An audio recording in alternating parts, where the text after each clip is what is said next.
Yes, head. I'll receive. You receive. Photo, please, this way. Oh, what a special moment. Another Hot Shots kid taking part in the coin toss. And what a broad smile that is. That's a photo that'll be on a wall somewhere, I'm sure, very soon. Marketa Vondrousova there, the reigning Wimbledon champion, up against the 22-year-old Serb, Olga Danilovic, and already striking there, Jelena, at the net. How much more relaxed Danilovic looked compared to 2 days ago. Yeah, for sure. I think she was quite nervous and felt a lot of pressure 2 days ago, and has a match under her belt. She didn't win that match, but I still felt like she played good tennis. They both lost to Jung, who was able to beat Vondrousova as well, who's been in great form, playing pretty much top 10 tennis. She's on the verge of getting into the top 10. But for Danilovic, look, this is this type of environment. She has to thrive on the fact that she is in a team with Novak as well. Learn also, she's not the favorite in these matches, and got to go out there being relaxed.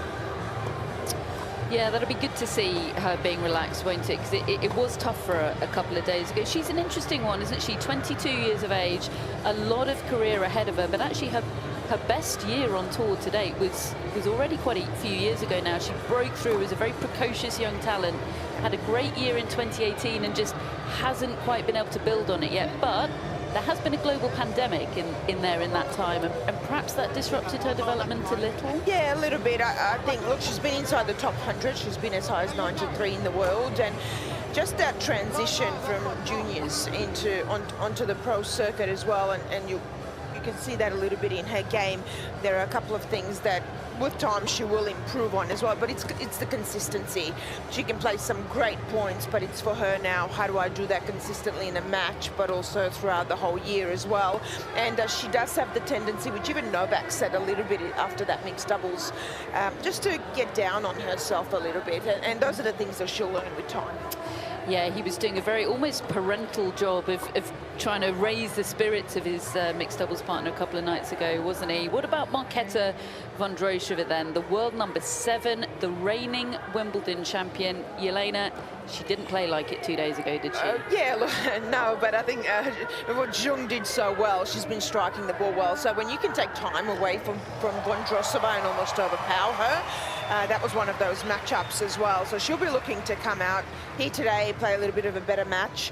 But sometimes, look, in the new year, when you're coming off the off-season, that can happen. And look, she's quite a talent, isn't she? She's a lefty, but she has this incredible ability to put the ball into any single part of the court. She really understands the geometry of the court, also her opponents as well, and what their weaknesses are. Soft hands, pretty much every shot in her repertoire as well, and is very exciting to watch. Yeah, she's got a gorgeous skill set, hasn't she, Marketa Vondrousova? It's a first meeting between the pair. It is lefty against lefty. Todd, am I right in saying that lefties don't always love playing other lefties? No, yes, you are indeed right. They're not used to that swinging serve coming the opposite direction, and you've got to say, though, that it's like a mirror reflection, these two. Yeah. I mean, their stroke production, almost their body shape, the fluency, everything is there, and just one's got more experience. And it was interesting, Catherine, hearing you talk about that 2018 breakthrough and then the COVID years. Most definitely that seems to me to must have hindered her progress, but there's a lot to like about Danilovic, that is for sure. A lot of it's, I think, in this match, the mental aspect, and whether Viktor Troicki there, the captain, can help her relax, as you guys have said, and play the quality of tennis. And I tell you, the first match that we saw Marketa on court here was not her best tennis. She's got a long way to pick it up this summer, and it's important for her to play a very good, solid match here. She's got an opponent that she should be able to beat, but I'm not sure if she plays the way she did the other day that she will actually get through this. So it's a big opportunity for Danilovic. Yeah, and she does strike me, Jelena, as somebody that thrives on a big stage, on a big occasion, a big atmosphere, Danilovic. Yeah, absolutely does. And I actually really love the way that she plays. Technically, she's incredibly sound. It's just making those little additions to her game.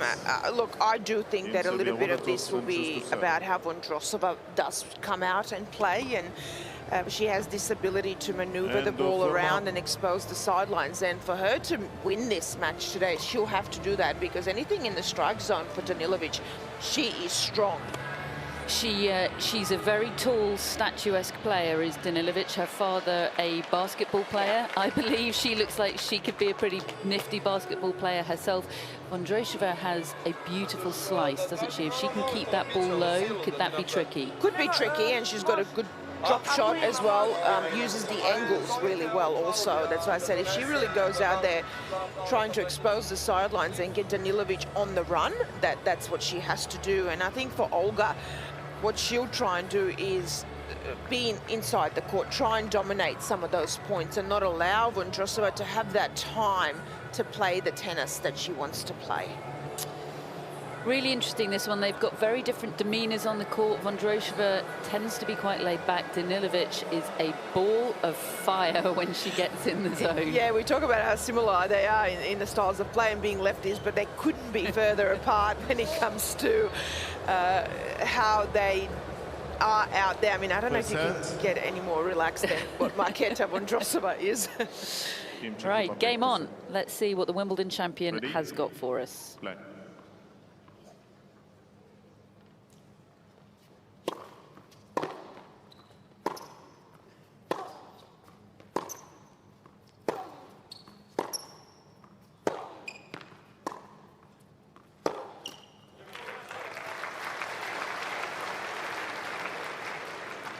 Love.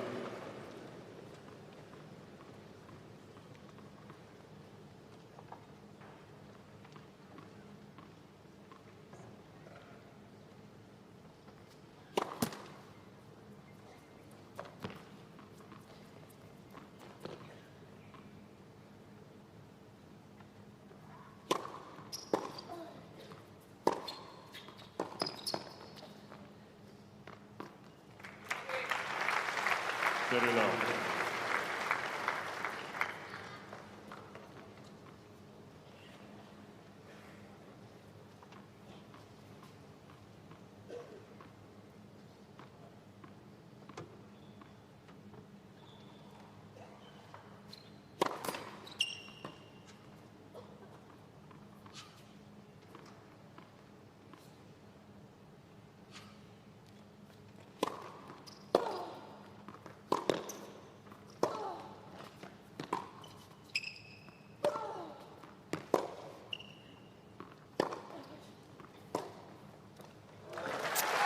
Feeling one another out, aren't they, Todd? It seems a little bit cooler down there than it has been on previous days. Yeah, is it playing a little slower? It's well, it's overcast. It's certainly not got the heat, the direct heat that's been coming into the court in the day sessions.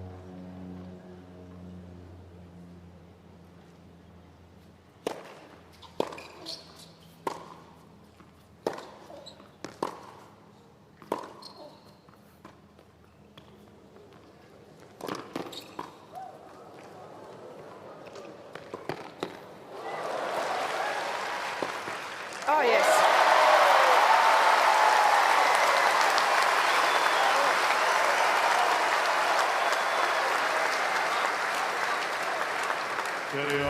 Well, Danilovic had to cover a lot of court here, and great awareness here, running back for the lob, but also here to read Vondrousova actually just moved a little bit to her left, so she holds the ball long enough to go down the line, but has enough height over the net.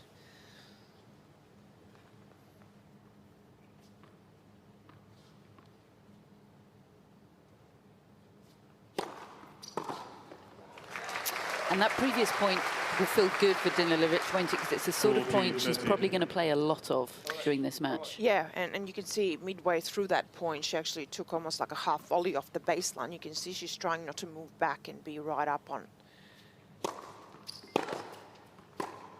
Like that one, including on the return. So she's trying to really keep her court position, be up on the baseline. Not bad having that man cheering for you from the sidelines. Yeah, I was about to say.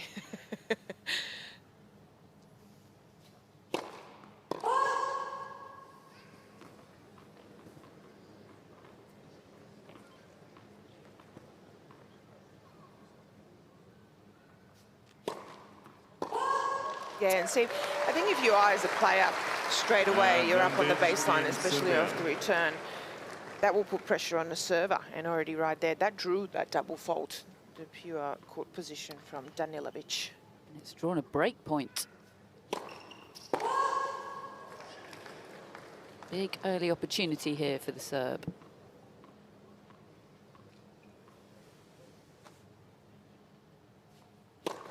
Net, second service.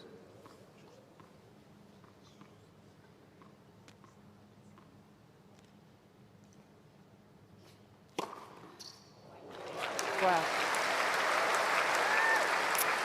Well, that'll do nicely. She's not necessarily known for the big serves, but the placement on that was second to none. That was almost the first serve as a second serve there.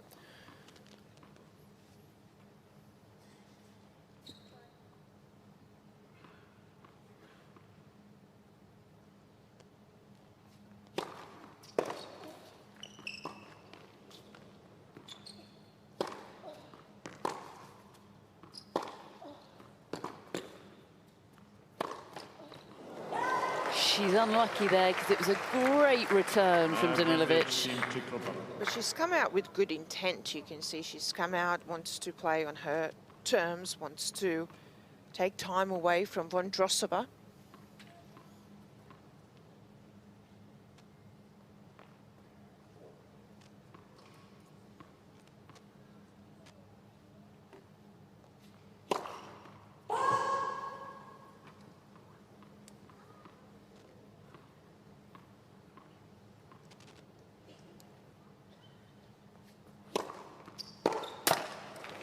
Game Team Czech Republic. It's well served. Out of trouble there from Vondrousova. First game. First opportunity for them to have a little chat with their teams. Todd, is it too early to say whether the court's playing just a little slower than in the hotter heat? No, I think it is a little slower for what the daytime sessions have been, Catherine. The night sessions have been quite warm, 27 degrees on average every evening. But when you don't get that direct sunlight, it kind of lowers the bounce just a little bit. And I don't think the bounce is coming off quite as high as what it has been. Interesting for me, though, Marketa, her ball striking is just that little bit off. The feet are a little flat, and it'll be interesting if she can up the ante in that here today. Sometimes the first match of the season is difficult, and the second one you get the chance to sort of find the middle of the racket more. But even in that game there, she's catching a lot of balls up the top of the frame. And to solve that, you need to be a little more physical with the footwork. We'll see whether that's something that she improves as we go through this match.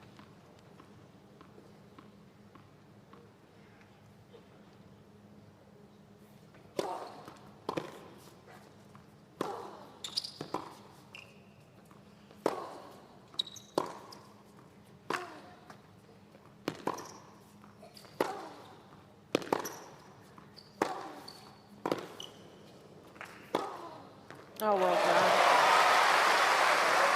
Again, great intent. The body weight continues to go 15 forward, love. and I like the fact that with that forehand, she's got so much work with the wrist and on the ball where she goes with the angle right there, and then you can see there the height over the net and follows it through. Transition to the net, beautiful.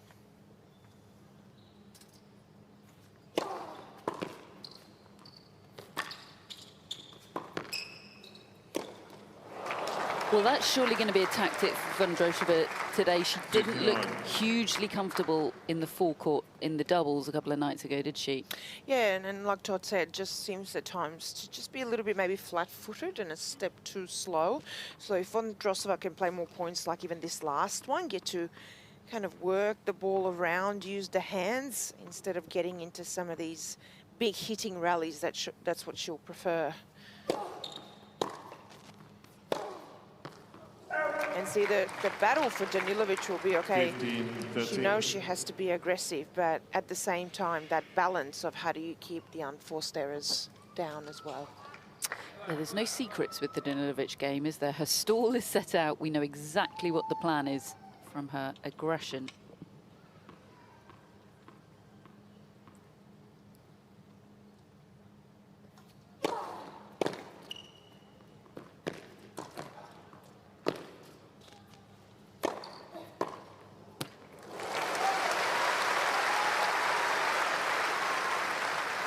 30 all.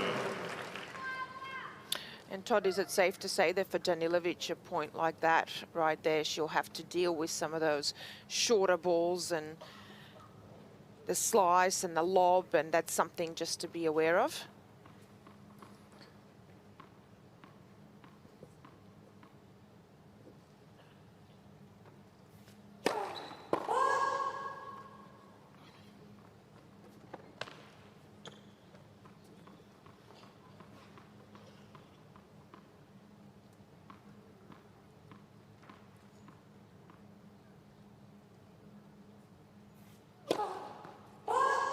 Yeah, that's for sure, because one of the things Vondrousova does better than most women on tour is she gives you so much different variety, either pace, the height of the ball, the slice of the ball. She drops it forward, brings you in.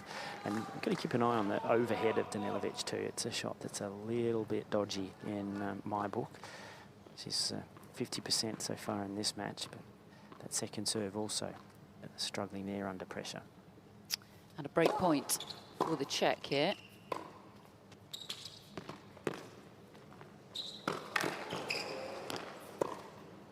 Yeah, and that's exactly what we were talking about. And that's what she loves to do. Vondrousova would play that type of point all day long and use the drop shot, use the slice, because she also reads the play off the opponent's racket so well.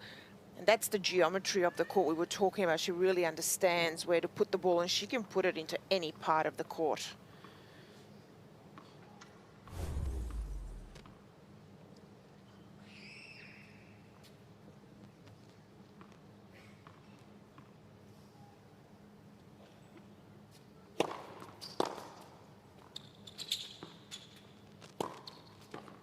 Like that. Lovely angle. How good is that?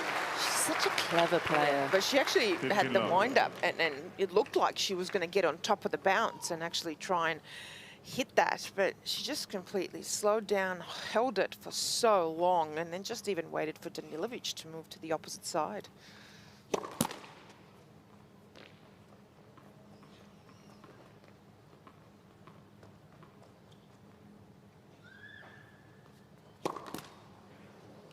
$15 all.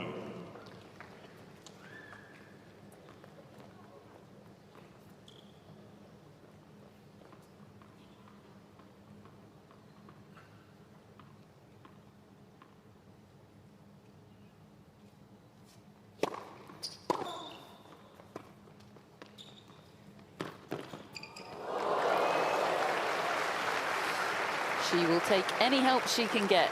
Danilovic dealing with that Vondrousova drop shot. Yeah, a bit of luck there, but I like this because you've got to decide here. Are you going to hit over the ball, or are you going to change your grip under it, use a slice? And very quickly there, Danilovic deciding to use a slice.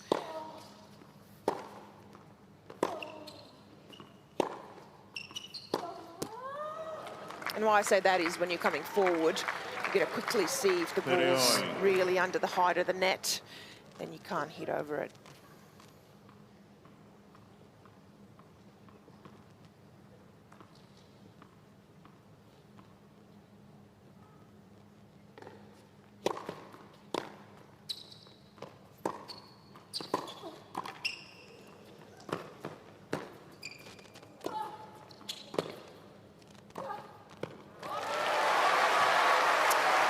Deploying those skills she started developing a couple of nights ago alongside Novak Djokovic on the mixed doubles court, and she's created a break back point here.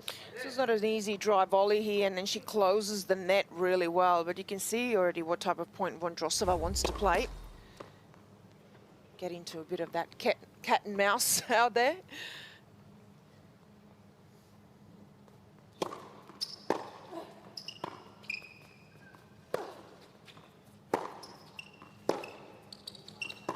Deuce. Todd, and we mentioned consistency already before this match started. Is that a little bit with Danilovic? She can play some really great points, but then there are a couple of loose ones there that just come out of nowhere. That's the consistency we're talking about. Yeah, it certainly needs to tighten up. Ooh. There's the footwork from, or the lack of Vondrousova there. I've got a little theory that I'll throw at you perhaps in the next change of ends on Danilovic.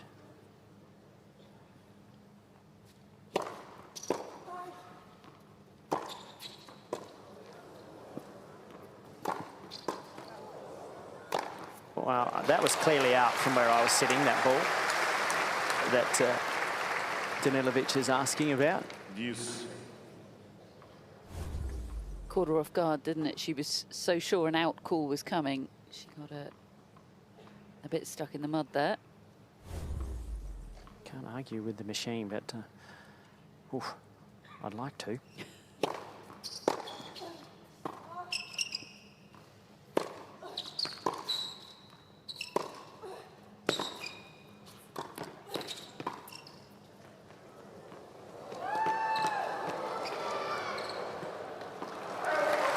Wow, that's a smart shot from Vondrousova. Again, we talked about the anticipation and how well she reads the play. She read the volley from Danilovic. Nothing wrong with the point construction from Olga, but the lob again over the lefty's right side, which would be the weaker side, with the two hands. So smart.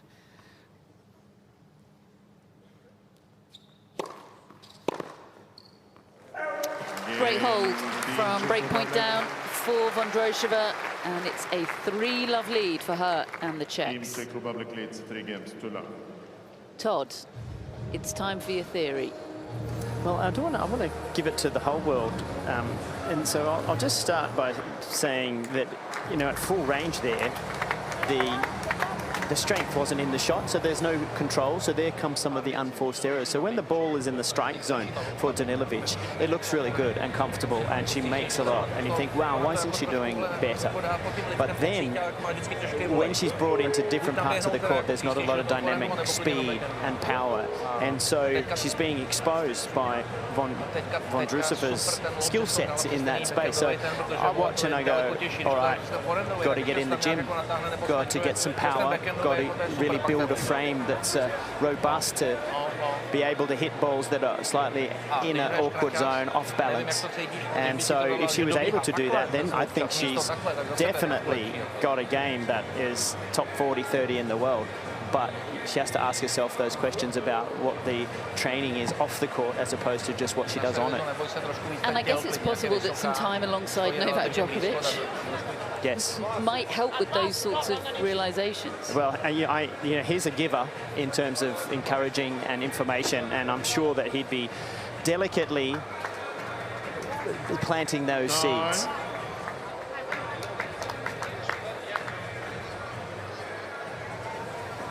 Yeah, it's tough, isn't it? But this is a tough sport. It's fine margins at the top. You can't afford to leave any stone unturned.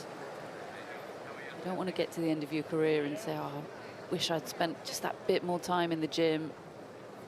Because she'll already have made so many sacrifices just to get to this point.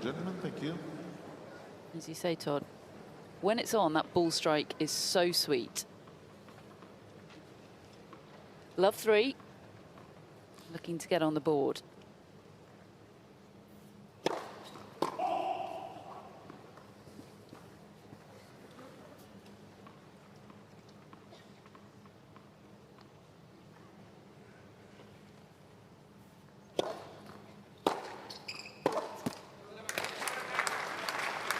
You know, I think Catherine and Elena, the most improved player for me in that aspect has been here this week, and that is Katie Bolter. She has done a lot of physical work to get the legs stronger, the ball striking's better. When she's in parts of the court, she's now in points that she would lose before. And, you know, I'm sure that her relationship alongside Alex, they've both really helped each other, but she's watched him. We talk about Novak and what he's done. All of those things really pay off.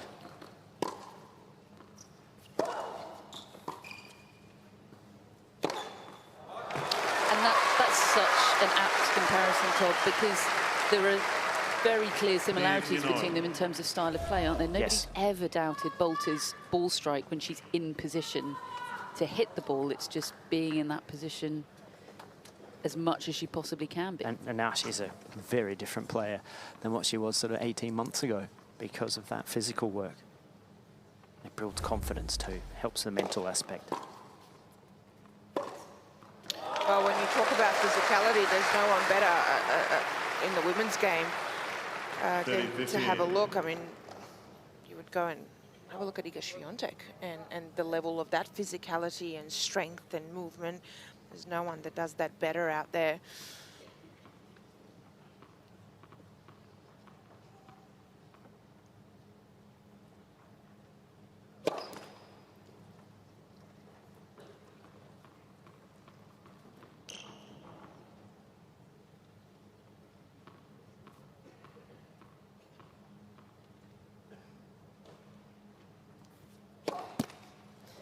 And Todd, you know this, you can have a top 10, top 20 player hitting with a top 50, even top 100, and from the middle of the court or going cross court, everyone hits the ball well. You wouldn't know the difference, but it's what you can do while you're defending and at full stretch and range, how fast you get out to the corners and back.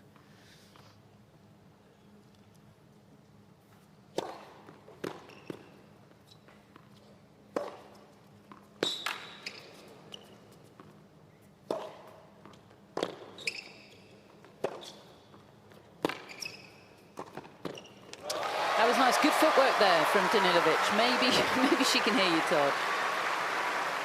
I like the little angle there, actually, to draw Vondrousova. Look at that. Not just to have to run horizontally, but cut off the angle, and then she sneaks in quickly, seeing that Vondrousova was taking the right hand off the racket. I like that, coming in forward on the volley and not overplaying it.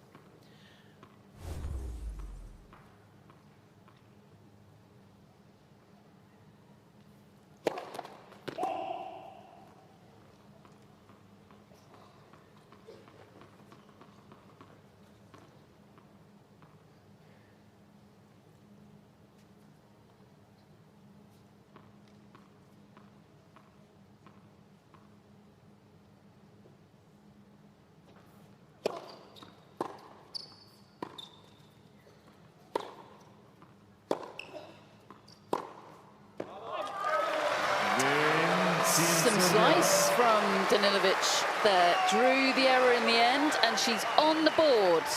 The young Serbian, that will feel good for sure. Yeah, bit more spring in that step.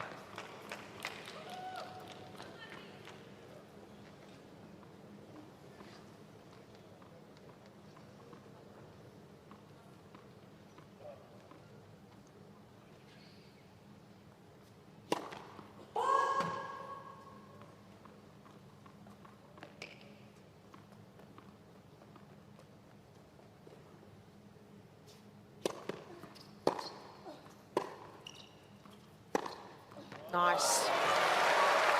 I like that hard return through the middle. Vondrousova again not adjusting the feet quick enough. Here throws in this mid-court ball, slower one, and I like Danilovic just bounced on that.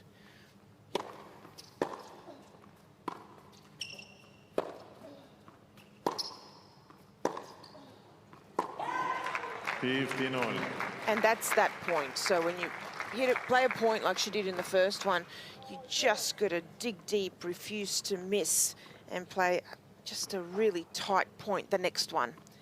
Don't play a loose one.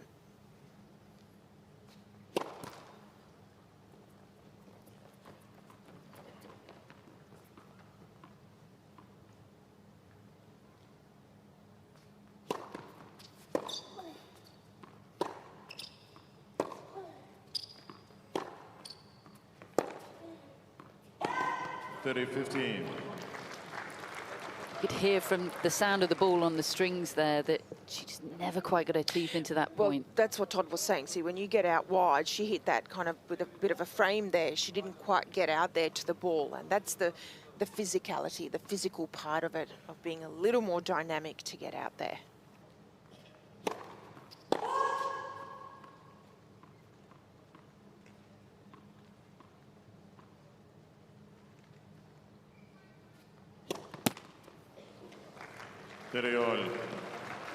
Struggling just a touch on serve, Vondrousova. That's 3 double faults in 3 service games.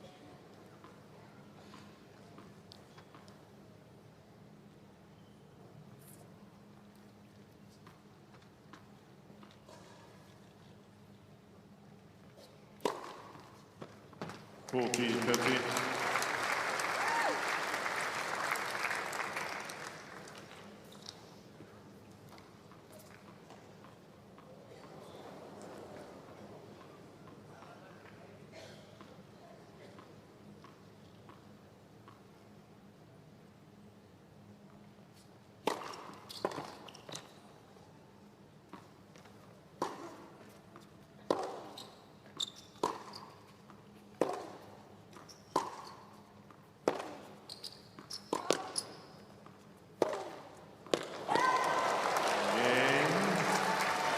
Yeah, she's frustrated. Her eyes lit up at the opportunity to hit that forehand. She's going to get to see a replay for confirmation that it was indeed long, and it is another hold for Vondrousova. 4-1, she leads.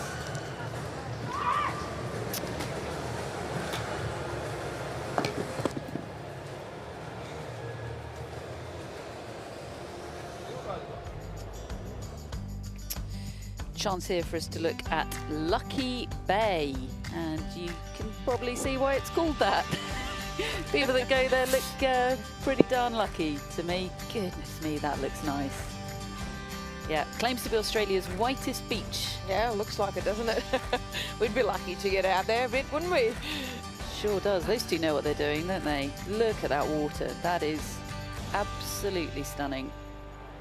Přijde mi, když jdeš do toho kurtu, máš to v dobrý vejce, že můžeš klidně do toho jako jít a dostat jí poklad. Now, I'm going to be careful here because I am in the company of two Aussies, but what's on the line here for Serbia is whether they face Australia or Poland in the quarterfinals. Now, are you comfortable with the suggestion that it would be preferable to play Australia? I'll leave this one to Todd. Yeah. Well, can I flip that and just say for Australia it'd be better to play potentially China, right? Time. Than Serbia.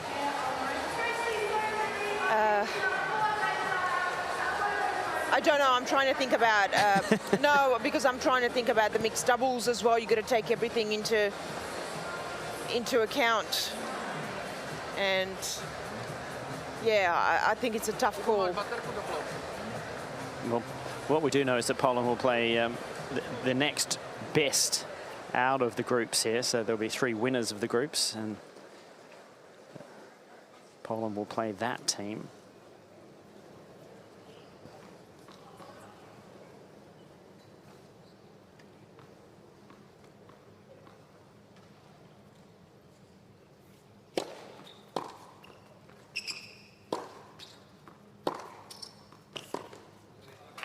There's that strength issue and taken wide. And here's the point of difference that I think we can make, Catherine, is that this guy leaves absolutely nothing to chance. From warm-ups to warm-downs to food to look at the team there. Every one of those people there has a role to play.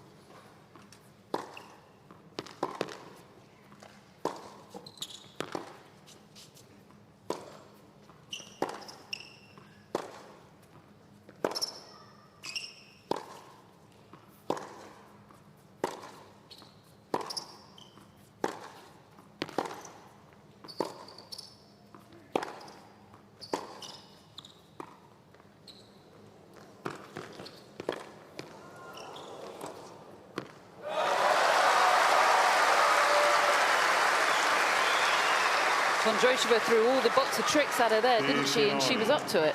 But you can see what you have to contend with Vondrousova. Already been a few drop shots and a longer point. You're going to be able to keep getting up to that ball physically as well. I like what Danilovic is able to produce. Got soft hands when she's going up to that drop shot.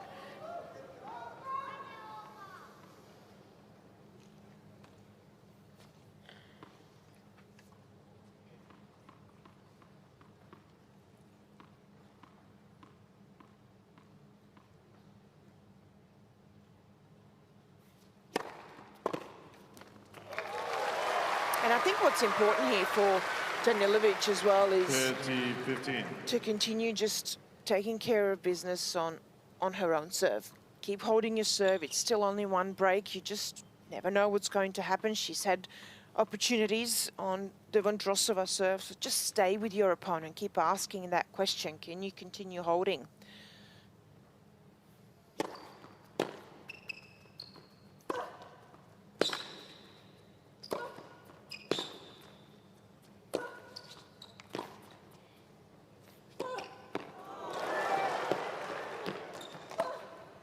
Nice. Very nice. I thought she'd made the wrong decision there mid-point, going back to the Vondrousova forehand, but she knew what she was doing. 14-15. And that was a really, really tough, this one here. Dry volley again over the right side, the weaker side for a lefty. Great racket control, and he had to find the space as well while she's moving backwards. Have a look at this. But great racket work under and over the ball to still get the trajectory over the net.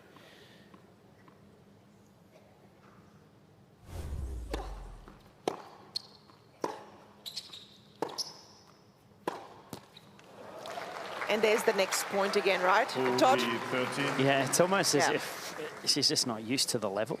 So I've played a great point, well done, and then takes a big deep breath and never gets back refocused with the intensity of the previous point. And you know that comes with the level that you play at. So a lot of challenger level, you'll get away with that, but at this level, you just don't.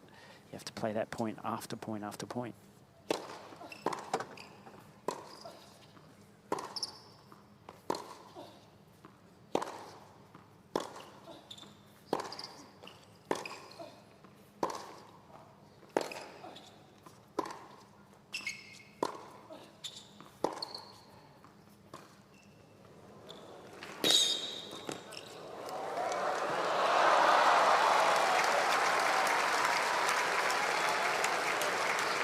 So the body language is interesting too, because yeah, she was in the point, and then I've had enough, and I'll play the drop shot, and I can't believe I lost it. Well, you lost it because it was the wrong shot selection. You gave your opponent a chance. So there is a bit of the mental side too that Olga needs to work on. Well, you talked about the kind of the strength, but I also think that a little bit of that endurance after you've played the long points. So to be able to keep going and going and going in the game, if you can't, you're going to make some of those errors and those poor decisions, like a drop shot mid-rally when you shouldn't, because you want to shorten the point and get a quick winner.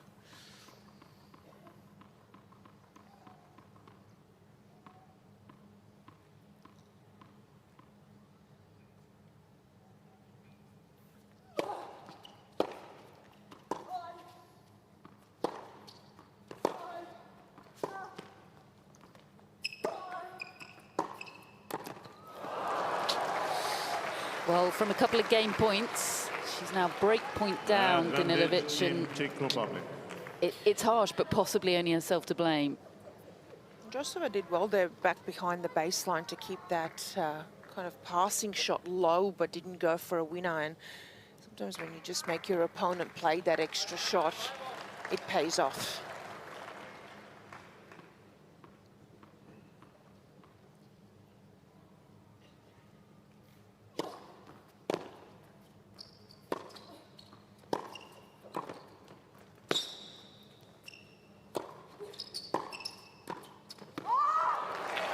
She's finding herself at the net all too often, is Olga Danilovic, and it's a 5-1 lead now for Vondrousova and Team Czech Republic.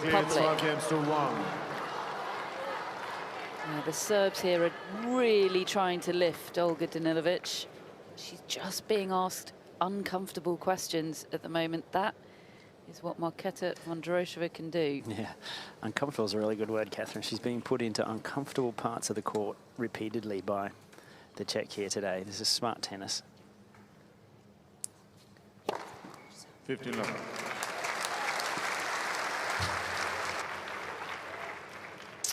Ace count now matching the double fault count for Vondrousova.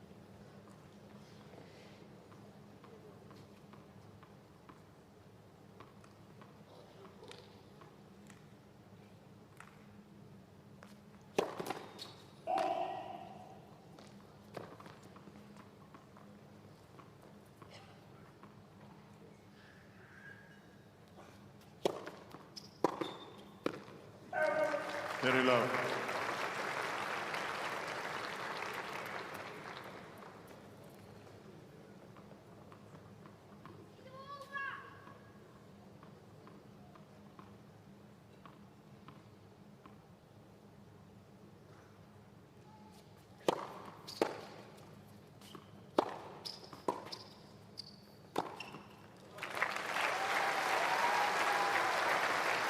commanding game so far from the Wimbledon champion, love. and it's 3 set points.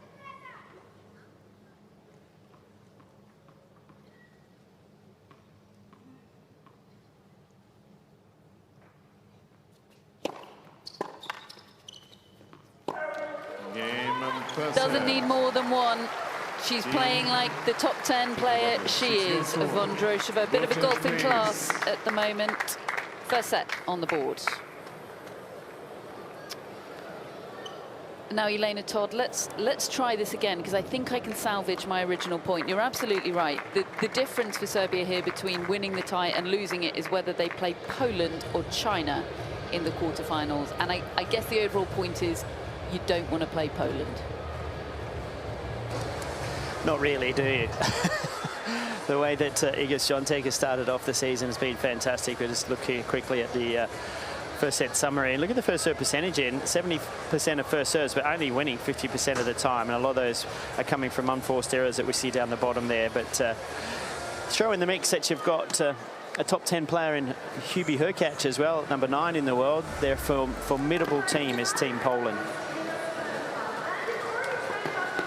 And we'll have a look at the quick highlights here in set 1. And she did have 3 break points early on, Danilovic, but Vondrousova just grew in confidence, and just that consistency through in the variation that we're so used to seeing, the full repertoire from the drop shots coming forward and just being able to put the ball in different parts of the court.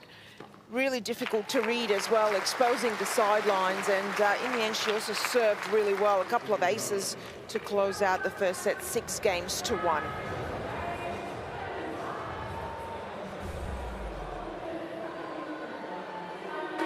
I think it's exactly the sort of match that Vondrousova needed today, to be honest with you. After the first round match, she was very, very scrappy, and this one sort of helped pick up her confidence. You can see that she's starting to strike the ball better. She's playing the game style that she loves to play, which is all court, moving the play around, bringing it forward, playing some lobs.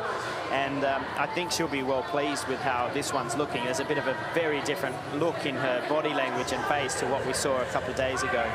Well, I think Jung is kind of the player that, especially when you're maybe not in form or just coming off the off-season, you don't want to face. There's a lot of power. It takes time away from you. If you're not on and if you're not really quick to start the year or the match, it can get away from you very quickly. And Todd here, she's had kind of that time to maneuver the ball around and play the type of tennis that she wants to play. We've got a brief comfort break here. I think Olga Danilovic just left the court for a few moments. It's so great that we have players like Marketa Vondrousova in the game, isn't it? She adds so much to it. Ons Jabeur, another name that you could throw in there as well. You want to see that variety on the tour. You do, and I think, look, you do have the big hitters, but I think ultimately, even if you are someone like a Świątek or Rybakina or Sabalenka, you can see they're making those additions to their game. Coco Gauff as well. It's about being able to come forward, use your slice, be able to drop shot. And I think, especially as a big hitter, you're not always going to have a great day. You've got to be able to have a plan B. I love players also that don't just stick to one thing, that are one-dimensional.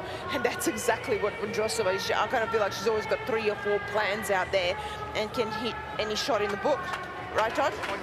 Yes, she can. I just was thinking there, looking how cool and relaxed she is. Remember when the Czech players used to be massively intense, like the Martina Navratilova and Jana Novotnas that were out there sort of in your face, very competitive. And I look at Marketa, and she's just cool, smooth. And then, of course, you would have seen to start the year Petra Kvitova, who was also a big ball stroke, but calm, relaxed. And a big congratulations to her and Jiri on the announcement that she's going to be a mum later this year.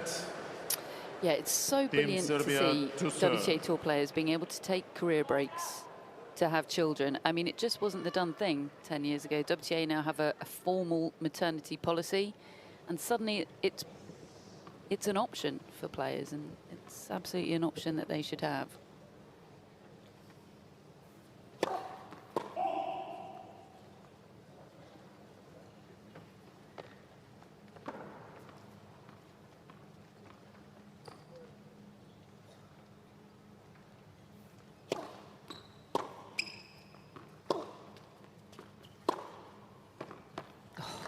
Love 15. So good. Sneaky good. I like that because that's, you look at the depth, you look at the placement, but also that had so much topspin and heaviness on it that when it bounced, have a look at this, it just took off high and to the left as well. That signals the massive topspin.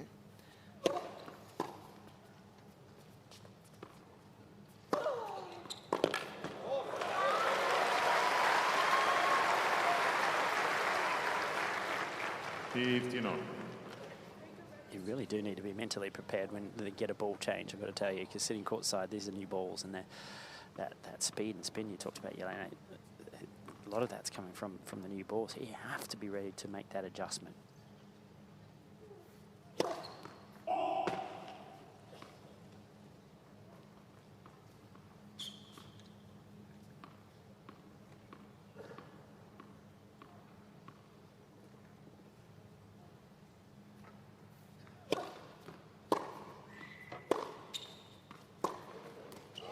That extra pop, Todd, from the new balls, how long would you expect that to last? Are we talking a couple of games or a couple of points? No, a couple of games, I think, because by the time you get the full 6 balls into rotation and you have a quick point here and there, it usually takes a little bit to get them all balanced and used. You can even hear it, actually, when she's bouncing the ball, how much crisper it sounds.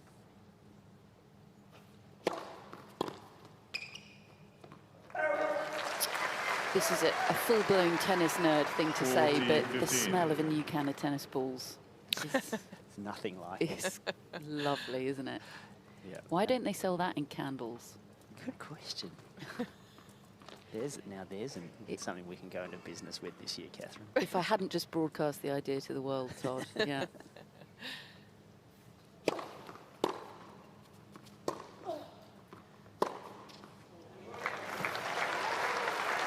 Yeah, I don't mind that variation there from Danilovic. She's going to make sure that it doesn't drop short like that. Vondrousova, very quick to realise it. Look at the footwork here. Body weight into it, takes the time away.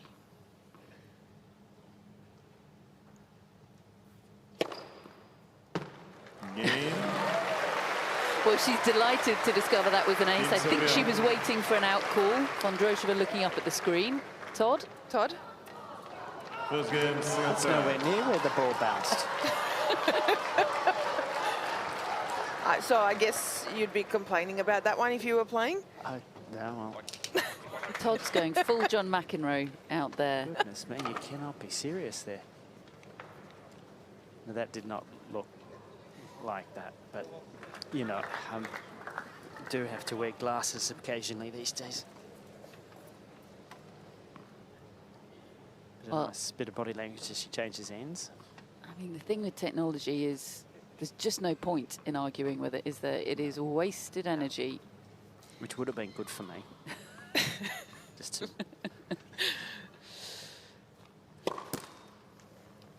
But look, it was an ace and a hold. And those have been at a premium, so good start to set 2 for Danilovic.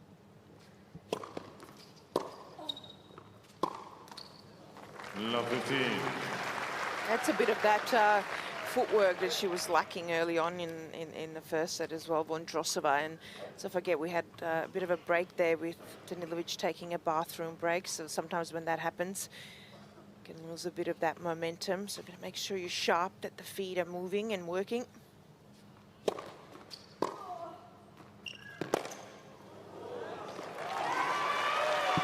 Now, it's still early days, but Love when 13. Vondrousova played a couple of days ago, she had one great set and then she dropped off a cliff. So just something to look out for here.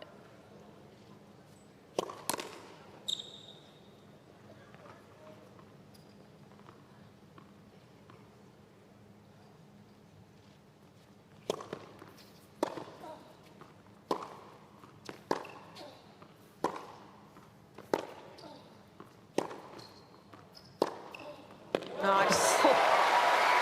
And Danilovic is sensing that slight drop-off from Vondrousova, isn't she? Yeah, absolutely. But I like that she worked that 14. point, didn't need to do any more than she did early on, constructs it. Have a look at that, gets Vondrousova off the court, and she was waiting for that to come back cross and pulls the trigger.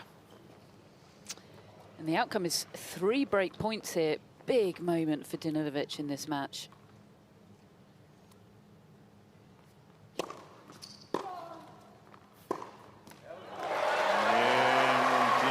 Wow, didn't need to work too hard for that in the end. She's finally broken. So, Todd, you were talking about how relaxed Vondrousova was, maybe a little too relaxed there. Very much. It actually was like a switch off, wasn't it? Yeah. In that change of ends. And Catherine pointed out how she played in her first match here, and she really was missing balls by a long way. And there was a forehand in that game there that was just halfway up the net. It was just something you rarely see from somebody as good as what she is. So got to switch it back on.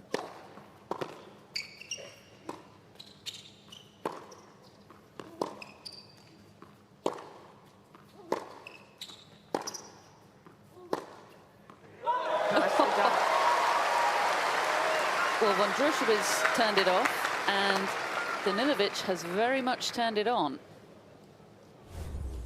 Well, she's really targeting the Vondrousova forehand a lot more, and I think that that's not to get that slice or the variation. So she's really patient going cross, gets the ball in the strike zone a lot more than if she was going to the backhand.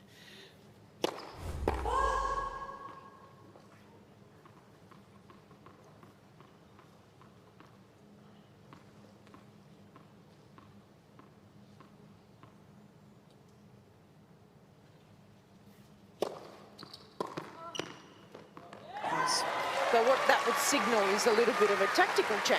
I'm going to go cross, cross, try and get her out there, draw her off the court, and then go hard and flat down the line.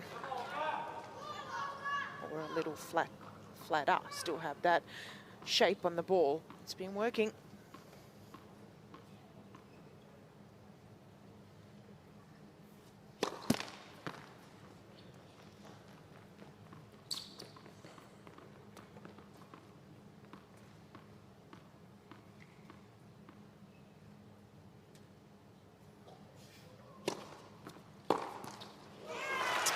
Remarkable similarities to Vondrousova's match 2 days ago, I have to say, where she played brilliantly for 1 set. And it was like, that's what I've got in me today. And I've used it all up. 3 points for a 3-love lead.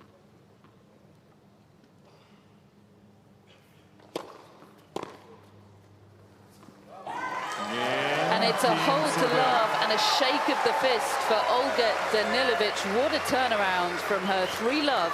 She leads second set.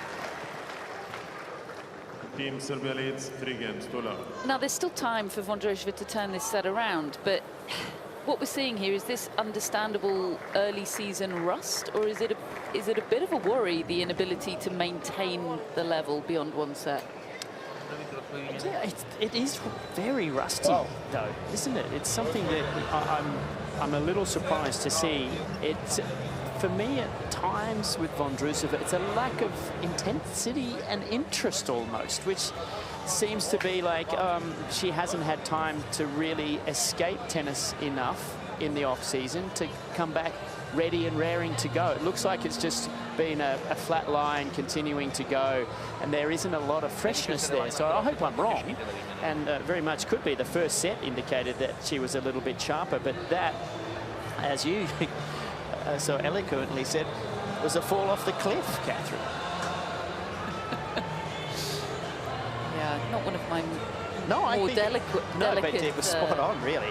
And the thing here for Vondrousova is that when you are a laconic type of personality, it's very hard to sort of rev yourself up and, you know, maybe get a bit agitated at yourself, like we see Novak do. He does that when necessary. He finds an energy in a different way, and she's not that type of player. So we'll see, you know, what she does to get herself back into this set if she can. Fascinating, isn't it? Top 10 player, Wimbledon champion, has not played like it in this set so far. Love 3. Thank you.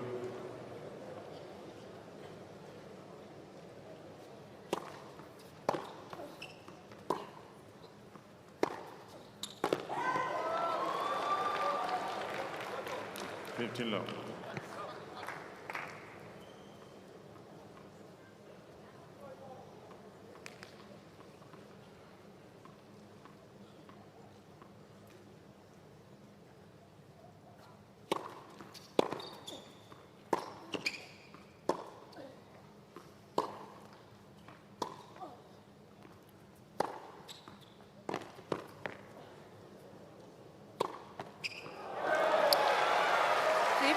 that's almost casual. And look at how much, look, she's already ready to serve. This is really rushing and just going through the motions and almost just wanting to get it over and done with.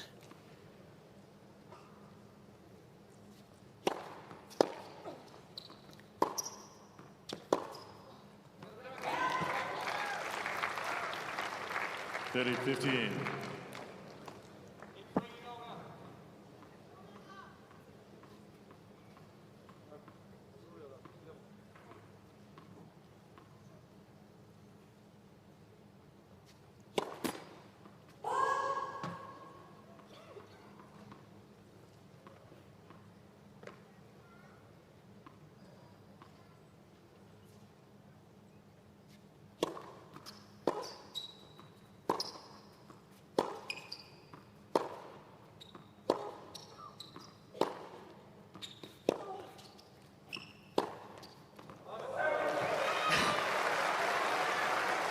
She is getting dividends from targeting the forehand, isn't she? Exactly as you said, Elena. Yeah, yeah, absolutely. Lack of footwork there from Vondrousova.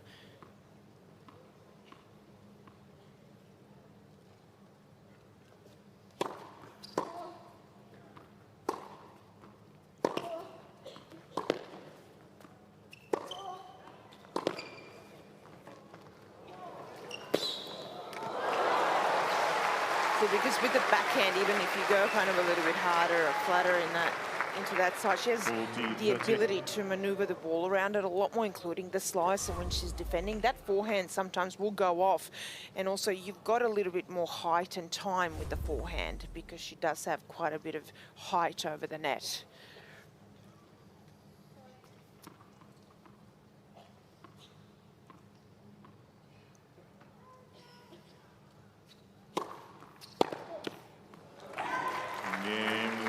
Did well to drag Danilovic out wide there where she's not so comfortable, and she's on the balls now in this second set.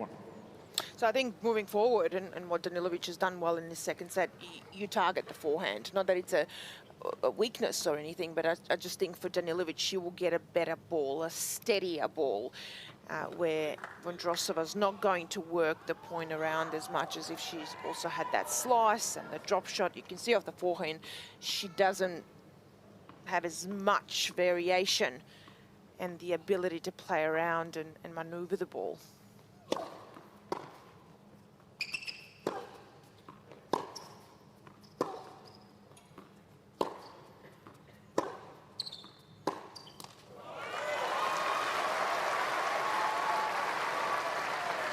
I mean, I think if you were kind of coaching Vondrousova here, you would just focus on the footwork and try and get those feet moving and the intensity and just getting that up a bit.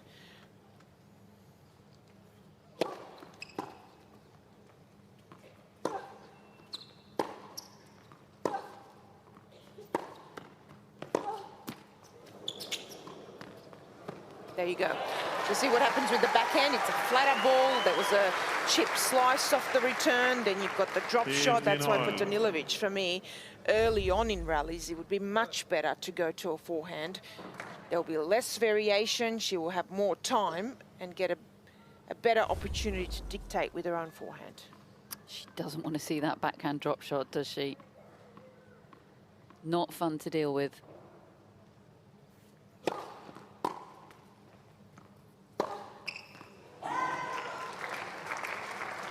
Danilovic's turn to lapse in concentration. That wasn't a smart point. Well, it's almost like there she got tense and tight. When she does that, she overplays. You can see that her arms get really tight and she feels like I have to hold here. So that point there, that was overplaying due to the pressure.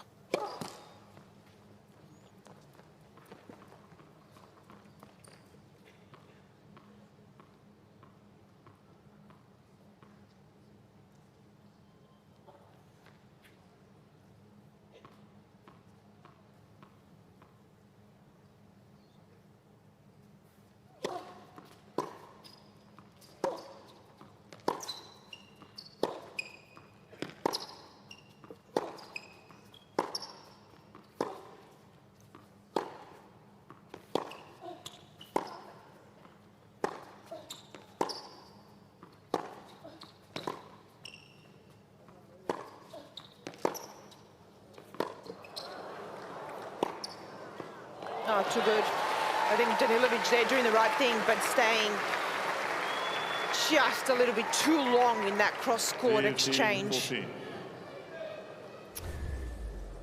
She feels hard done by here, I think, Danilovic, because there was a lot of good work. Yeah, but I think she was more expecting. You got to play the point, especially when you're at 15-30, and that ball for me just did drop in. It dipped in with the top spin, and that's what Vondrousova has. You got to keep playing until you, or if you hear that call. 2 points for the break back. That'll do nicely. I think perhaps there's also a feeling of a lot of those forehands in that previous point. They would have won her the point at the level she's used to playing, but they're coming back today.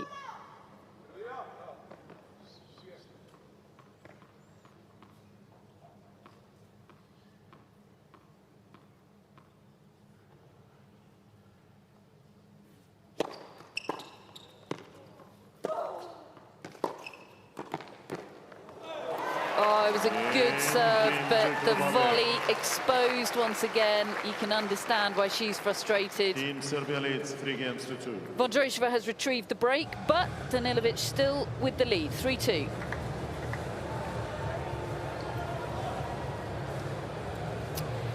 So you'll notice that Novak Djokovic no longer present in the pod of Team Serbia. That is because he's been outside hitting, warming up for his men's singles against Jiri Lehecka. This just a few moments ago, feeling out his wrist. How worried do those scenes make you feel, Yelena? Well, not great, because you don't see this often, but it was a grimacing there as well. But I have to say, just watching Novak in the mixed doubles 2 nights ago, he did that after a couple of big serves in the mixed doubles that came at him, so off the return.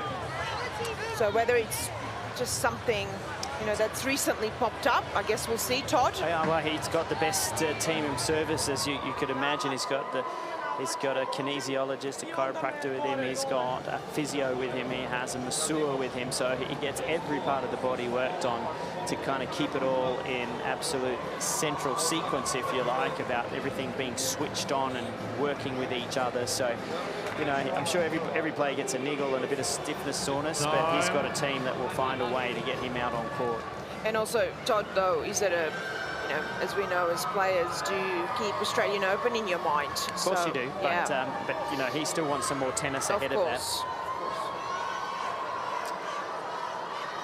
You know you've made it when you're traveling the world with a personal masseuse. I think he's made it a long time ago.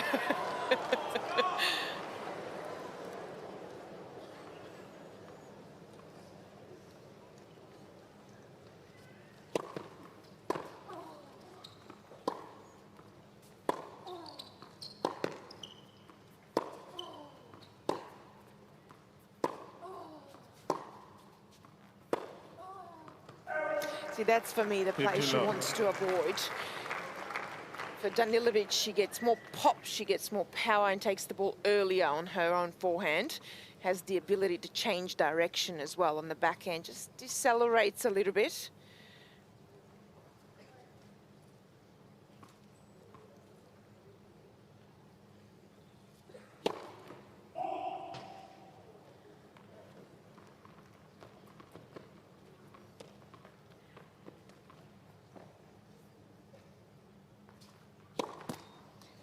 She also is a bit more active with the feet on the forehand, Danilovic. So against Vondrousova, you go, okay, how do I get more forehands myself? So she has to go into the Vondrousova forehand.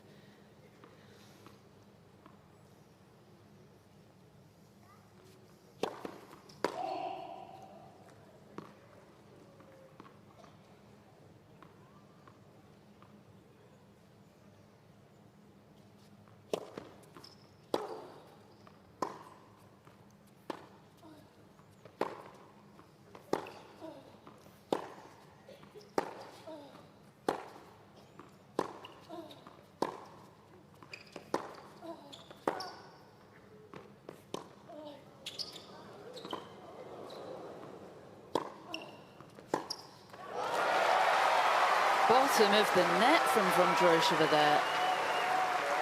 So a few of these balls, Todd, they're courtside, they're just hitting the bottom of the net from Vondrousova, including that backhand. Yeah, and that's because there's a lack of footwork. You know, occasionally she just goes, plants herself, gets really too wide. Just there's no work there.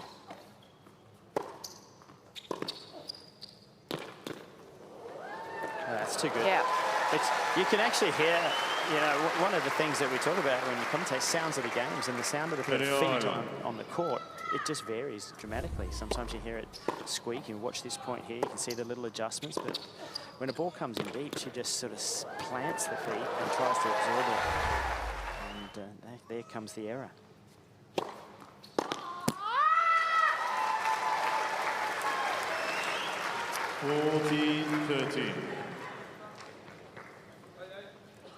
She senses, I think, Danilovic, she's got to capitalise on this period where Vondrousova is subpar.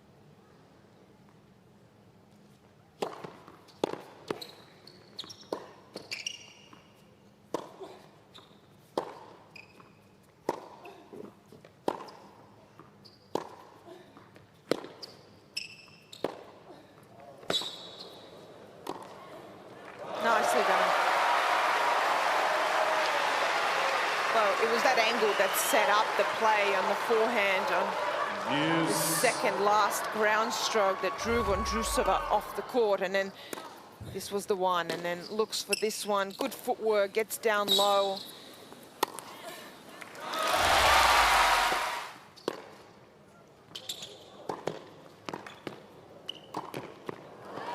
See how there on that backhand return for Danilovic, and that happens from the back of the court in a rally as well. There's not as many steps, what Todd was talking about Vondrousova. Well, for Danilovic, it happens on the backhand, including the return, and she doesn't cut off the angle and isn't quite low enough. So for a tall girl, she has to get down lower on that backhand.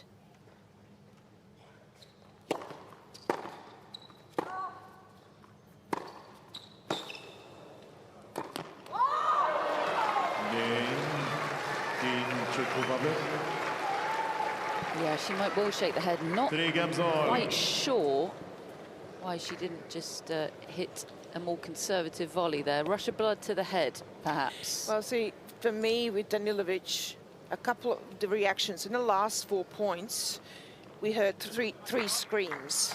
And for me, you would get away with that on a lower level, but not here. Also, your opponent sees that. And what happened in the end? She missed a dry volley by 1.5 meters, which usually wouldn't have happened. So it lingers, it stays. Learning curve. She's still 3-all. All to play for in this second set.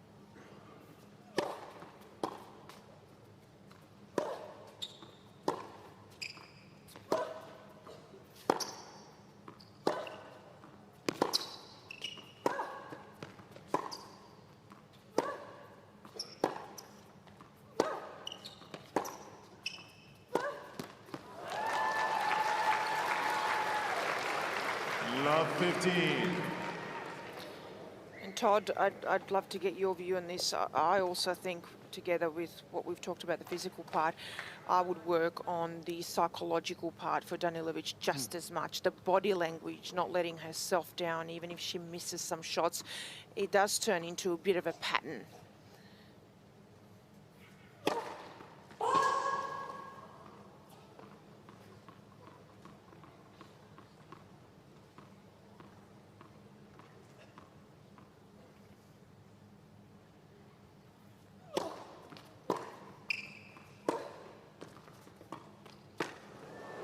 I think they go hand in hand, Jiri Lehecka. Yeah.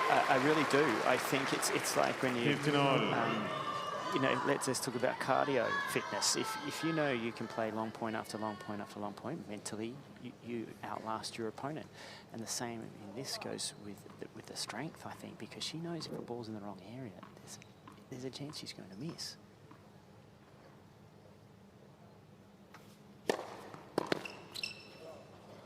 So I really love her game. I think she has so much upside, and I don't think that she's really focused on the right things at the moment. You know, like, if you were talking about the physical side, she needs to get a much better first step, so that sprinting to be able to get forward quicker, get out wide quicker. So the first 2 steps after she like lands here on the serve.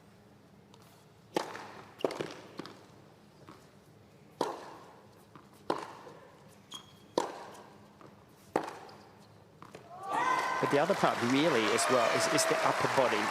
So the shoulders, anywhere where she gets up above her shoulder height, she's very, very weak. So she's got a very good flat first serve, but she can't get kick or shape on the second serve because that requires pronation, and that's all of those small, tiny muscles in and around the shoulder that need that core strength to be able to control the racket head. We'll get a look at that here now with the second serve. So it happens at net too when it gets up above her in these areas where she needs to really be able to stay on the ball for longer. And there is what I was talking about. She did a demo for you, Todd. That was nice of her. But see, she's at 3-all, 40-15. It's a double fault, and I just those little micro reactions there, just a little bit of a negative reaction. So you still got 40-30 here. I think sometimes she gives herself a hard time a little too often.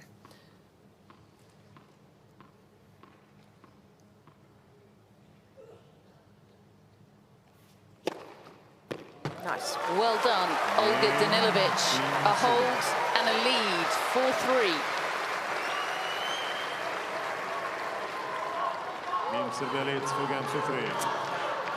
And it might seem like we're being a little harsh on Olga Danilovic, but you'd absolutely rather be 22 years old, 121 in the world, with a bunch of things that you can improve on, than in that situation with absolutely maxed out. No, and it's not critical, it's just these little additions that she can add to her game and how far she can go. The next thing you know, you're in the top 50 and everything changes. I want to reiterate that too, because I like it to be constructive and not negative. And there are things, as I said, I mean, I really love her game. I think she's got so much upside. And the people around her, you know, if they can get her to commit to it, then wow. It could be anything, because look at the opponent she's playing here today. She's Wimbledon champion, and you know, at the beginning I said they're a reflection. When you look at them, technically there's not much difference, but you've got a far more mature athlete in Vondrousova, even though she's only 2 years older. And perhaps worth making the point that you listed there all the people that Novak Djokovic has around him and is able to travel with. Of course, he's he's earned all of those resources, but to get into that position. My wife, who was my coach, psychologist, partner, mother of the kids, she had to do laundry, everything on the road. I couldn't afford another one. So yeah, I mean, I'm having a bit of fun there, but yeah, you do need to try to build the team at home, and a team that you were able to bring with you on the road. Be seated, please. Thank you. Players are waiting for you. And as we know, tennis as well, it's what you do every single week. So you're going to be able to just do all of these little things and additions and do it every single week of the year. 50 love.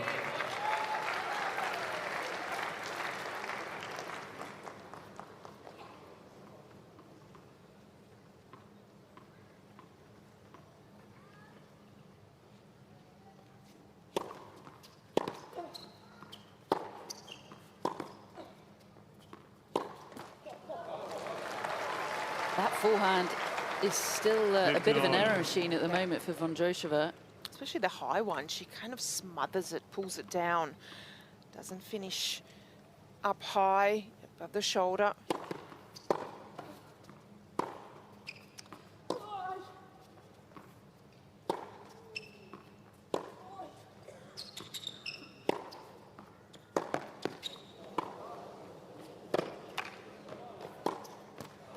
An error machine that Danilovic is feeding.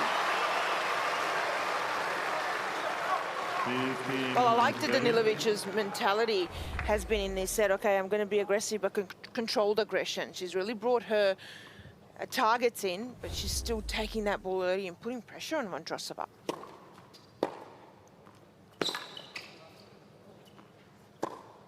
Nicely done. Gorgeous return to set up that point. Open up the court, Danilovic. 15-14. Big moments here, 2 break points. she takes one, she will be serving for the set. Net for service.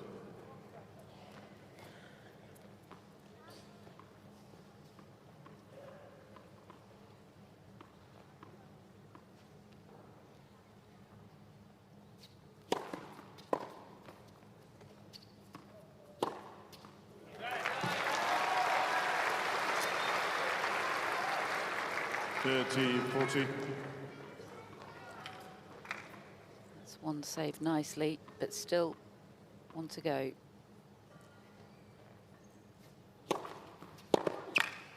It's interesting, isn't it? At 15-40, you get two big serves, much better footwork on that put-away forehand. It's almost like when she's up, she's a little casual. And there's not enough intensity there. That was much better there on those two break points from Vondrousova.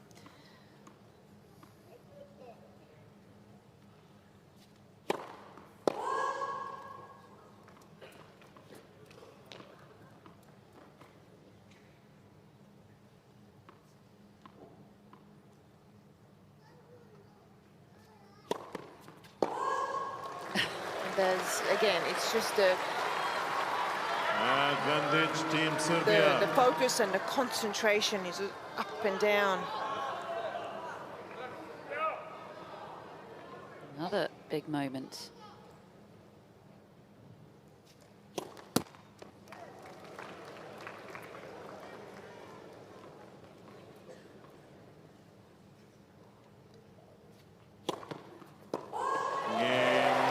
And another double fault, her sixth of the match, Marketa Vondrousova. This has been a poor set from her. Danilovic has earned the opportunity to serve for it here at 5-3. And the crowd has come alive for Olga as well. You can hear the chant.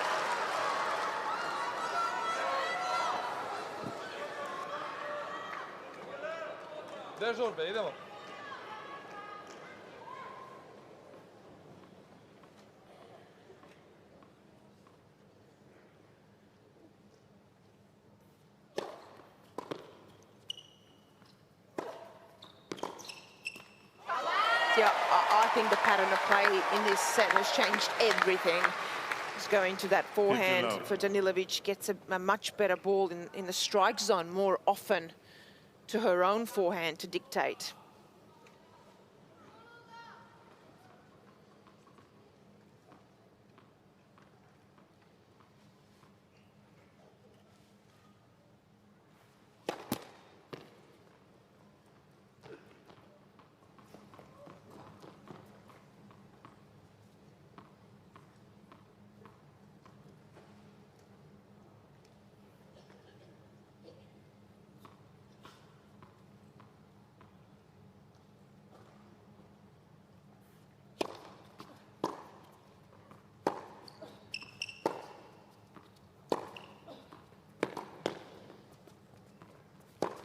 There you go.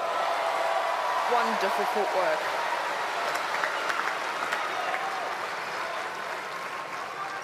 Very low.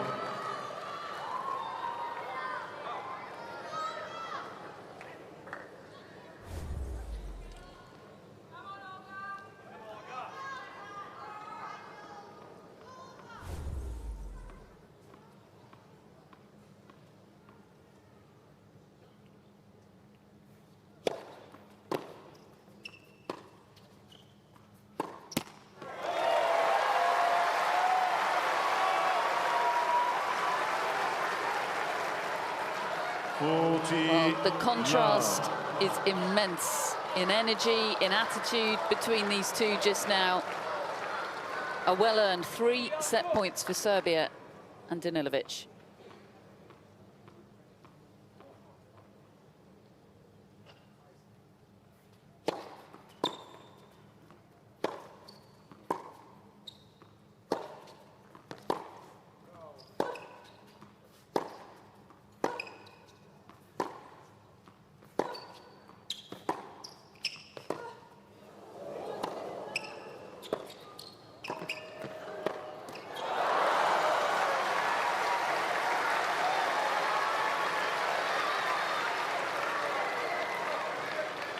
40-15.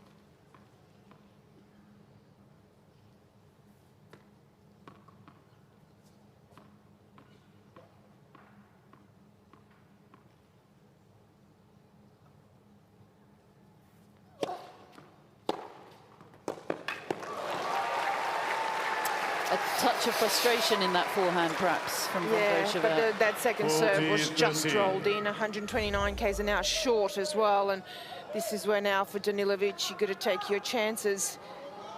Needs a first serve here. And that left arm will be a tiny bit heavier than it was 2 points ago, perhaps. It is still set point, though.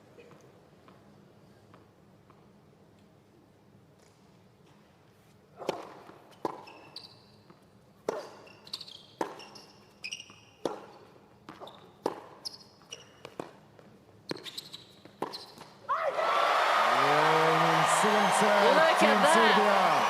Olga Danilovic taking us into a decider. What a turn of events. She takes a set 6 games to 3. More change, please. New balls. Well, it's new territory now for Olga, isn't it? Coming up against a top player like this. She did it a number of years ago when she burst onto the scene, but hasn't been able to do a lot of that since. And now, can she maintain the momentum that she's built by winning that second set? And Elena, the second set stats here. The unforced error count was much tidier for Danilovic. But surprisingly, Vondrousova, boy, did she go off. Yeah, a lot of unforced errors from Vondrousova, and a lot of that came in those first couple of games of the set. It really set the tone. But also what's not there, and we've been looking at it, Catherine, is that Vondrousova's won 0% of points behind her second serve. That is really telling, and why she hasn't been able to hold serve, as we have a look at a few highlights here. And I really like Danilovic's change of tactics here, going a lot more to the Vondrousova forehand and then waiting for that opening to go down the line. Vondrousova, 9 out of 10 times of that forehand goes cross, so it's a much easier pattern for Danilovic. Well, Todd? Yeah, well, one of the reasons she's going cross is the ball comes at the same speed, and Olga really likes that type of rhythm. She isn't going to the backhand, because when she goes to the backhand, she gets the slice given to her from Vondrousova, and that changes the height of the ball, the variations of speed. So yes, she's done well by trying to get her to do that. It's been a tactical bit of genius, you could say. Yeah, and the backhand's actually a little flatter, so it stays lower, where you have to then work hard to dig that ball up. And another thing, other than the slice, Todd, of that backhand that comes is a drop shot from Vondrousova, which is a great shot and a tough one to read.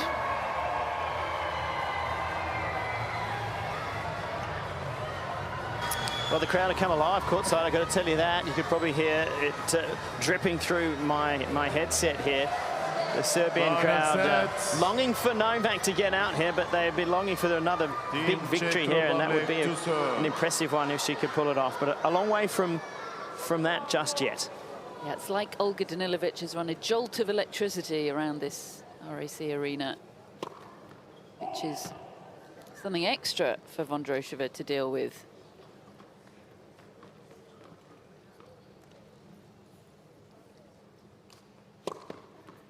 Love 15.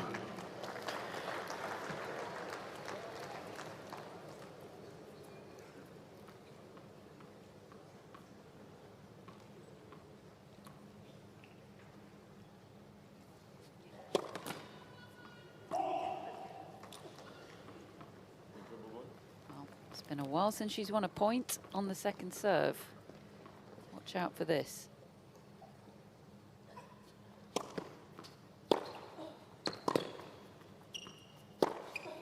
Yeah, that's the pattern. So she hasn't won a point on her second serve in the second set and has just hit 3 double faults in a row because she ended her last service game with 2 double faults. Barely made that second serve. So for Vondrousova, needs to find something and needs to find it quickly.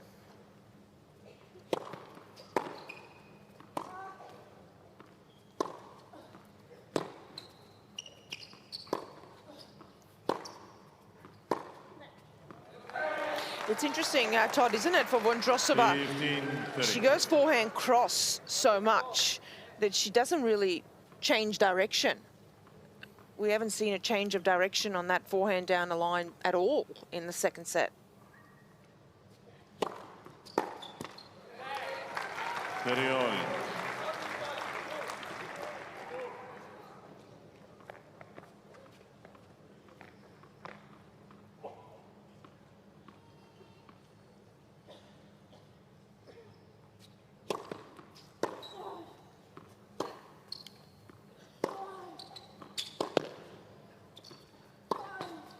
Nice. Vondrousova caught flat-footed there. It was a clever shot, though, from Danilovic. Court position difference is very obvious, isn't it? Look at where Vondrousova is. She's a couple meters back behind the baseline. Yes. Oh, well. And I like that Danilovic is not backing off. She's right there on the baseline, wants to control how this match is played and play it on her own terms.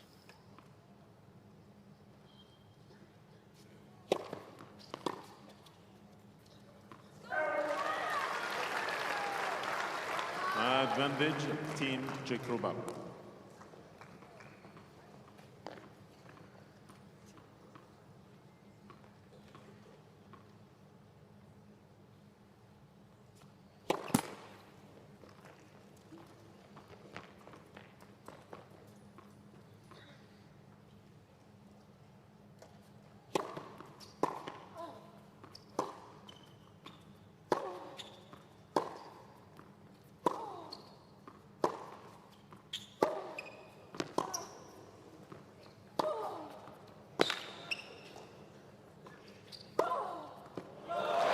Nice. I love the setup of the forehand by going to Vondrousova's forehand. She's just getting the ball that she likes in the strike zone. Should Vondrousova be recognising better Yeah. than what Danilovic is doing Absolutely. I'm just very surprised that Vondrousova's not changing anything other than going cross-court.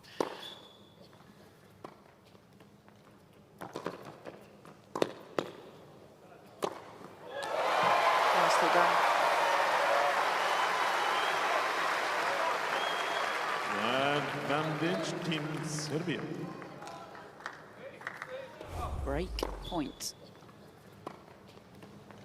Big point.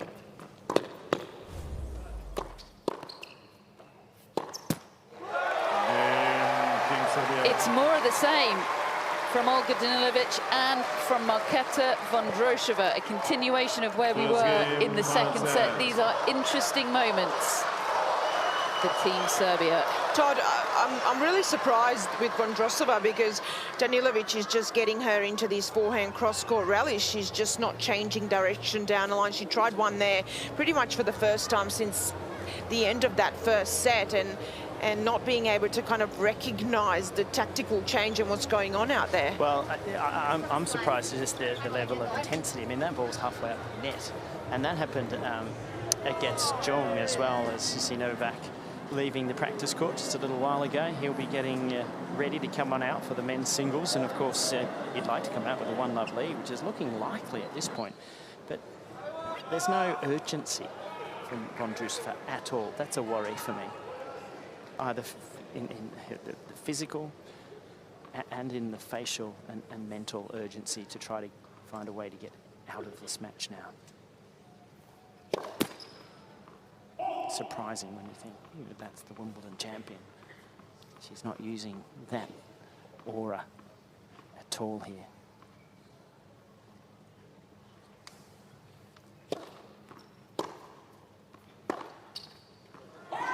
Love 15. However, there is still the mental down the other end. that Olga has to realise that she has a chance to beat the Wimbledon champion, and she up to that task. So there's a few things playing out in the next half an hour, 40 minutes or so for both players at either end of the court.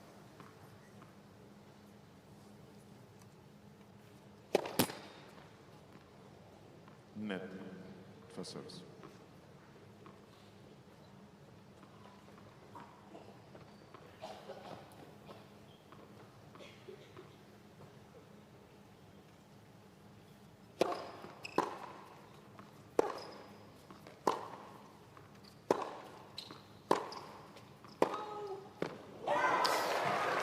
Pulls that one a little too early. She was too far back behind the baseline, but just did play the right tactic again. Needed a little bit more patience.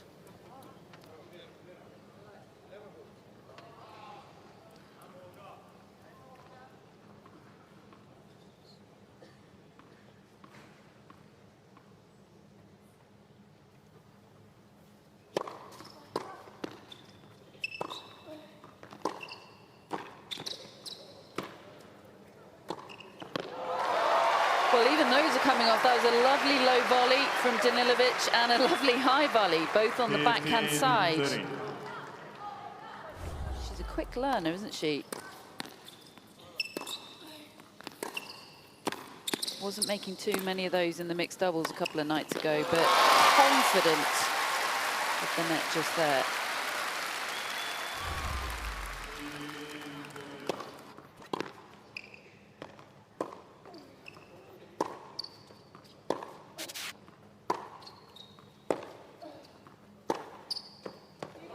That's too good, and that's the pattern she would prefer, to try and get some backhand. She steps into it. Yeah, it's almost as if she has to get a bit angry here. Yeah. And that point had a bit more of that in it. It was a bit more intent to step up and lean and get through the ball.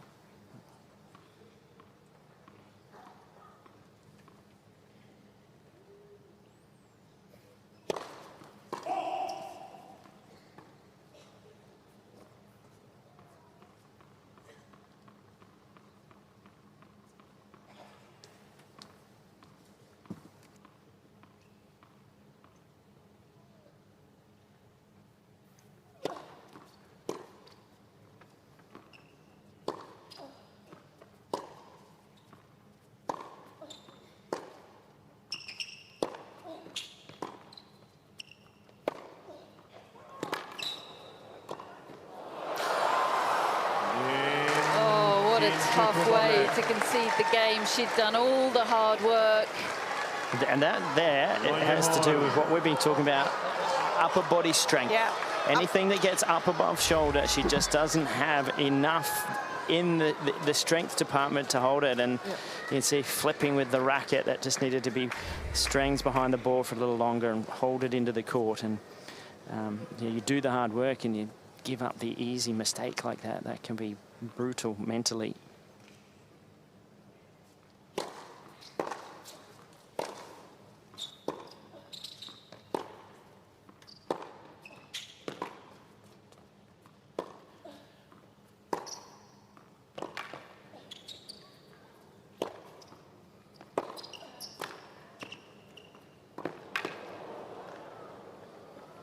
And there's your change of pattern now, where Vondrousova's not getting stuck as much in those forehand cross-court rallies there. She actually changed the direction, going down the line, not going for a winner, but just changing it to the Danilovic backhand, not allowing her to dictate with the forehand. So we asked that question, does Vondrousova realise that? Was she able to maybe change that? And she's doing it.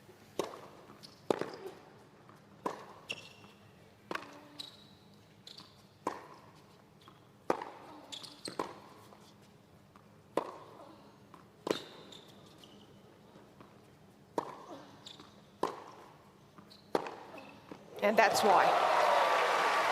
You go across to Vondrousova forehand and get enough height. And have a look at this right here, Danilovic rally placement.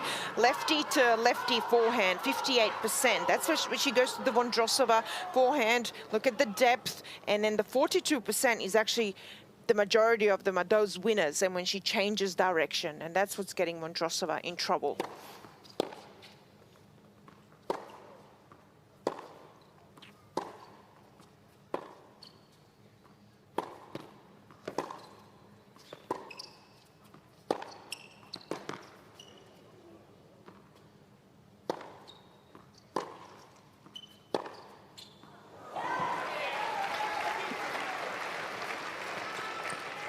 30-15.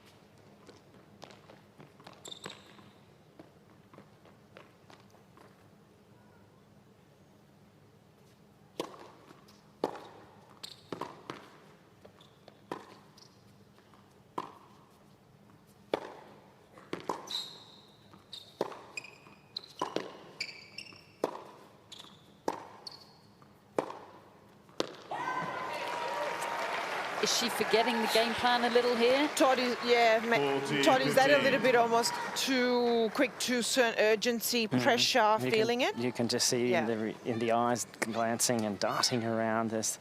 I've had to break her serve. I haven't been able to hold my serve. Now she's actually just overplaying ever so slightly. But the slice backhand's back from Vondrousova.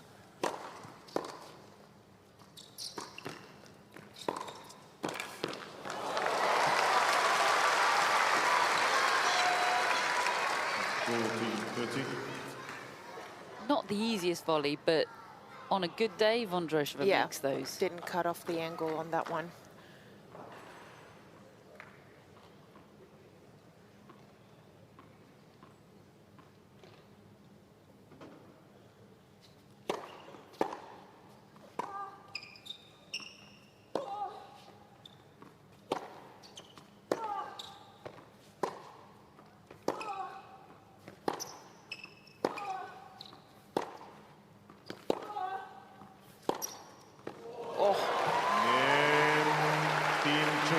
Some real class from Vondrousova there. Haven't seen too many of those rasping forehand winners. Haven't seen her go down the line an awful lot, but boy, was it effective there. She takes the lead in this decider.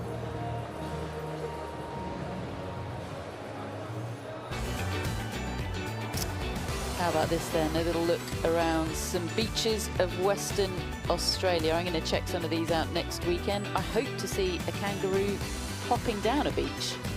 Wouldn't that be nice? Not sure I'll be doing that. No surfing for you? I mean, I'll give it a go, Elena. I'll definitely give that a go. Give all of this a go. Doesn't it look gorgeous?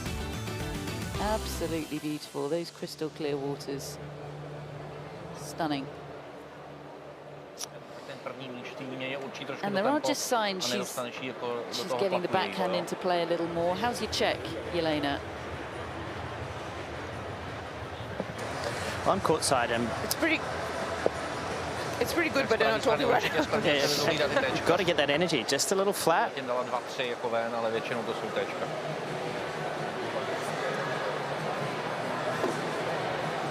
Z té levé strany dost to téčko, spíš jako jde tu placku ránu, než tu zatáč.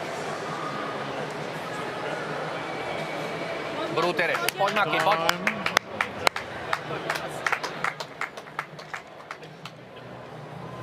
I mean, just the fact that Vondrousova was in conversation there with David Scott, the Czech team captain, she wasn't for an awful lot of that, that second set. Yeah, I think that's positive. But there wasn't much going on in the second set either. And that's what Todd, you were saying about how do you get her up? How do you get her perhaps to almost fire up a bit? Well, you say you're the Wimbledon champion. You don't want to lose to someone ranked 120 in the world, do you? And you see what spark you get. Yeah. You may get told off, but it'll get something happening. But she found a way to lift. Got to give her credit. This is a big game, though, for Olga here.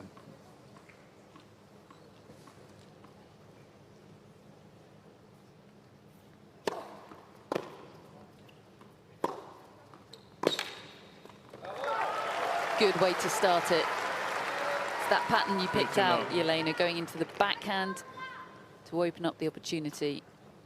Going into the forehand, rather, to open up the court and put it away.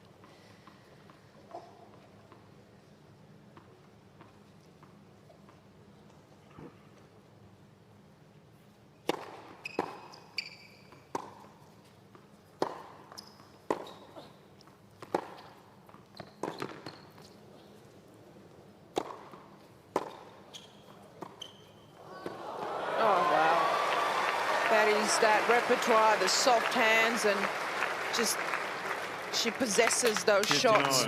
Pojď, Makuš. It was almost a bit of a half volley there. It's just the kind of shot that a lot of players just don't have the The imagination. ability, yeah, but also the ability to hit.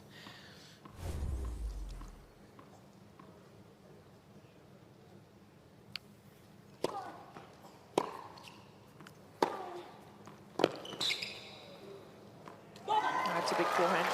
Those are the shots that you also develop if you work on that from a young age, and you work on the soft hands. And Todd, I know you're a big fan of that, and working on the volleys and different grips and different shots that you hit, not just hitting the ball forehands and backhands up and down the court.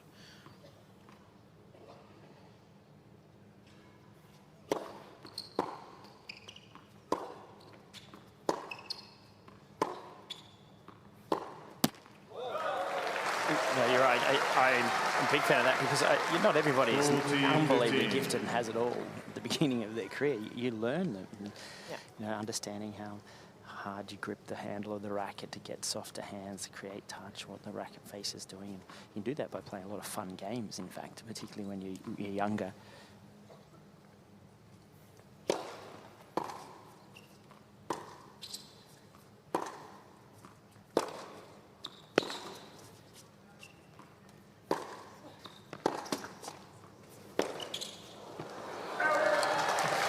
In fact, the European nations are very good at that, and the Czech players have such a long history of, you know, performing well in our game over many, many years, and their club tennis seems to really, I guess, encourage that type of feel and form.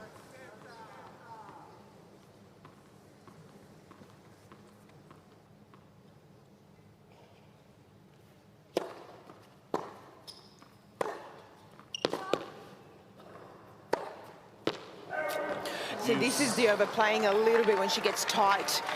It's almost like I don't think she quite wanted to hit it that close, but you can see that her whole body tightens up. Todd, you can probably see that a little bit more down there courtside. You can see the tension knowing I've had 40-15, or I've got a game point.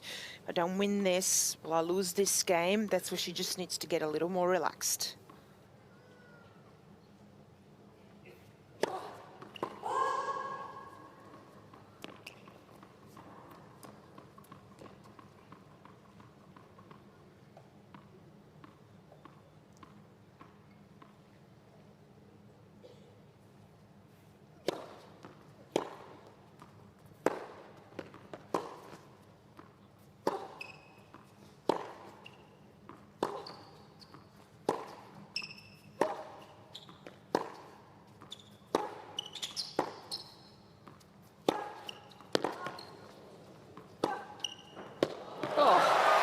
Almost a half volley. There's your freedom when you hit and no tension, and you relax the shoulders. Right, Todd? That was brilliant. Yeah, you're right. And how do you solve that issue, though? That's the big question. You've got to try to put score out of your mind. Yeah, I think it's a mindset thing. You've got to go, okay, I'm just going to replay another point. Like, say, Rafa Nadal, I think, is the best in the world at that. Every point on its merit, whether it's the first point of a match or whether it's a match point to finish it off.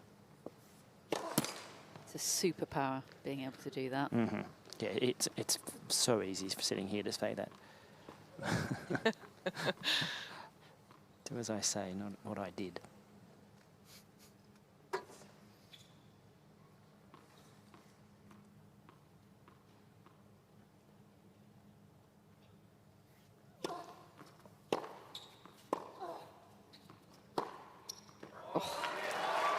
We've seen scarce little of that, haven't we, from Vondrousova? The court craft, the angles. It's a sight to behold. She's picked up the intensity here, Vondrousova. This is what we didn't see in the second set, and even that backhand just stepping in. The footwork is better. Even the acceleration on the shots. She's not decelerating.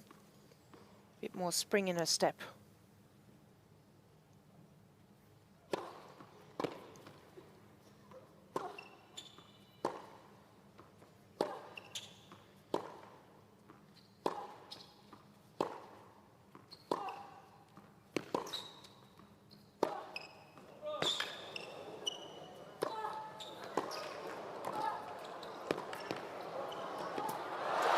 Well, those were the rallies Danilovic was coming out on top of in set number 2. Well, that was a brilliant point. She played it great. And just listening in here. But Vondrousova, so clever. You know, that shot that she got over the backhand side there on that high backhand volley. We've spoken about well, that was such an exciting point. But see that ball there, that's the strength issue. Just not enough power to be able to make it into the court. Everything else in that rally was spot on from Danilovic. Break point.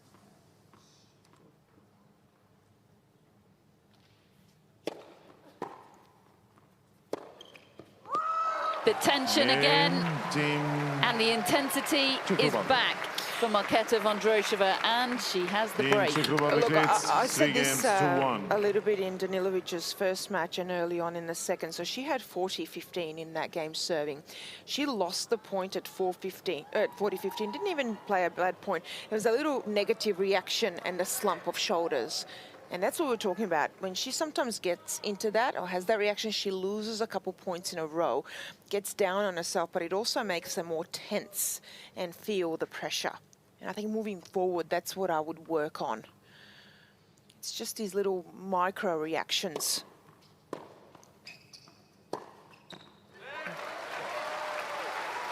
And you might not think it's much, but as a player, if you're not able to reset and play the next point like nothing happened, almost like Alcaraz does, then you're in trouble.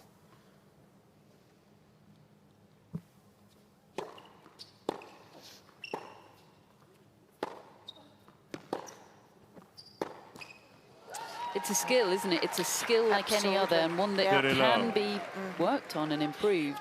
But see, in this match, that could have been the difference between 3-1 and 2-all. And then the next thing, you know, you just never know. Your opponent might get tight, and you might win a match like this, and it changes your whole career.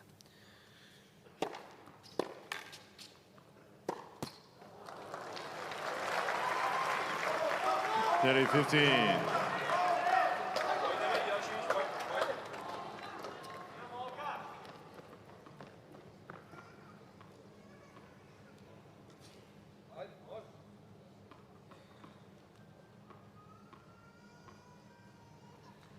Not much you can do about babies crying out amid a point, unfortunately.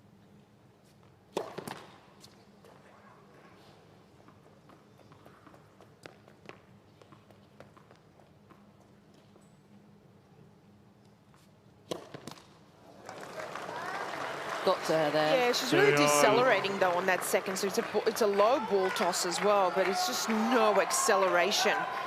You can't get that over the net. Also with the low ball toss, she can't hit up from that left to right where she likes to get the kick.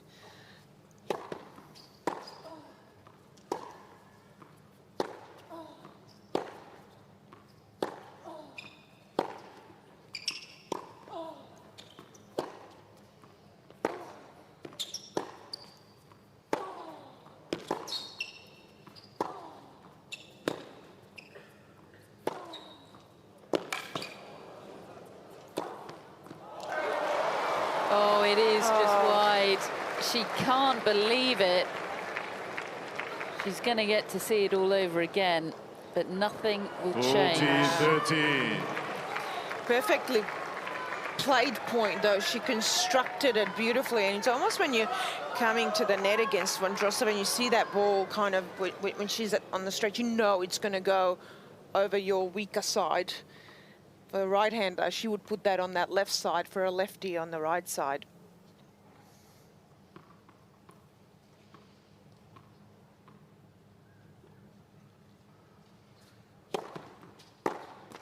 Game Team Czech Republic. Again, trouble avoided for Vondrousova. She is on the front foot now. She has a 4-1 lead in this decider.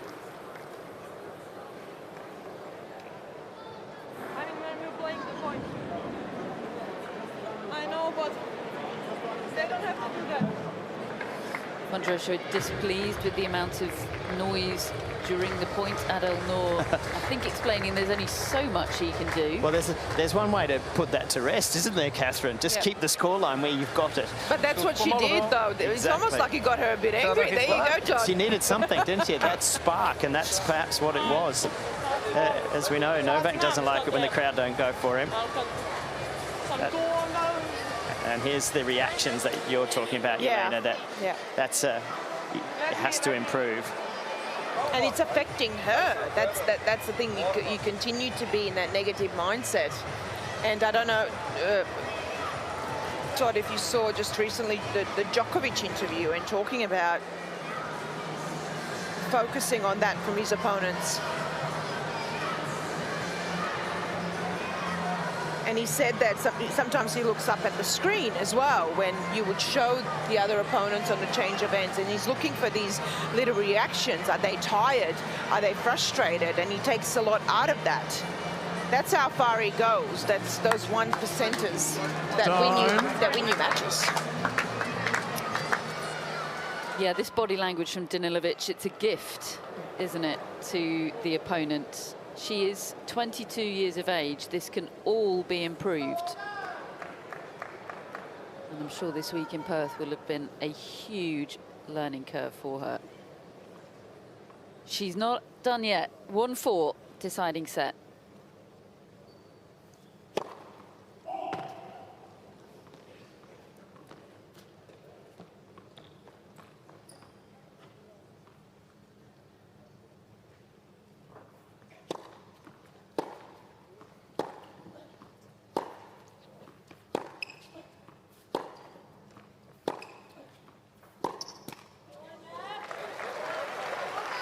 The ghost of those forehand errors still lurks on the court for Vondrousova.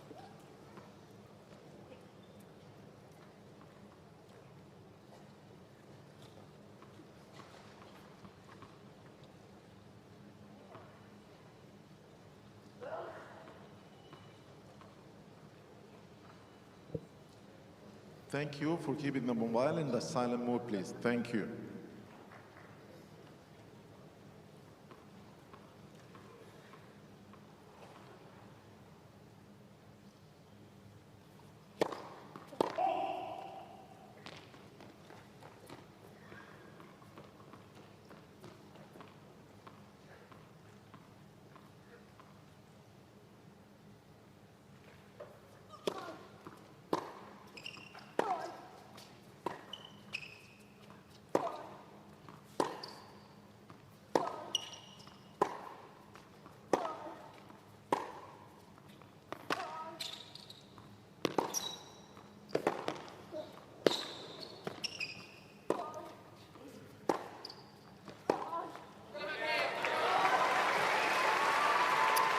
She probably doesn't want to be playing too many rallies of that length, Olga Danilovic.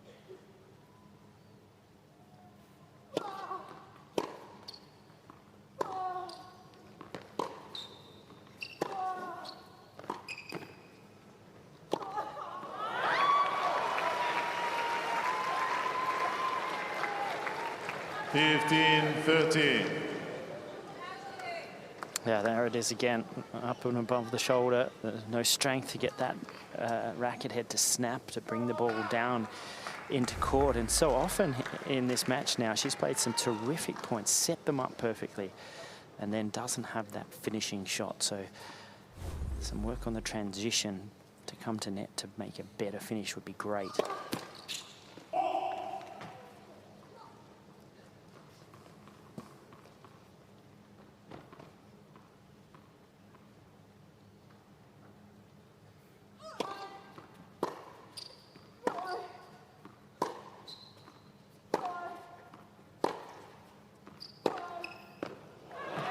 Gee, I love that play.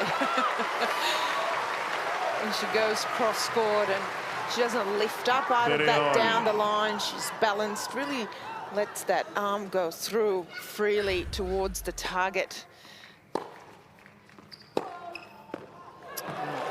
6 shots, definitely more her kind of rally. 30 all, big point.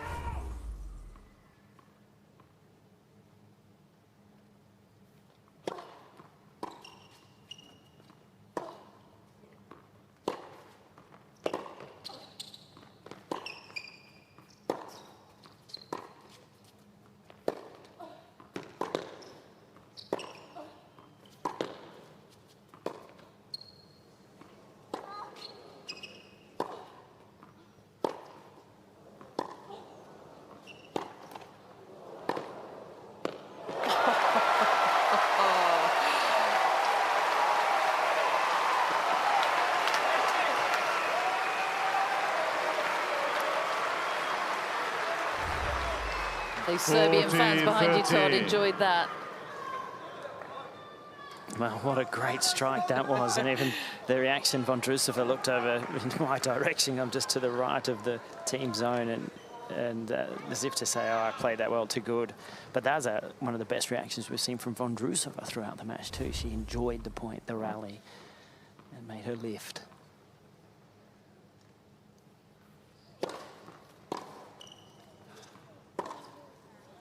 And there's that backup point. When you play a tough one against these top players, you got to be able to back it up point after point.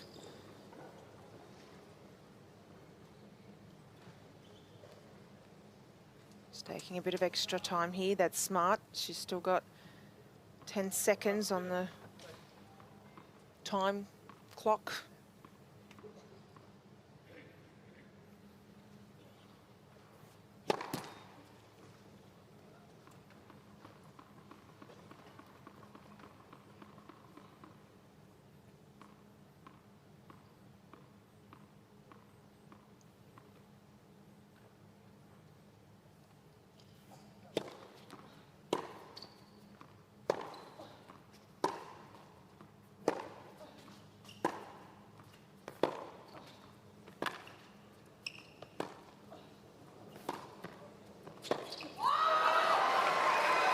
Kept that ball so low, didn't she, Vondrousova? Just knifed that slice, both the one cross, she went a bit shorter, and then the one down the line and got in quickly. Playing more points on her terms is the Czech. And a point here for a double break. And that would leave her serving for the match.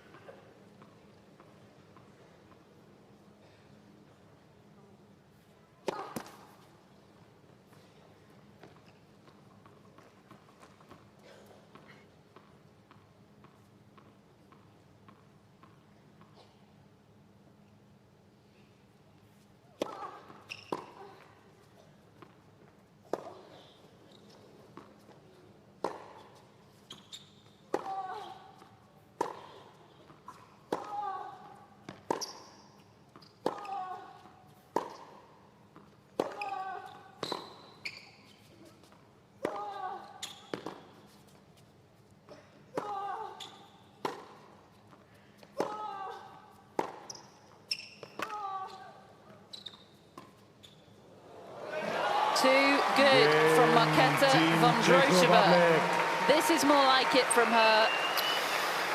5-1. You know, that's not just a well-played point, but the awareness to see that she was wearing Danilovic down, that she was further back behind the baseline. That was going to be a tough one to chase down after a couple of those long rallies.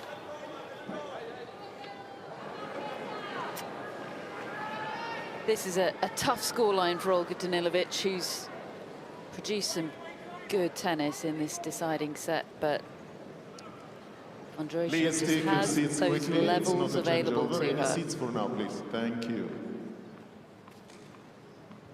And she is now serving for the match and a win for Czech Republic.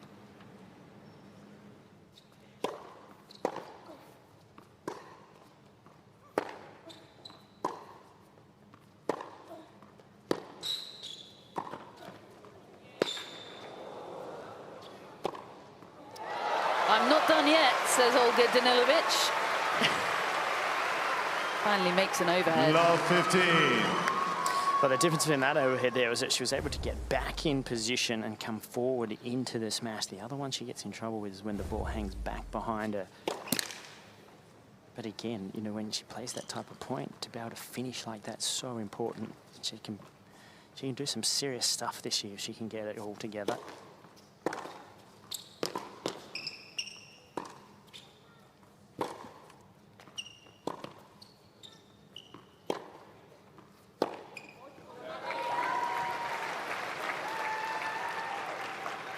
$15.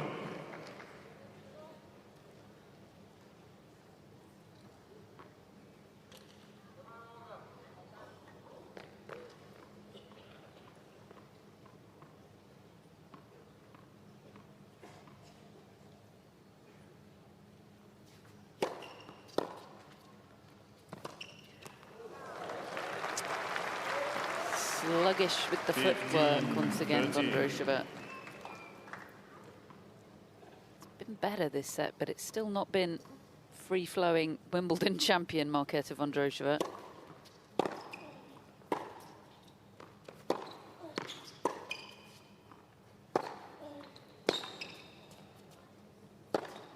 Nice. Good footwork inside the court, great acceleration, and I like that it didn't hesitate on that drive volley because she's been made to work, and that extra balls, when that comes back consistently, not easy. Could get one of the breaks back here.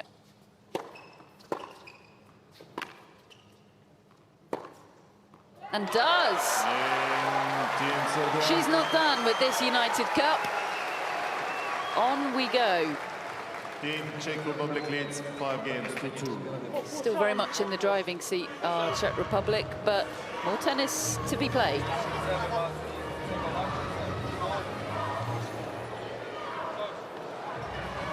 It's always interesting, isn't it, when you watch a player who more or less thinks they're out of it 5-1 and how much freedom then came into the end of the hitting. And Elena, you said, you know, there are times when she's been nervous and it gets tense and then the racket head sort of slows through and there's the upper shoulders and not got the flexibility. And that game there was an example of, you know, just playing a point on its merit, not playing a scoreline. Yeah, that was a pure example of freedom, really. And that's something that, yeah, you look at, you work on mentally and go, why is that happening? How tense am I and nervous am I getting on those big points? And how does she deal with it? That's where the coach comes in as well, and you take a bit of extra time.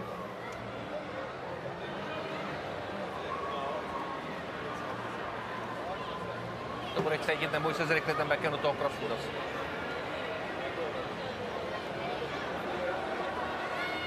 Doesn't look too concerned, does she, Vondrousova? Still has the break, will get the opportunity to serve for it once again, but no, even at the most demonstrative of times, Todd, she is tough to read. Yeah, well, when she came over to the team zone at the end of that changeover there, she just sort of rolled her eyes and say, oh, well, that was too good. I mean, I didn't think I played a bad game.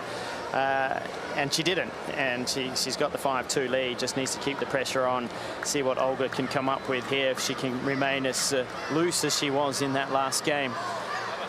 But now that she's behind, she's not as she's not as worried as she looked as when she actually had the lead, you know, and was in with a real chance of beating such a top player like this.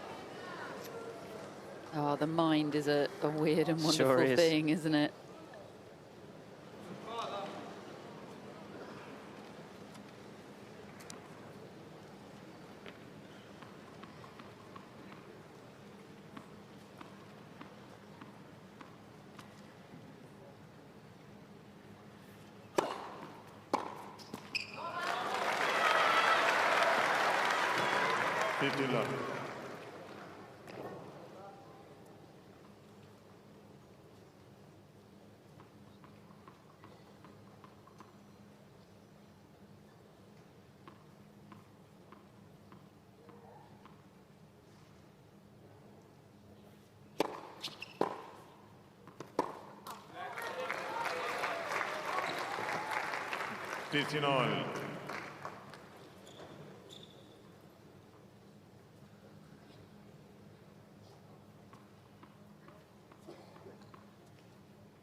30-15. Yeah, this is where you take care of business. You hold your own serve, get a lot of first serves in, force Vondrousova to have to serve it out, make the player feel that moment and that pressure.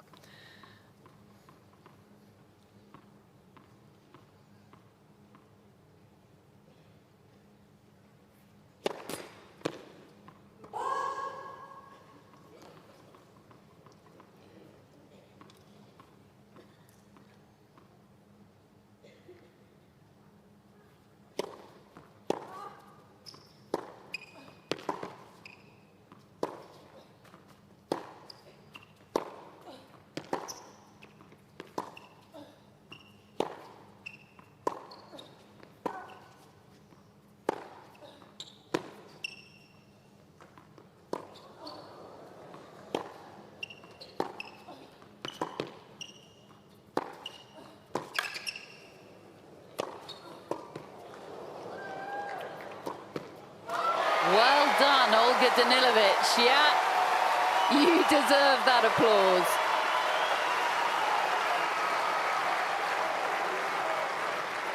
$40-15. I feel like every extra moment she stays out there is a moment of experience and learning. Absolutely. This is not the level that she plays against every week in a tournament. So every point that she can win is just so important for her, especially early on in the year.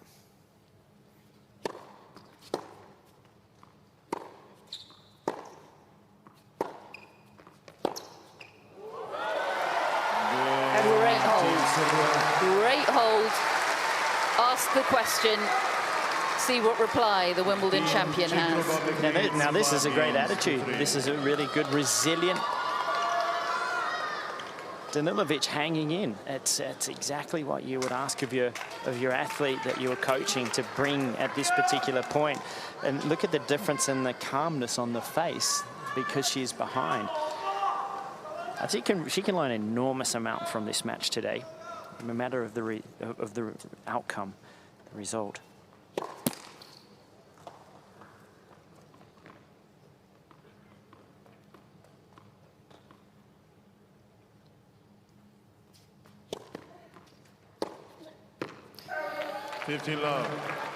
That's a gift from Danilovic. Yeah, but see, for me, that's not a free forehand. That's one of those okay, upheld serve.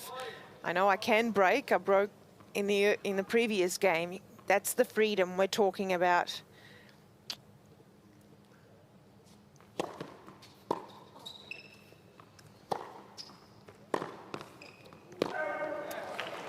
And being a front runner, Yelena, being a good front runner, Todd, it's such an underrated skill, isn't it? I think Yelena's right there. That was the, oh, I'm back in it now. Yes. I know it because I've felt it a few times myself.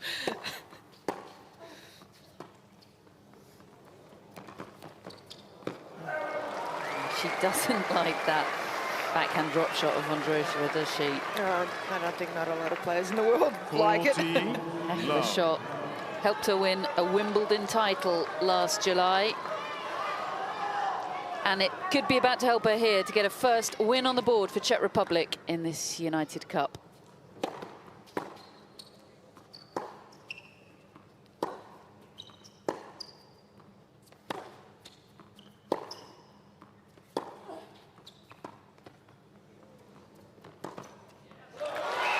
Not good enough.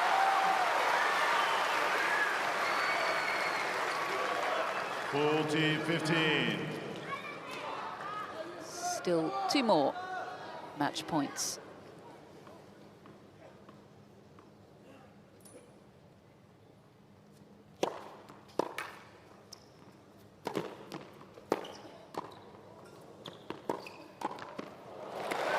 Nice to see Vondrousova end it at the net with those skills we know she possesses.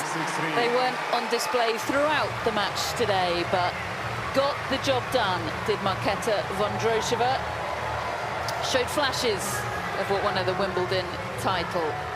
3 sets for her, 6-1, 3-6, 6-3 over young Olga Danilovic. Lots to work on for her, but a whole lot of promise, Jelena. Absolutely. Look, for Vondrousova, though, she'll be happy with a win to win this match today, especially after struggling in the second. But look, for Danilovic, I'm impressed. There's things to work on that will make her such a better player, but that is a positive. She's such a great ball striker, a lot of promise, physically as well, got some big weapons and can learn a lot from this match, like Todd said, and that's what it's about.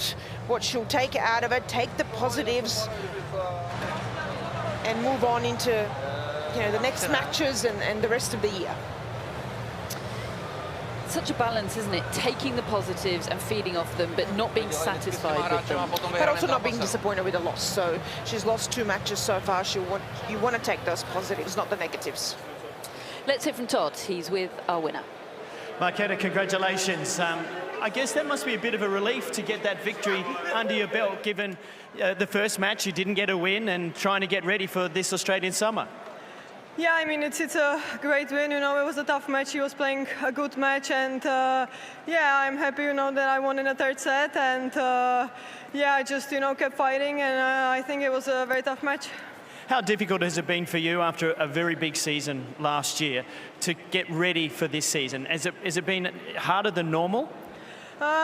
Yeah, I mean, we did everything normally, but of course it's much more pressure, you know. You want to play good, and expectations are high also. So yeah, I just, you know, want to play my game and, you know, stay in my head and just enjoy the game. Those expectations and pressures, they come from being the Wimbledon champion. What's it been like to be travelling around the world known as that for the very first time? Yeah, it was amazing. It's, you know, it's crazy, and yeah, you know, I'm proud of myself, but yeah, it's just, you know, I just want to keep pushing and just, you know, try to play my best tennis, and yeah, just, you know, have the new role. It's amazing to have it. So it's kind of a pressure, but yeah, for me it's great. What do you go on to now? The Czechs can't make the finals here, the quarterfinals. So it's still important to get matches, to get wins. Where to now in the Australian Summer of Tennis? Where are you headed? So I'll play Adelaide and then AO. So yeah, I can't wait to play these 2 tournaments here, and people are amazing. You know, the support is amazing. So yeah, I feel great here. Well done today. You've got a victory under your belt. You can go to Adelaide with a bit of confidence. You've given the Czech Republic a 1-love lead. Yuri's coming out against Novak. That's going to be a big match, isn't it? Yeah, I mean, I can't wait for it, you know, to see Novak, and of course Jiri. I think he's, you know, he's very happy to play with Novak, and yeah, it's amazing to see him here. So I think we all cannot wait. Well, that's coming up next. Ladies and gentlemen, would you please put your hands together for Marketa Vondrousova, the winner here today.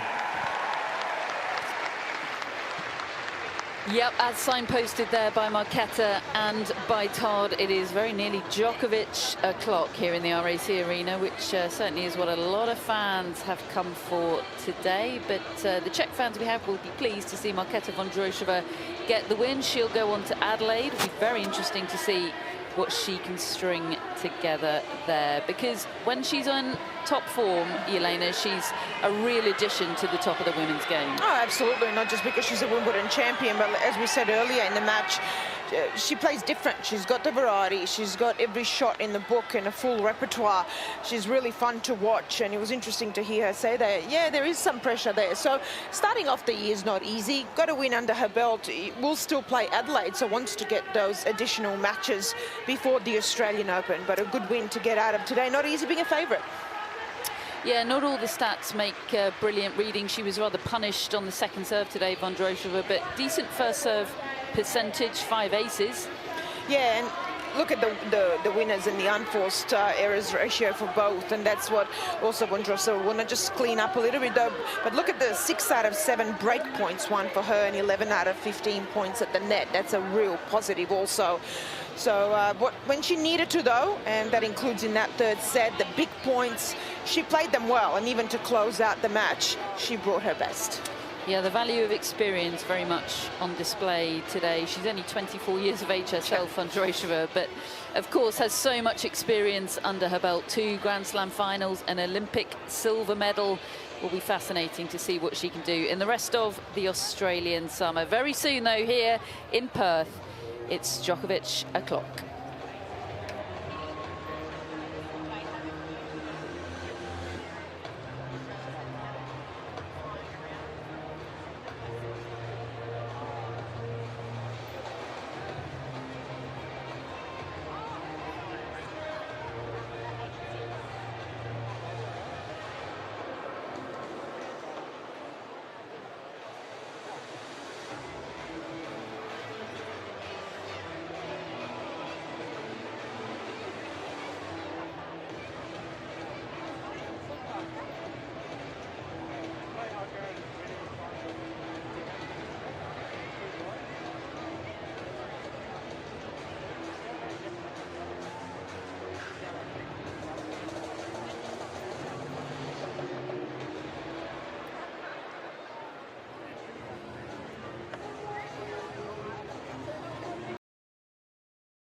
Well, welcome back to the RAC Arena in Perth, the United Cup, day 5, and it is the last of the group matches here in Perth.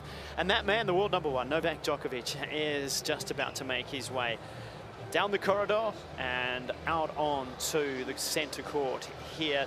I'm Todd Woodbridge. Alongside of me in the commentary box for this match is a former world #1 himself, Jim Courier. Welcome.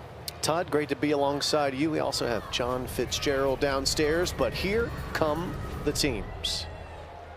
Our second singles match, please make welcome from Serbia, world #1, Novak Djokovic.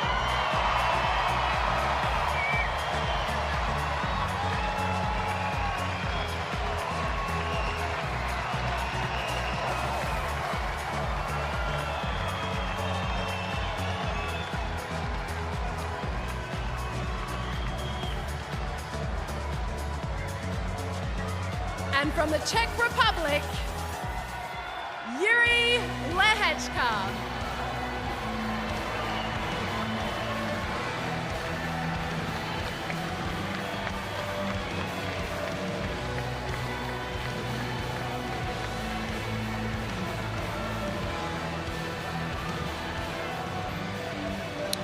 So we have the players out on court.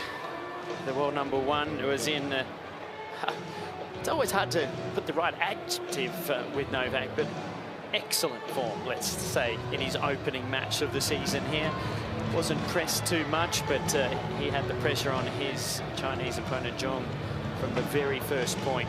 And today he is coming up against Jiri Lehecka of the Czech Republic. And as he has to do so often, Jim, it's a first meeting.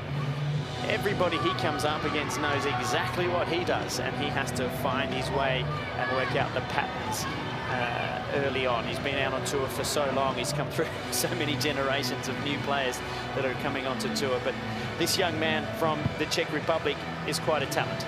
Yeah, he's very talented, and there's no question that Novak's team, led by Goran Ivanisevic, will have done their due diligence. They do have analytics at their disposal. They will have checked and seen exactly what the opponent has. Novak is so diligent about everything there. He's putting the new tablets into his new sports drink Sila that he's debuting here this week in the United Cup.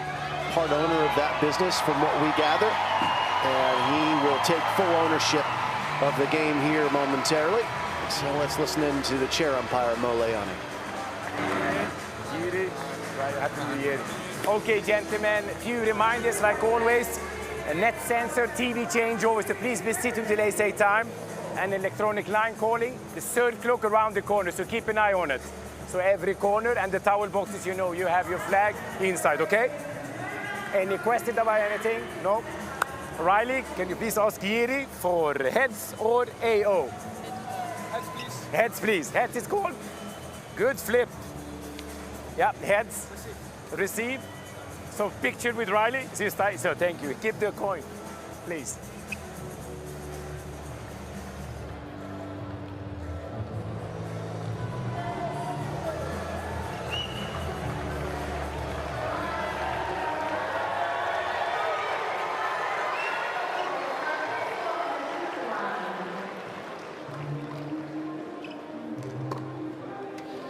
Okay, players out on court. There is Jiri Lehecka. Oh, the Czech Republic. Are you going with Yeezy or Jiri? Which way are you going? It's a new one for me, and I'm going to get my... I mean, you're going to go with Djokovic, I'm going with Djokovic. Yes. So if you want to go Jiri, Yeezy, that's fine. But you've got a funny accent. Yes, I do. But he's 22 years of age, currently ranked 31 in the world. He's got a career high of 29, and like so many players that we've talked about at the beginning of this United Cup and season, obviously you reset a goal, and that goal is to go that little bit higher than what he has been in the ranking. He certainly has the game to do it. 185 centimetres tall. Got some game. We'll talk a little bit more about that in a moment, Jim, because we're just going to go courtside. We've got Viktor Trojski, who is mic'd up. He's the captain of the Serbian team. And tell us, Viktor, how was Novak after that first match? Happy with where he's at for the start of the season? Hey, guys. Yeah, well, it was a great match by him. Obviously, first match of the season. He's played a very very good, high percentage of everything. I mean, great result also, and also afterwards he had mixed doubles with Olga. They won, so he was happy about the first day. He had an easy day yesterday. And yeah, I mean, I know he's looking forward to this match, and we'll see how it goes. Victor, it's Jim. Tell us what Team Serbia knows about Jiri Lehecka. This is Novak's first meeting with him. We know him well. I watched him during the Davis Cup, and my player Hamad Medjedovic played him. So I watched him a few times. I was on the court when Jiri was playing. Very solid player, very good aggressive player from the baseline. But I think Novak has his strengths, and I think he can use his strengths against Lehecka. Well, I think it will be a fun match to watch, but obviously Novak with his game, he's a favorite. I know you can't give anything away, but I'm going to ask the question anyway. Victor, we saw in the warm-up that Novak was getting a bit of work done on the wrist, and I assume that's just a little bit stiff and no problem. Is that right? Yeah, that's what I heard. I wasn't at the warm-up because I was in the match, but I heard he had a little issue with the wrist. I think it's just like a little inflammation, just sore probably, but I'm sure he'll be okay for the match today. All right, well, we'll let you get focused. Thank you so much. Good luck in trying to level this one against the Czechs. You've got a good man, I think, in your corner who should be able to do that, but we'll see what unfolds. Thank you. So here is the warm-up a little earlier, Jim. I don't know if you saw this, but the warm-up was going all right, and then that happened, and then he ended up getting quite a bit of treatment on the side of the court. That's just on the court, just outside of the RAC arena here, and, you know, coming in and there's more of the treatment taking place, playing singles and mixed doubles in his first official match of the year. That's a stressor, even for someone as fit and as focused as Novak. So we'll see how it plays out, see if there's any tenderness. I'm watching him live right now. He's kind of massaging the wrist on the court as they're beginning the serve warm-up. So he's still feeling it. We'll see once they get going in match if the adrenaline kicks in. But meanwhile, we can kick it downstairs to John Fitzgerald and get his take. He's got a lot of adrenaline, Fitzy, doesn't he? No, he does. What are you seeing down there, Fitz? Well, I haven't seen anything too unusual about the wrist, but it certainly is a worry when you see vision like that. Even if it's just a tiny little niggle, there's all sorts of thought processes that start going through your mind if you're the player. So, and that wrist is very valuable to not just to Novak, but to this team and to the rest of the summer. And he have his attention a little bit, but he seems happy enough. He's smiling, and he doesn't seem stressed in his face. So hopefully it's not much.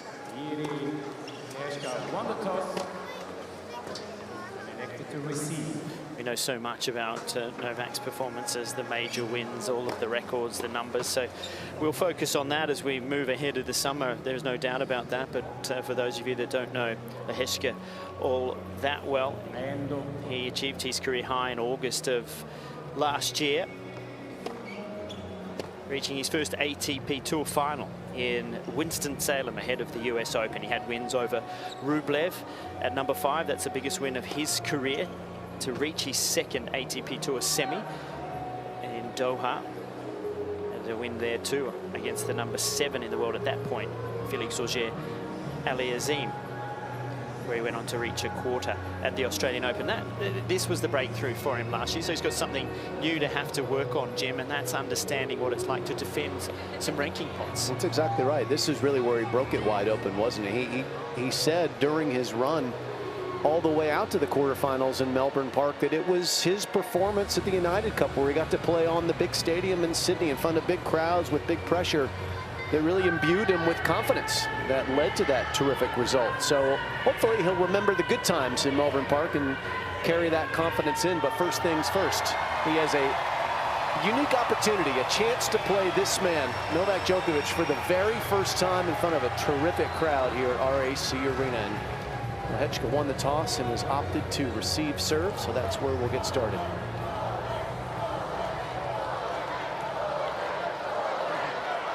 Their first set. Novak Djokovic to serve for Team Serbia. Ready? Play.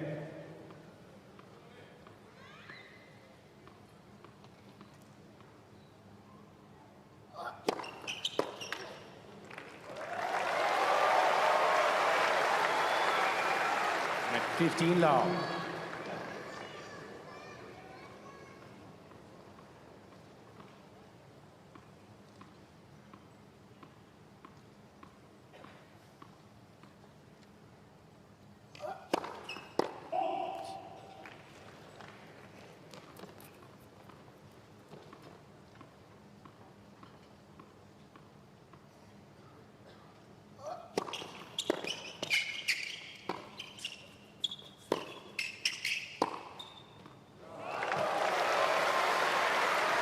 Be careful if you leave a space down there, even this early in the match.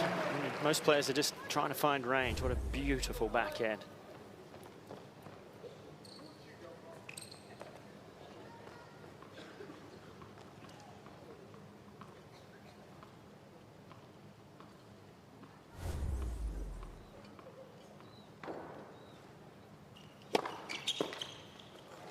Et 40 love.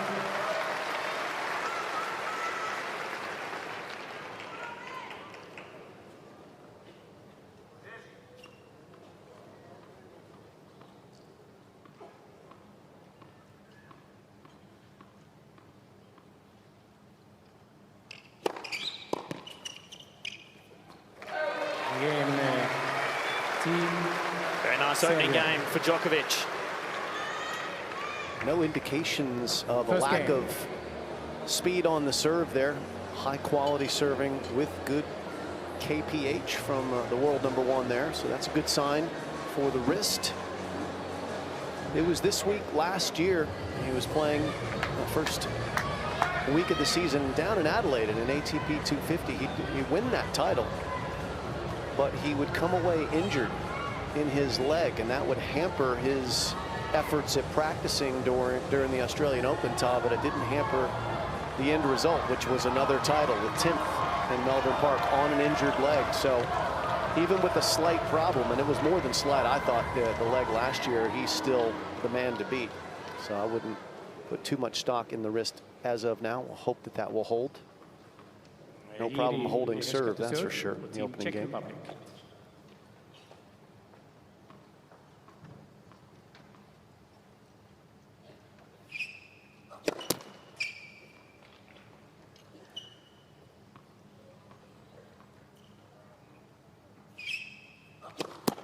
Net.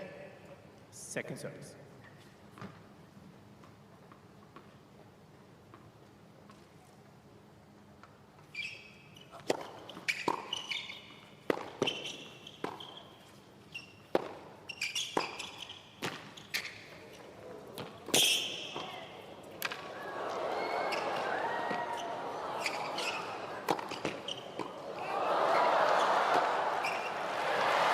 Sometimes you have to win a point 3 times against Novak.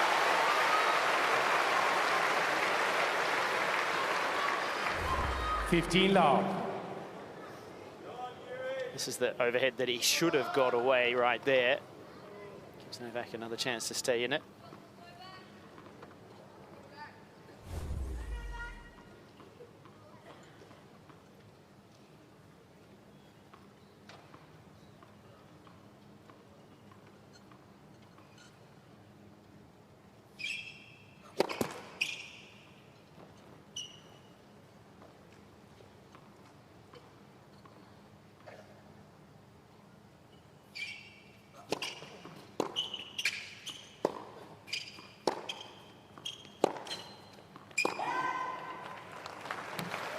Well, Team Czech Republic playing for pride in this tie here today. Regardless if they beat Serbia, they cannot make the quarterfinals. That's by virtue of losing 3-love to China in their opening match, and Lehecka lost in 3 sets to Jung. So he's trying to build that confidence that you were talking about, Jim, that he got last year.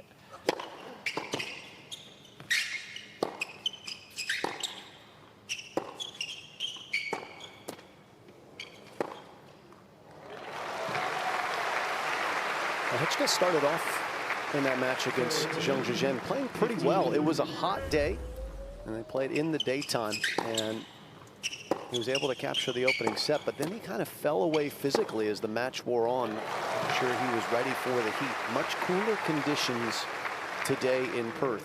Weather's not his problem. It's this guy.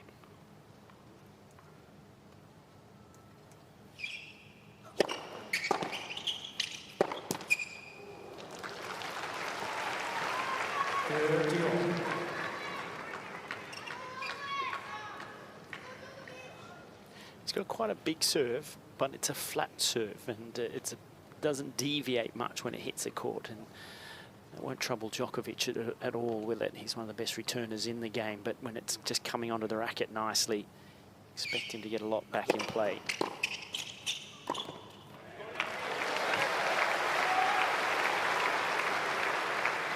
And that's a good place to serve to Djokovic if you're able to jam him, right? Yeah, absolutely. Novak never actually asked him if he wears a long jacket, you know, for a suit jacket, but I suspect his arms are longer than standard for someone his size. It sure seems like it. And that's what gives him great width on the return, that wingspan, but it can also work against him if you go with the body.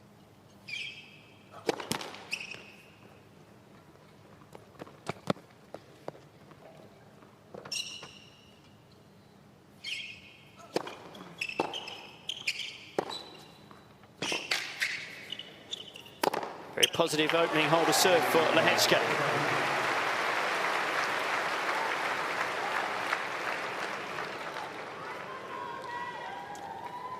One game on.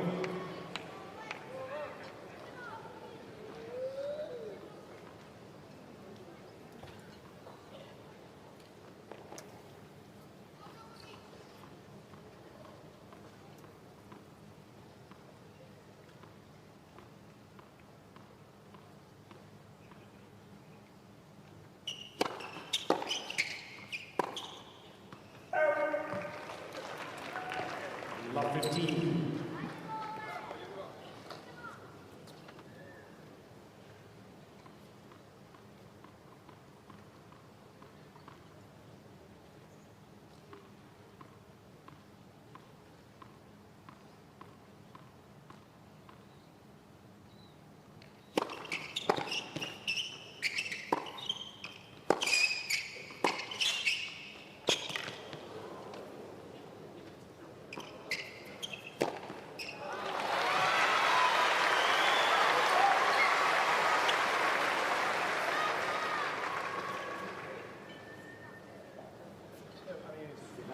I don't think it's necessary.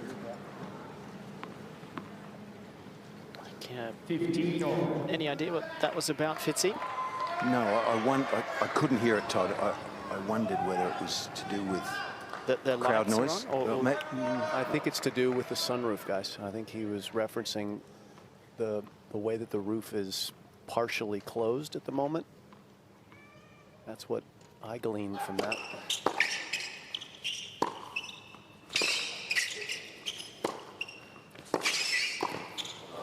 They played it in the evening. He shakes that wrist off violently after that miss. He hasn't played in the day at match time anyway. You can see the roof, it's closed to a sunroof type format that just simply allows whatever light there is coming from the sun to go directly onto the court and keeps the crowd in shadow. That didn't look like that felt very good.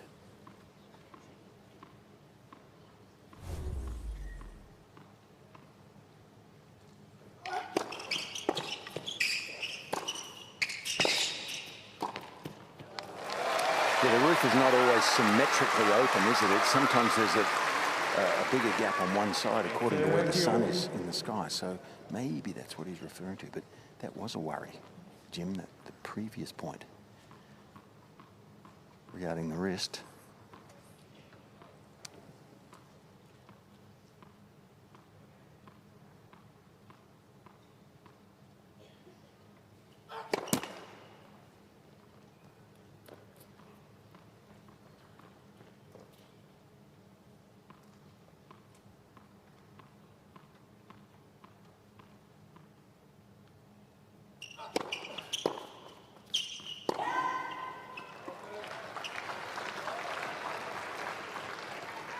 40-30.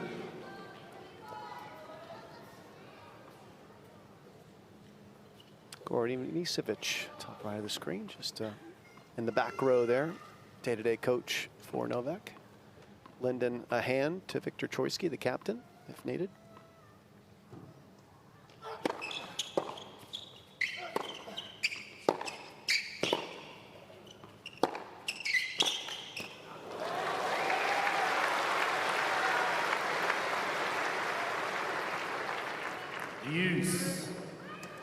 Started pretty well, hasn't he? Lehecka, he's certainly not afraid to trade some shots here with the #1.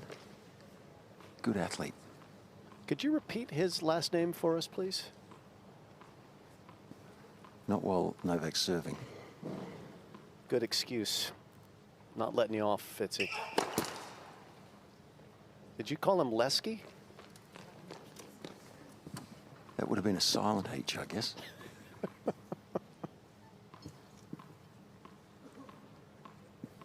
Let's try Lehecka. Let's go with that one.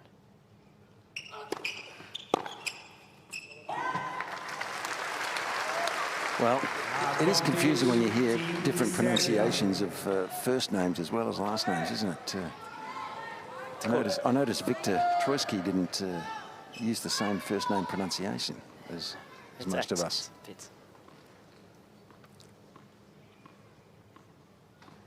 The worst people with player names are the players themselves.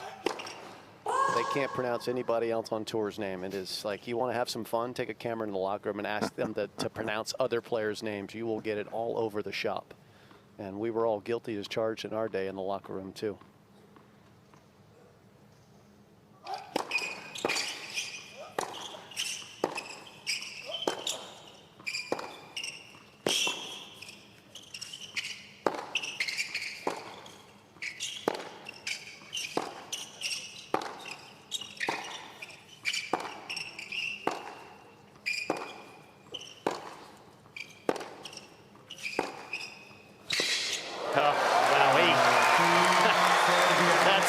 Ball striking at its best, and it's a holder serve for Novak Djokovic. 2-1 first set.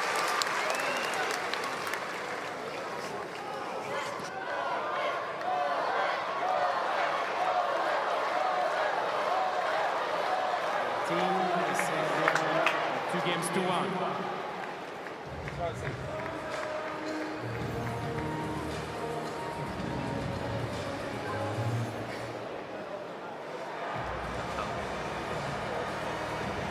That's mystery has been solved.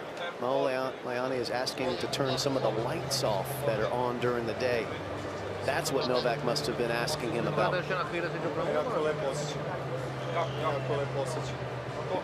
Saying it's not necessary. That makes sense. There you can see the lights that they keep on, even when the sun is shining on the court as it is right now. Let's see if they stay on or if Novak gets his way and Mo gets his way and turns them off. Minule bylo teda trošku víc, ale že má být 15 minut, no. Ale když půjde hrát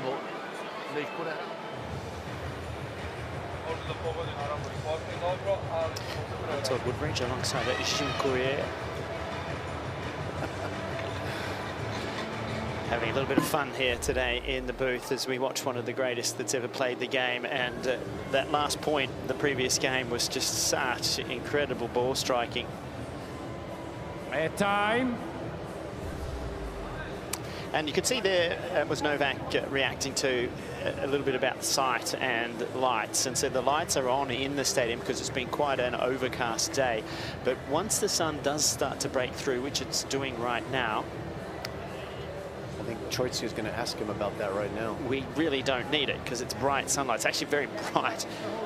It's been a much nicer day to be able to be out watching here in the RAC Arena. And Mo Leone did get on his walkie-talkie and talk to some other people about perhaps getting those lights switched off at Novak's request.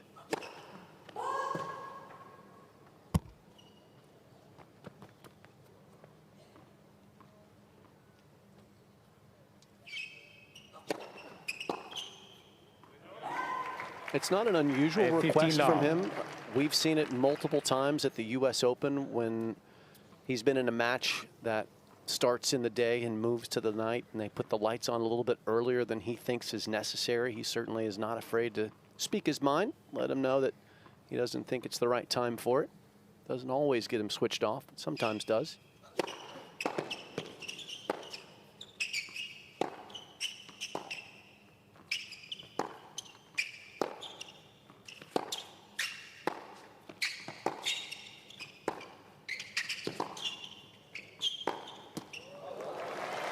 Catches the back edge of the line, that one. At 15 all.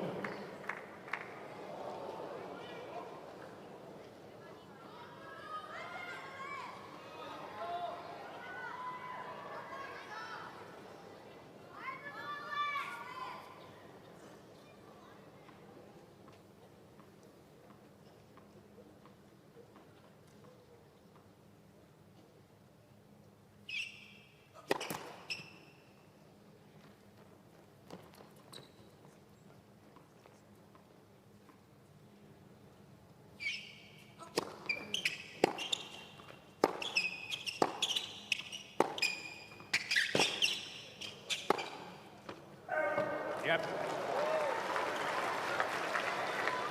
At 15, well, I mean, there's so many hard things to do when you come up against Novak, but would one of the hardest be trying to come up with a game plan and a tactical plan and stick to it?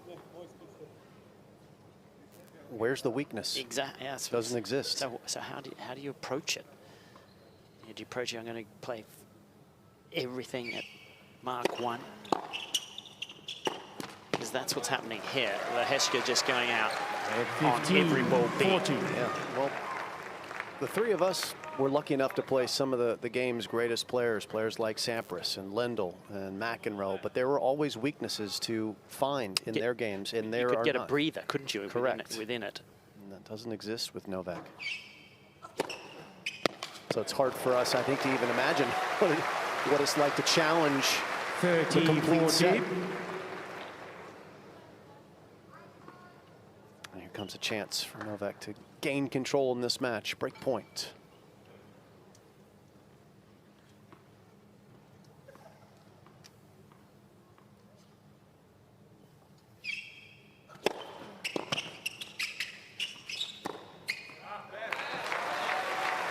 And 2 of them saved.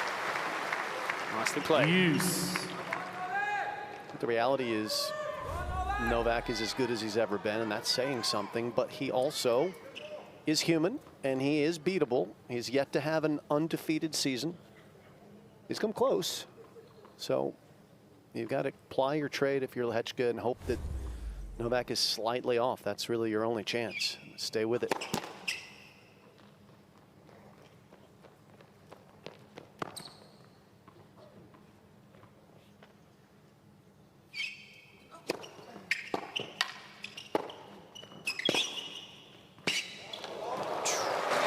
That's phenomenal. What a shot. Gee, he's hit that baseline, I think, 3 times in this game.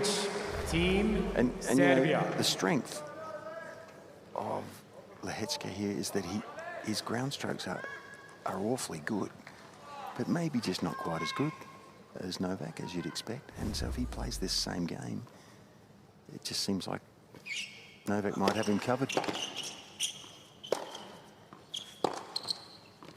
Out. Missed one.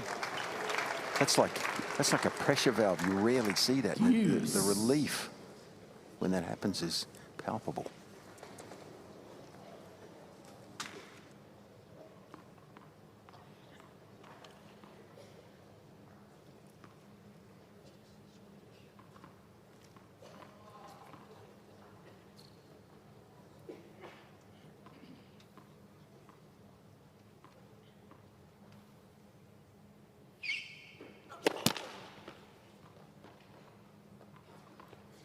Ball, please.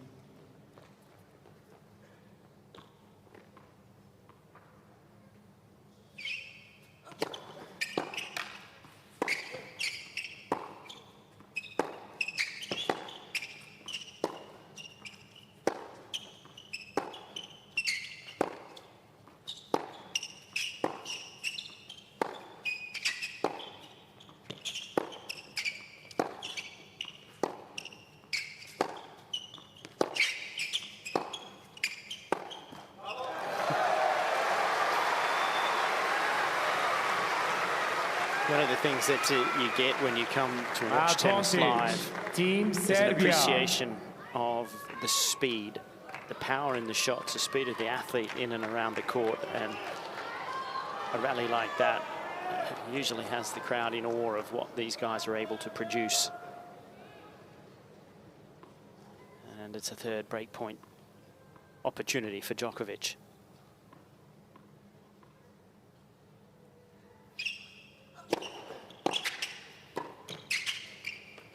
And he gets it this time.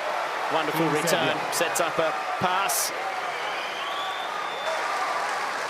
I mean, we all try to think of ways, and it's very difficult, almost impossible against Djokovic. And I don't mind someone serving a volley, but the problem for Lehecka here is that his volleys are not as good as the rest of his game. So he just didn't do anywhere near enough with that backhand volley. He was in at the net. He had to penetrate with that to have a chance to win the point.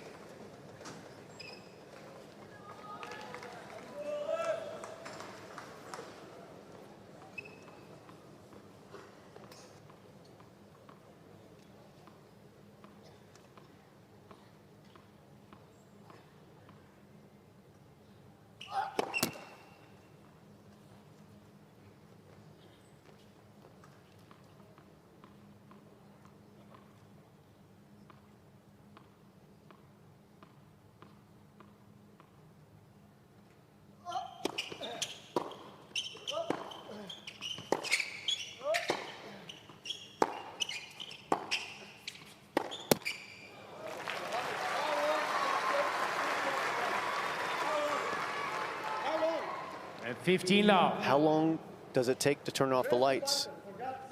That's the question he's asking.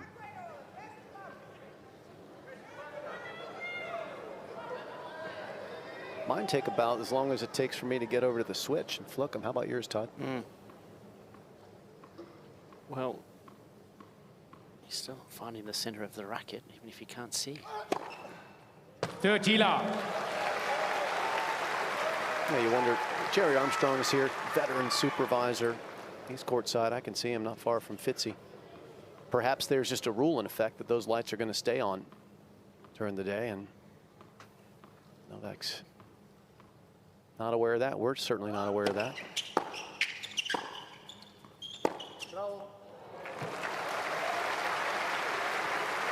I think the bigger issue of the lights is that they're actually, for At tennis, 13, they really do need to be 15. on the sides, and there is some lighting that sits as you look up directly behind both ends of the court. And so it's quite easy to sort of glance for the higher ball. You see that's on the side, so that's perfect, but it's at the other ends that can make it difficult. Especially on an overhead. Yeah, very much so. That's what got him to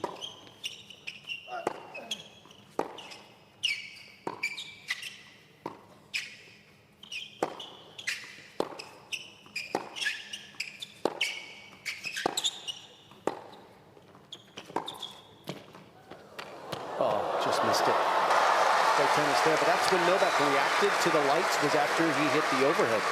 Go Fitz. Oh, Jim, I feel for him because, he's realising that from the back of the court, he's not winning the majority of points. He's winning a reasonable share of them. But this is not a play to come forward on. The backhand of Djokovic is renowned for making you play like that and not missing.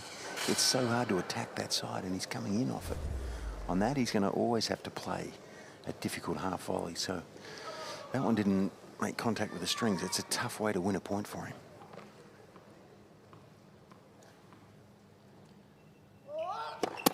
Let.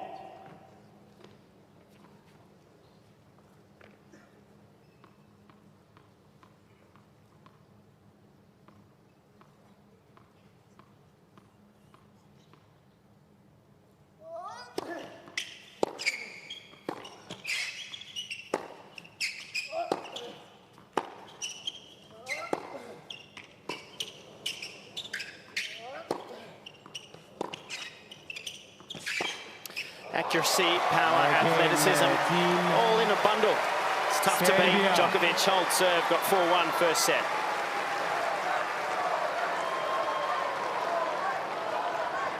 Team Serbia lead 4 games to 1.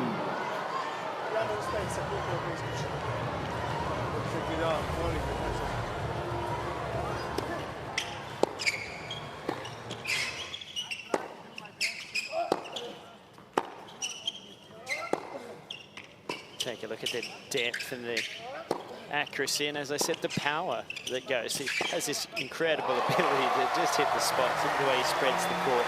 Short, wide through the forehand, which allows him to drive hard, deep down the line. And eventually, his opponent doesn't have the legs to get there anymore.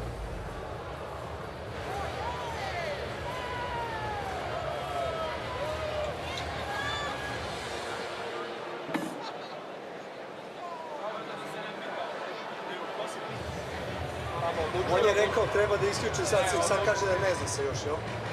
Pa ko odlučuje ovdje? Hoću supervajzora, zovi supervajzora. Hoću da mi daju objašnjenje, zovi supervajzora, hoću objašnjenje. Novak wants a word with the supervisor, which is Jerry Armstrong. Jerry has his walkie-talkie in his ear and seems to be getting ready to come onto the court to problem solve this situation with the lights. So we'll get some information here in a minute. That's Jerry climbing over the fence, walking down to the right. You see him in the navy blue shirt.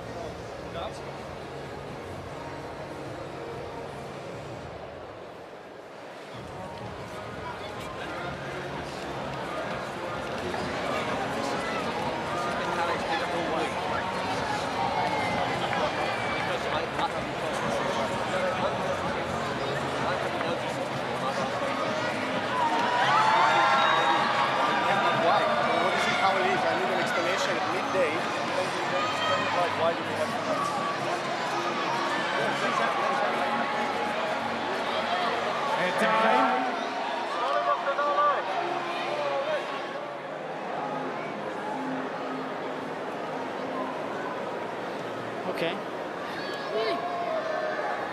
And that's a view outside of the RAC Arena. Overcast skies in Perth today, not as warm as it has been throughout the tournament, but perfect for playing. And Novak, he wants those turned off. Don't think he got exactly what he was after there with Jerry Armstrong. We'll find out though in a few minutes.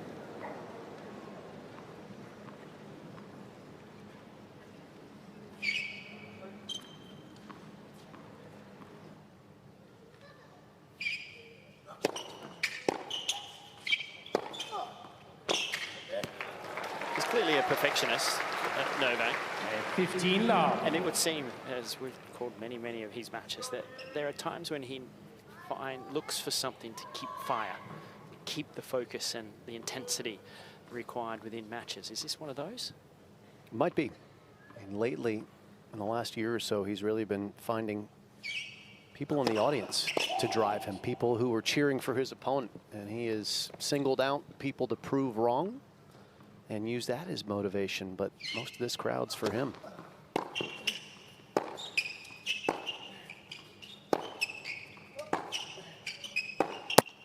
Jerry Armstrong, incidentally, the supervisor, after that discussion with Novak, did not go back to his seat. He went underneath into the belly of the arena to go, I'm sure, find out why exactly the lights are on, because even he seemed surprised that they were on.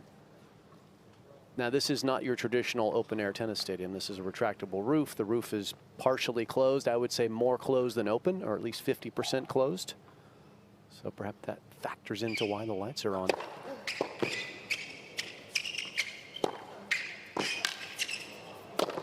They've been this way the whole tournament. Yeah, and the roof, matches. The roof is adjusted to keep the crowd 15. And the fans in the shade. Yep. Just gets the daylight, direct sunlight on the playing surface, so it moves throughout the day's play. Do similar things at Melbourne Park, as well as you've mentioned. US Open have done that.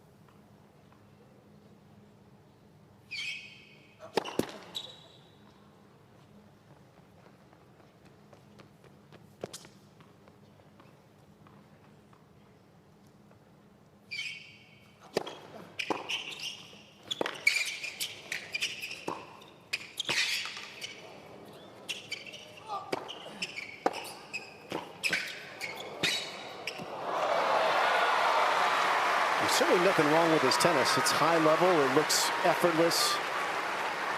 But you can understand that he might be agitated given that he had the wrist issue earlier today, and that seems to be bothering him slightly from a pain standpoint, and the knowledge that he's going to have to win 4 sets today. 2 in singles and 2 in mixed doubles. One day at the office ahead for Novak. That'll keep you on tilt.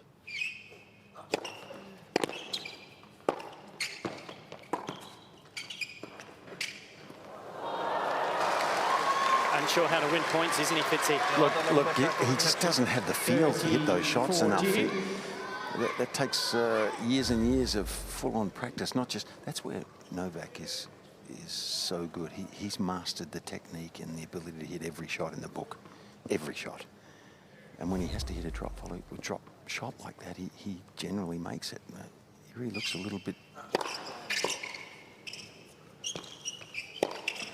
He looks a little bit out of his comfort zone when he goes for shots like that, and that's ultimately probably caused him to lose his serve again there.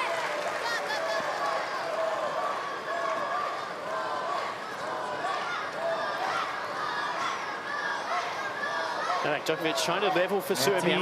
Serbia lead 5-1. Marketa Vondrousova defeated Olga Danilovic in the opening match in 3 sets to give a lead to Team Czech Republic. However, this group is now down between China and Serbia. Serbia defeated China in their opening match. Sets for and against already. Against the Czech Republic, they cannot stay in this group, nor can they make the 4th spot here, which is the best performer that doesn't win their group. So we have 3 groups here. They all go through to a quarter.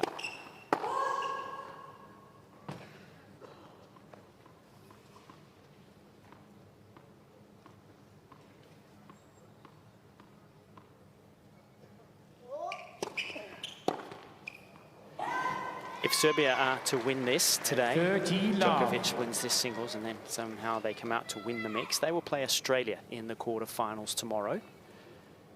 And Poland would play China.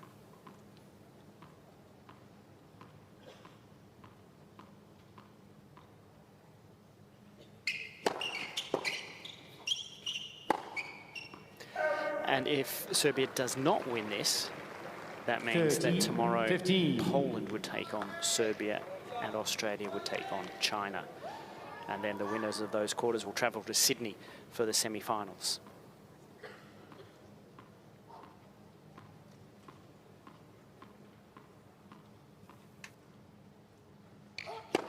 Left for service.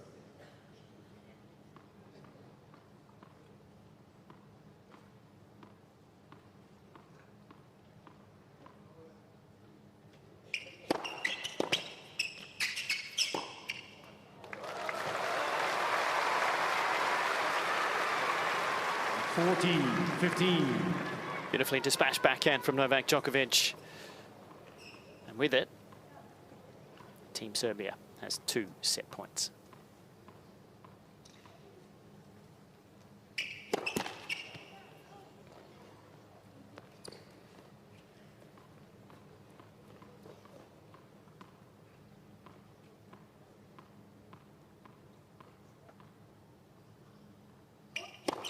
Net. Second service.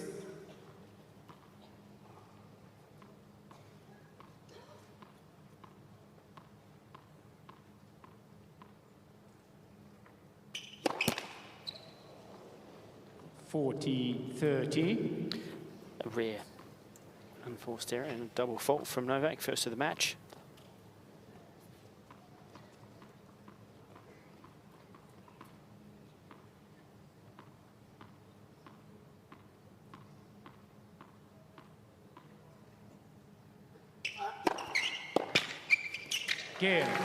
But he cleans up a very, very tidy first set for Team Serbia. 35 minutes, and Djokovic takes the opener, 6-1.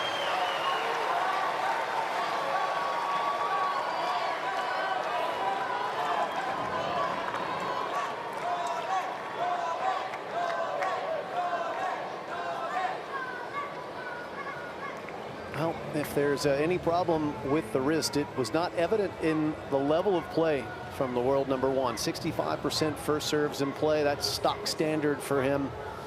And 5 unforced errors, sure, but he had 9 winners to go with that. And Lehecka felt the pressure to try and somehow get the ball past Djokovic. That didn't work. 12 unforced errors, and he only had 8 winners. A very highly aggressive set from the Czech player, but just pushing the envelope a little too far. And Novak very successful at the net as well, Todd. Everything looking good on the surface for Novak. A little agitation with the lights is still in play, but no real agitation on the scoreboard at all.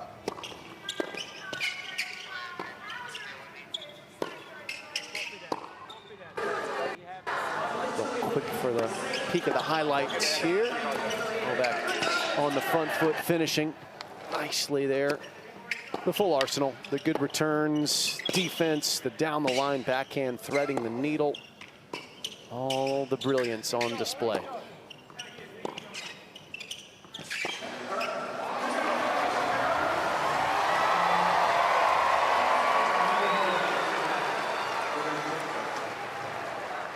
Well, Novak doing what he had to do. He needs to win this match to help his country win the group to go through to the semi-finals, and that, Fitzy, was a very clean set of tennis. And I know that you had an opportunity there during this changeover just to find out what is happening with the lights. Yeah, reasonably simple. Jerry Armstrong came back past me, Wimbledon referee and in charge of this event, and also Pam Whitecross from the WTA. They both come past, and I said, what can you share? And they said, well, look, it's been like this all week. These same lights have been on every match. They're not going to turn them off. What they are going to do is open the roof a fraction more, not totally, but try to ease the roof open a bit more so that it lets more natural light in and takes away some of the artificial light. They're a bit afraid, I think, Todd, that if they turn the lights off and then the situation requires it, they won't be able to get them back on. Certainly not fast enough, so they're not going to turn them off. Yeah, fair enough too. And I'm not sure if I'm sure our cameras can get there, but the roof has opened. Probably about another third wider than what it was, but that's interesting signs there. Novak getting some treatment. It's sort of the wrist and the forearm, so it looks like there's a bit of tension in the muscle. I don't know, what do you call that muscle that runs from the forearm? Just forearm, simple as that? That's what I would go with. Yeah. I've had wrist trouble in my racket hand during my career. I'm very familiar with what he's dealing with from what it looks like based on the treatment. A little bit of pain in the wrist, and it does kind of reverberate up the arm a little bit towards your elbow, and almost feels like can feel like fatigue in that muscle. Of course, they have great treatments these days with lasers and things like that to help take that pain and inflammation away. But first match of the season, and he played singles and doubles a couple days ago at high intensity. They needed that, and he was able to come good in the mixed doubles just before midnight on New Year's Eve with Danilovic, and it seems like it's been a bit of a shock to the system. I know in talking to some of his team, he did not practice at all yesterday, but they were not aware that there was a wrist problem yesterday. That was more managing his energy levels with the jet lag coming from the Middle East. Well, jet lag is one thing, but I used to have an issue with what was called golfer's elbow, not because of playing golf, but on the inside of the elbow, which that forearm deals with, and travel used to really inflame that for me. It took me a few days for that to really settle down. Serving was difficult on arrival into a new tournament after even just an hour's flight. So we're set now. Set number 2. This is Lehecka serving.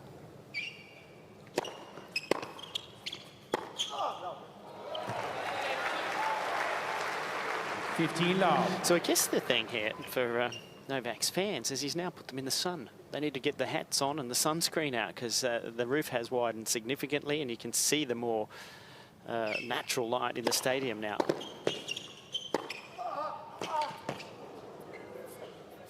Have you got your hat, Fitzy?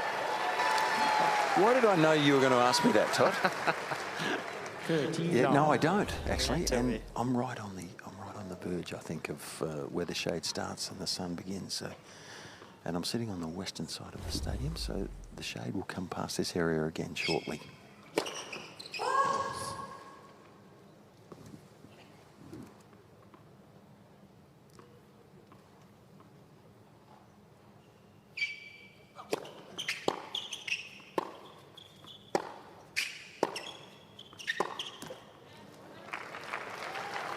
40 love. Lehecka looking for a stabilizing hold of serve to open up the second set. So far, so good. 40 love.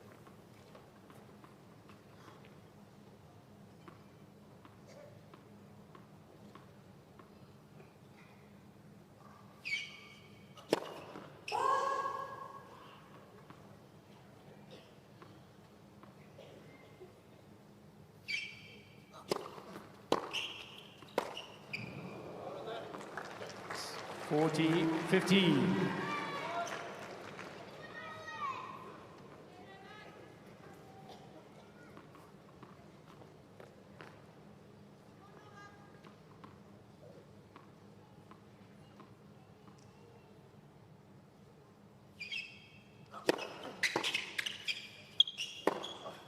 That's well done. So good start for Team Czech, taking on this all-time great. Novak in 2023 authored one of the greatest seasons we've ever seen in men's tennis. One of his best for sure. Won 3 of the 4 majors, went 27-1 in Grand Slam competition, just 1 set shy of the natural Grand Slam. Only lost to 6 players all year long.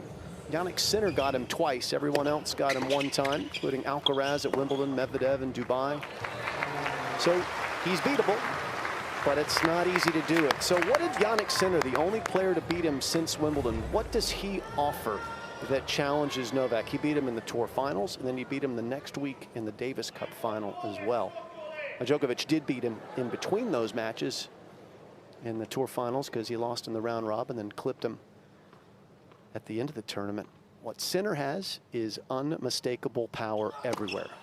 Forehand, backhand, serve. He's like, for me, he's this young generation's version of Stan Wawrinka. He can just nuke the ball off the forehand and the backhand wing, and he's a big server.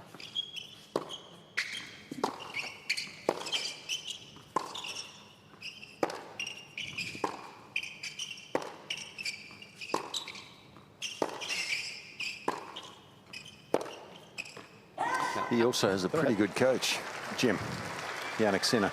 Yeah. 15 love. Simone Vignozzi, the Italian, is phenomenal. That's who you're referring to, right?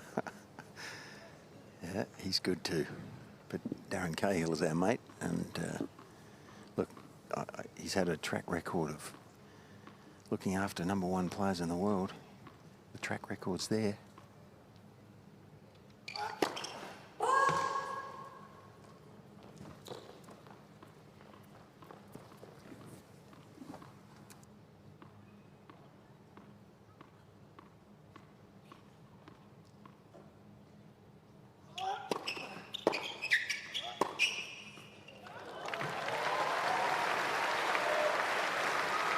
Yeah, Darren and Simona have done an amazing job helping shape a very talented player in Jannik Sinner. And if I'm Michael Navratil, who is Jiri Lehecka's coach, who's courtside here today, I would try to use that as a template to take on Novak. He's got a big serve, does Lehecka. He's got plenty of power. He's similar in size to Jannik Sinner. He's actually more muscle-bound than Jannik, but about the same height. You got to go big or go home.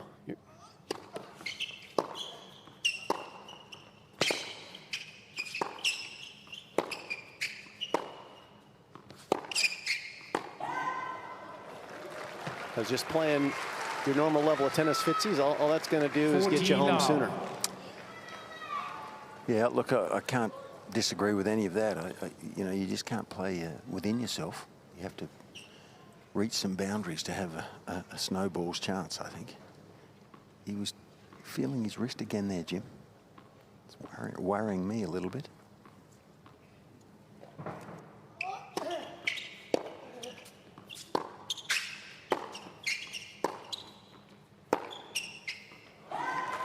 Game Team Serbia.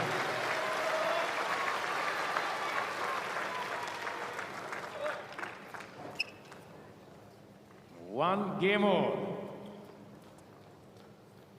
Representing his country is so important for Novak. He played deep into the season trying to win a Davis Cup for them last year. They fell short. It was Italy and center who would lift that trophy. He's not going to go down without a fight here, but ultimately what he came to Australia for is the 11th Australian Open.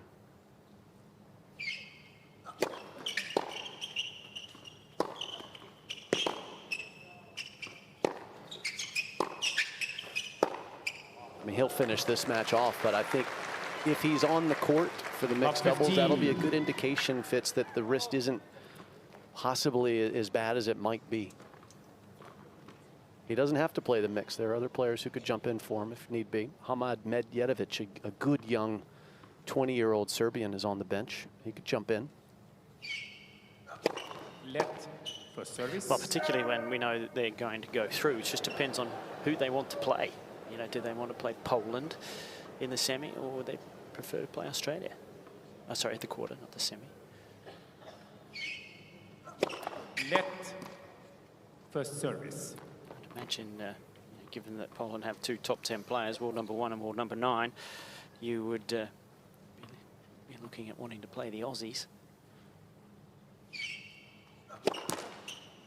Tell you what, the Aussies in the mixed doubles last night against the USA played one of the best mixed I've seen for a very long time. That was a clutch effort by them to win the group.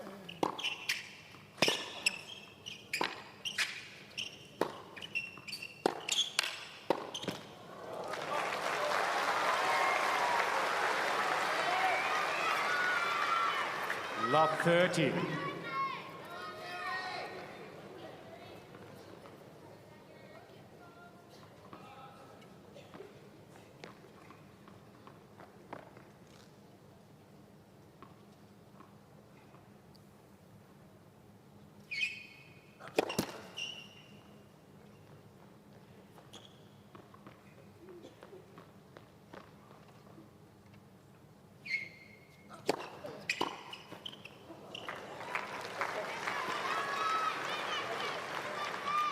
(15-30).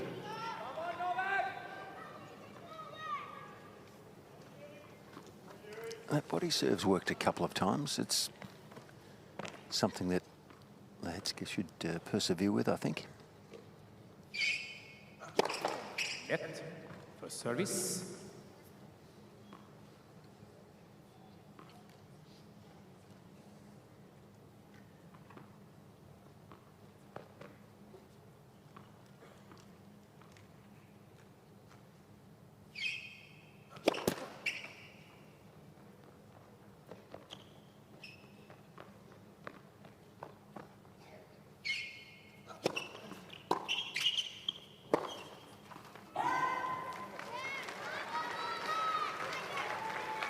(15-40). Well, Jim, at least he's pressing. I mean, like you said, if you were coaching him out there, I think you would tell him to at least go for it, and that's what he's trying to do this game. But you run a fine line, don't you?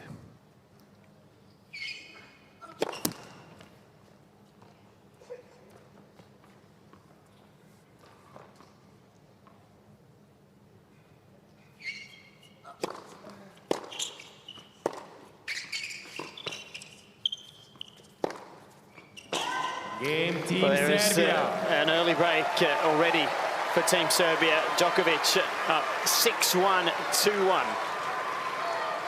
Team Serbia lead 2-1.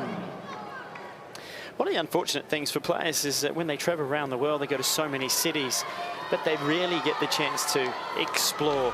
And players have been able to get to Rottnest Island, but they won't get to here. This is magnificent. This is the Ningaloo Reef.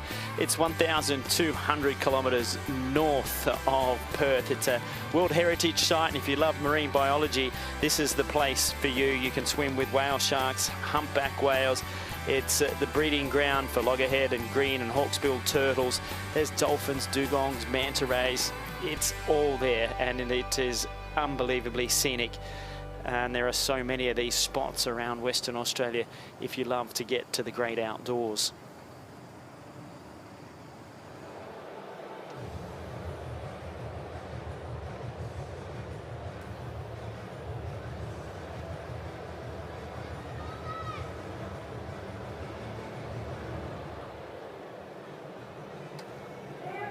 reflective moment there for Novak Djokovic.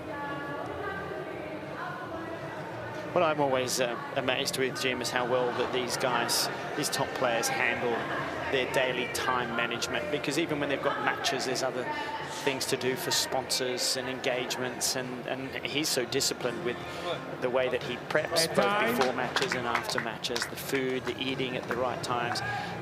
They just have it down pat. Yeah, it's quite incredible to have been doing it for as long as Novak has, to still be fresh and still have the same type of passion for it. Of course, he has big goals. He's already achieved so much, so many records set, but he wants to continue to push the boundaries of what's possible for a male tennis player. And he's got his eyes on playing until he's 40 years old, he says. We'll see. Hopefully we'll be that lucky. 15 love.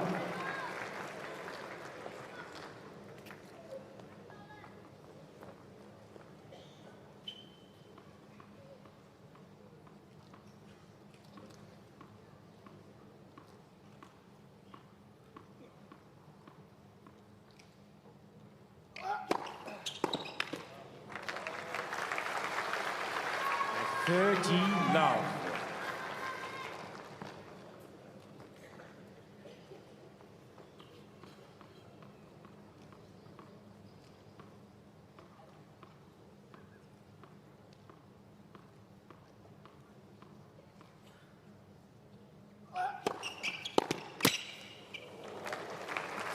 Love.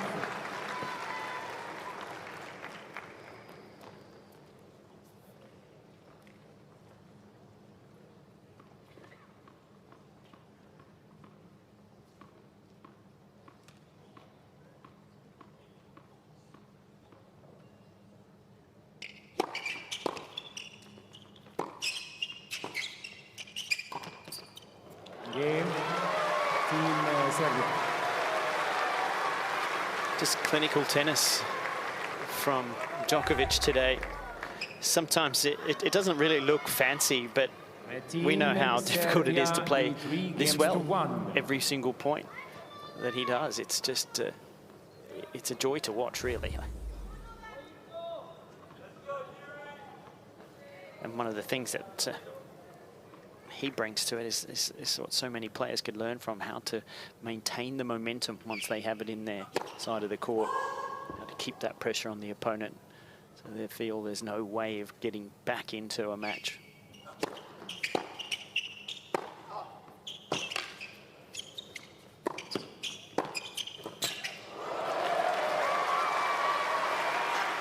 Lehecka just a little too cautious with that approach shot. That's where you have to really rev it up. You've got to pound that approach, because otherwise you're going to be hitting a difficult volley if you're lucky enough to touch the passing shot.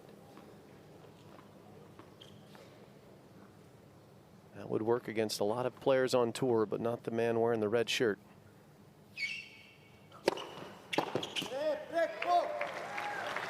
Fifteen-all.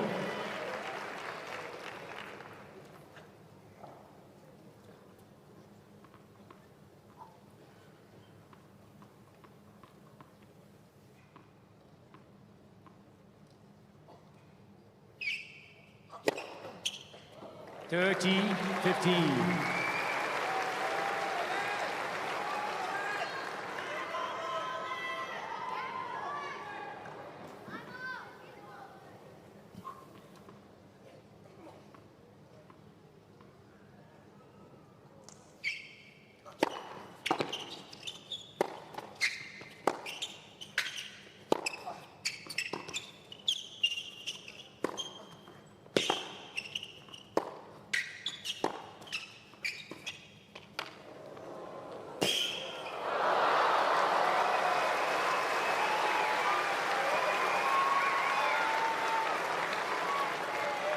Fourteen, 15.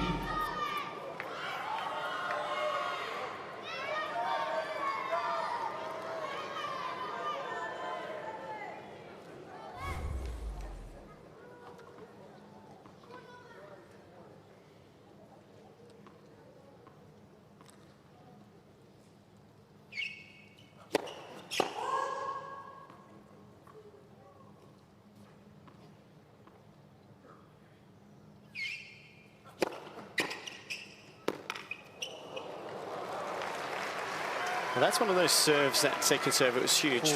208 second serve, but it's just flat. And it doesn't bother Novak at all. It needs to have some spin, some jump to it, or some cut to it so it slides into the body. Just came back with interest, that one. If he gets the strings onto the ball, watch out. But that's nicely done. And that's what it takes to win games, but it's Djokovic at a set and 3-2. Team Serbia lead 3 games to 2.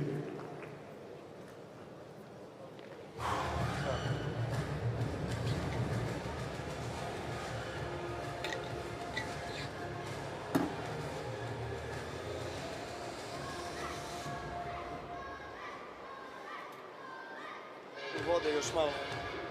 Tako.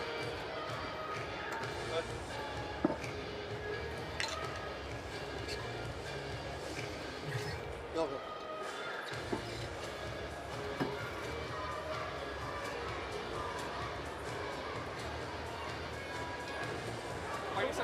Zkusil jsem to už 4krát, jsem šel vzadu.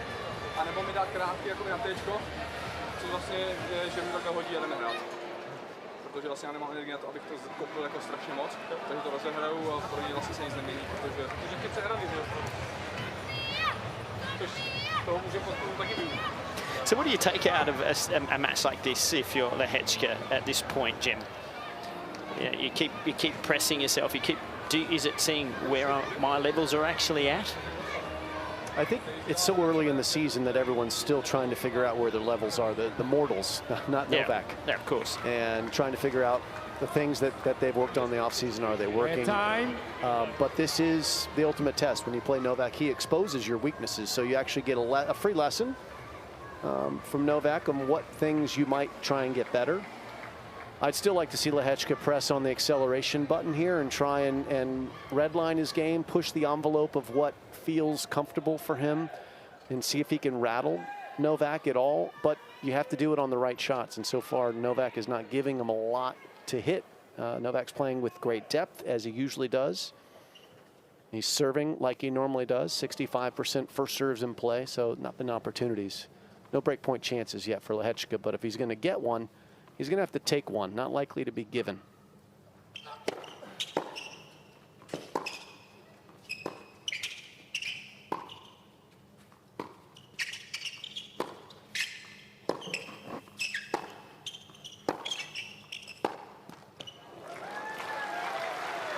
Something different there, a couple slice backhands. Saw that used to great effect, John Fitzgerald, by Alex de Minaur last night against Taylor Fritz. Haha. Yes, Jim. I remember that vividly. Well, it's a shot that's not used that much, is it? And you need good technique, similar technique than the backhand volley. Still can be an asset. Left first service.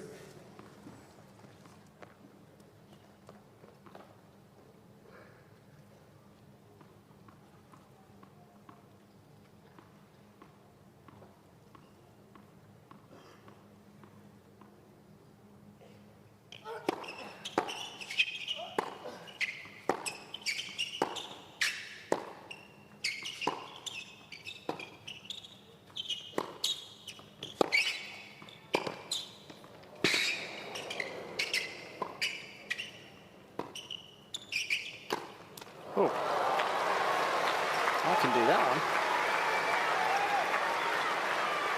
That was rather strange. He actually hit the ground with his racket there. He just lost his feel on that forehand. Love 30. Pretty good slice. Yeah, the slice backhand has worked now, 2 points in a row, keeping Djokovic off of the offense. And that one, he just misjudged it. He thought he'd missed this ball. He wasn't even playing it. And he's like, oh, I better get back in the point. A couple shots later, his racket would hit the ground before the ball. Right there.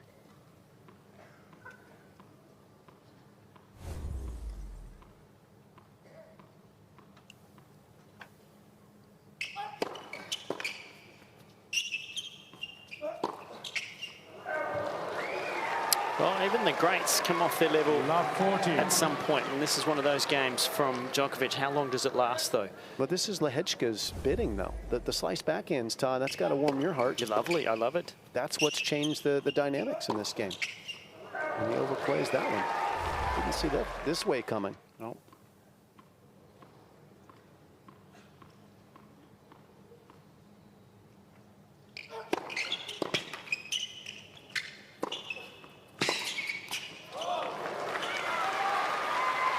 Surely Lehecka's got to keep trying the slice if it gets into a neutral rally and has a backhand to hit. I'll keep in mind, I guess, that it was the slice down the line, which some guys don't find as easy as the one across court, but that's the more standard direction to go. But it's the one down the line from the right-hander to the opposition's forehand.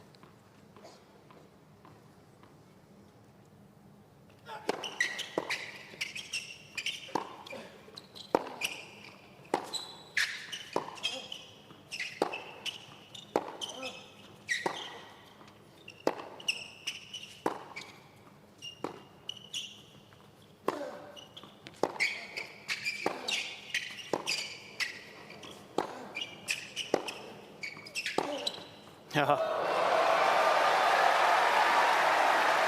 rises again, Djokovic.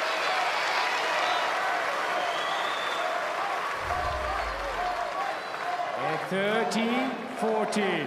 Well, Lehecka didn't do too much wrong there. He just got outplayed with sheer pace. Just take a look at the technique on the Djokovic forehand. He falls back a little on that one because it was so deep, but his balance through the hit is always so perfect. Head is steady. 2 of 3 break points saved.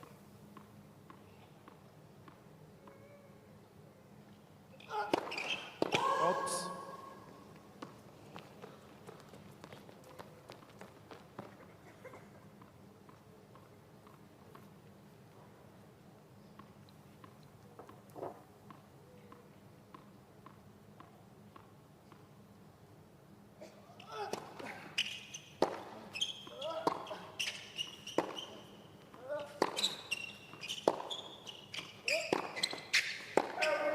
He misses.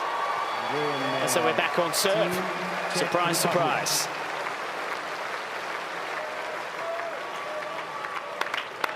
Well done by Lehecka. Well done by Coach Michael Navratillo. I'm sure he had a big part in that adjustment.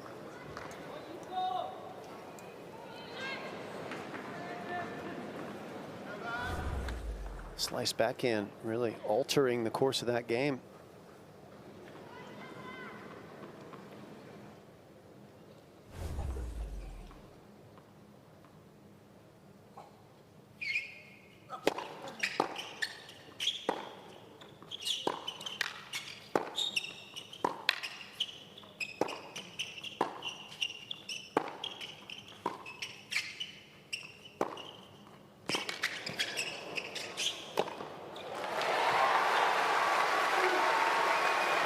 All of a sudden there's a spring in the step of the young Czech. A glimmer of hope, you would say. It's really important for him to get a good start in this game because there's no one better in men's tennis than Novak Djokovic, period. And there's no one better at breaking serve after they've lost theirs. He is fiercely determined to take back what was his, and he's often good at it. About 40% of the time when he's broken, he breaks straight away back.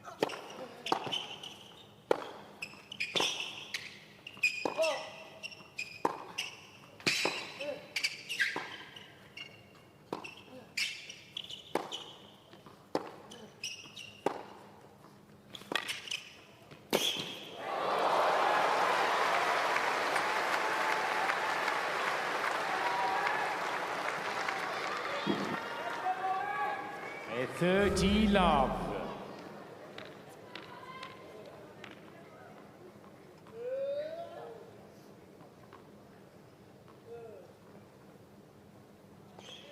Dobře.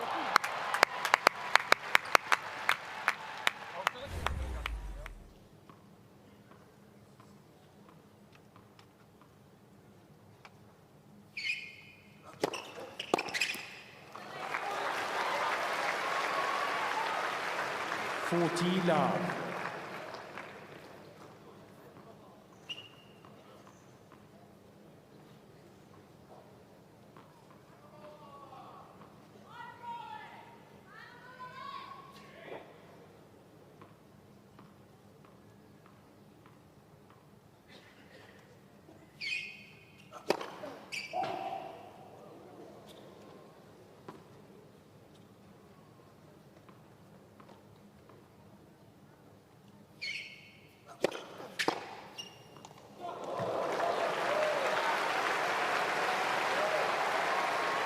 At 40-15.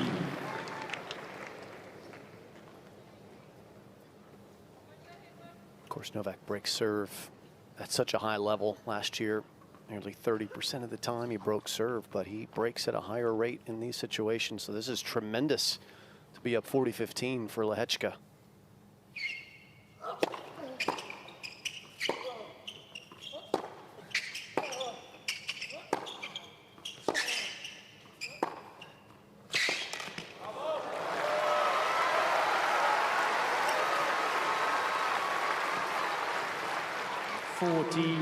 You have to watch out for that backhand down the line of Djokovic. It's so hard to pick, though. He has such wonderful preparation, rotates the shoulders, and he can wait to the last second to see if his opponent's leaning one direction or not.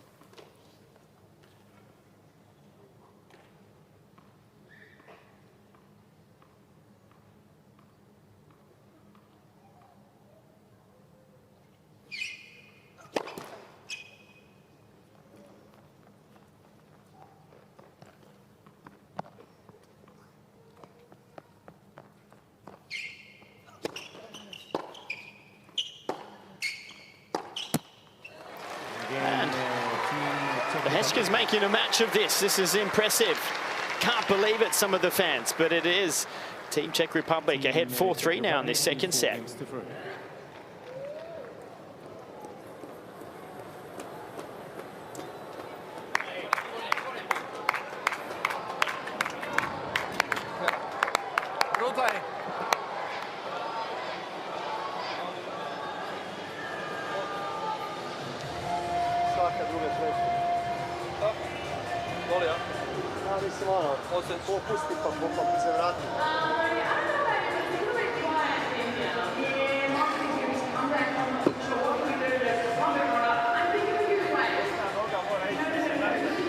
Trotsky alluded to this in the opening match. It's a delicate proposition about when you say something to Novak and how much you say. And he's just sort of sitting back there waiting for Novak just to find out what he might like him to say.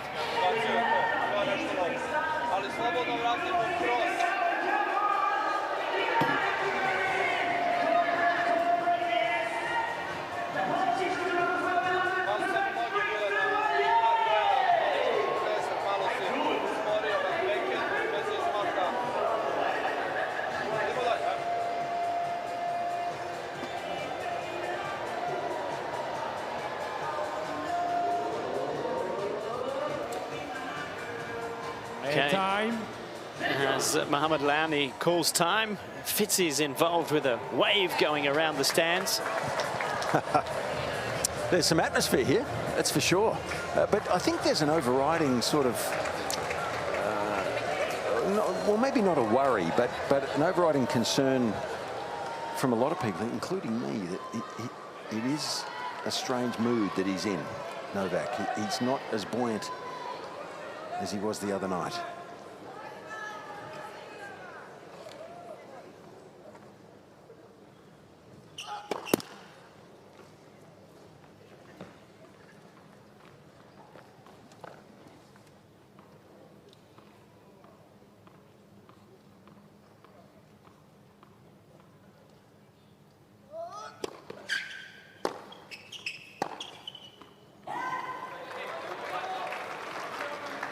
Love 15. I guess you can't feel $1 million every morning when you get up. But he certainly feels, to me, like he's operating on 7 cylinders here rather than 8. Well, if he felt $1 million, he'd be feeling pretty poor, wouldn't he? Fair comeback. Let First service. He makes that in a week, most times he plays.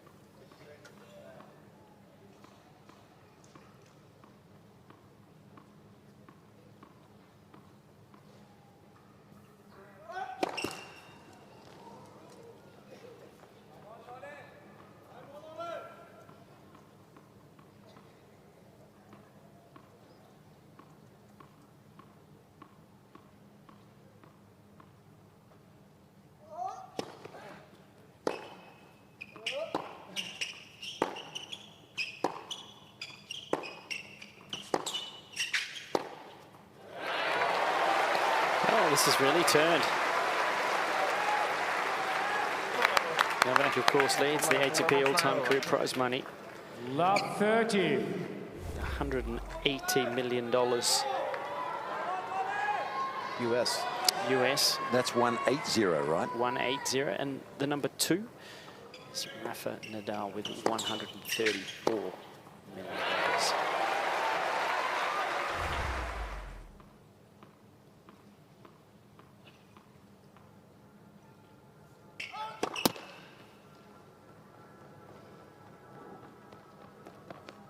Here's a real moment in this match now, guys. Love 30 at 3-4.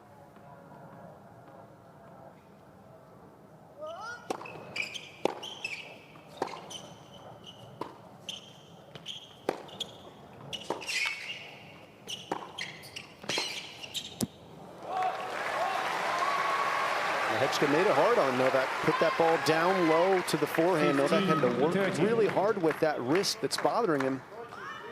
Get that ball up and down. That's a big point. Big save from Team Serbia.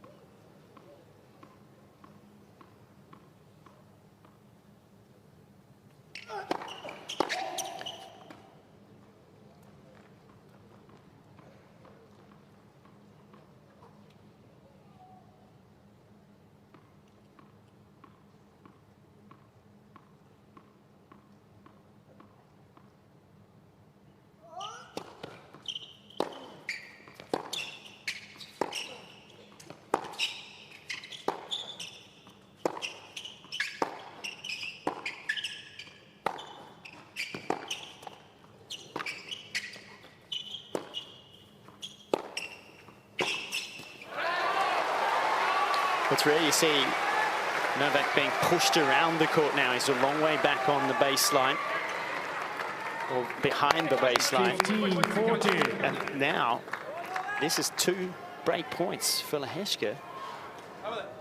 He could be serving for the set in a heartbeat here. And this is where Lehecka, if he's watched a lot of Novak's, got to be aware that Novak can surprise in these times. He might serve him volley. You have to watch out for that. He might not, but don't go sleeping on that.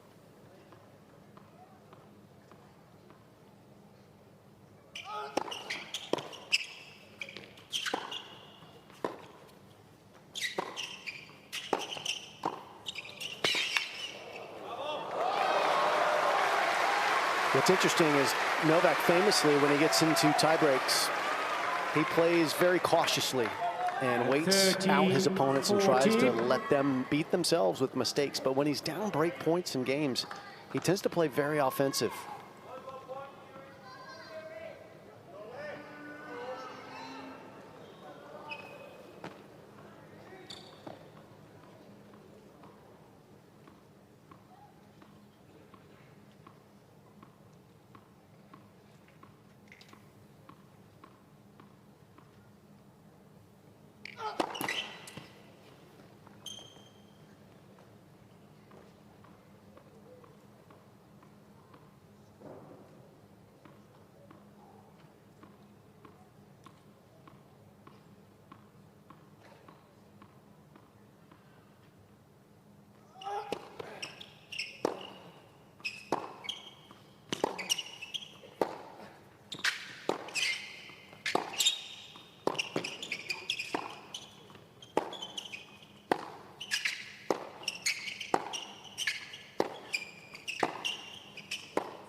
Oh, Lehecka going toe-to-toe with the world #1. He's got a break and will serve for the second set.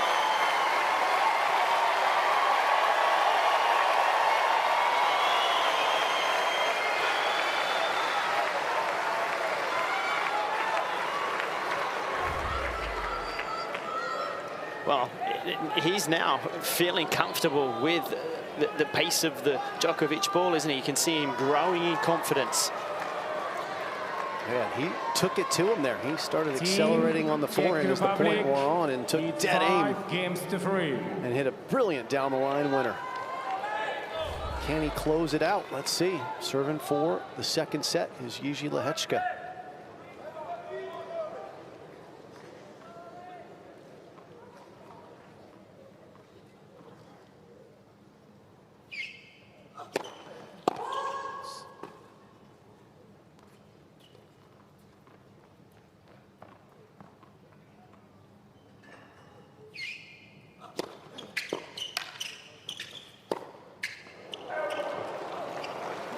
Not what you needed when you had the whole court there. Novak had bluffed and gone back to his right. There was so much space.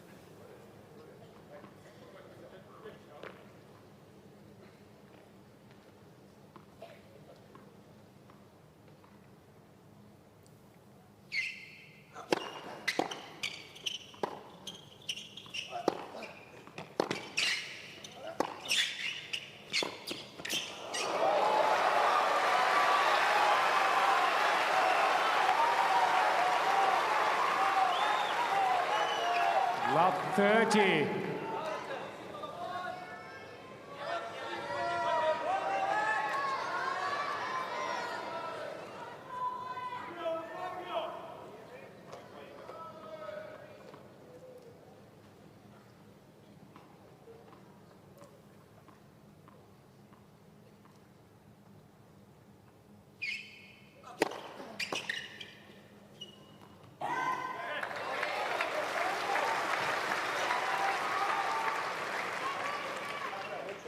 $15, 30.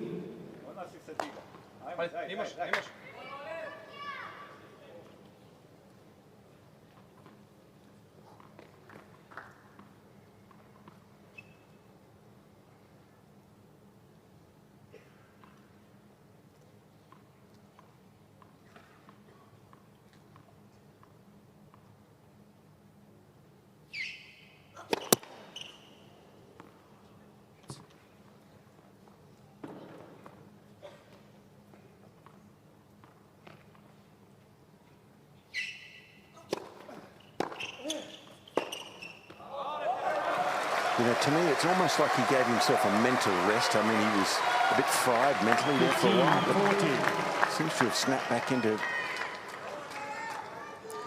third gear mode again. So that first point was big, though, Todd, wasn't it? Yep. That open court forehand for Lehecka there and just overplayed it. Set the tone. Breakback points for Djokovic.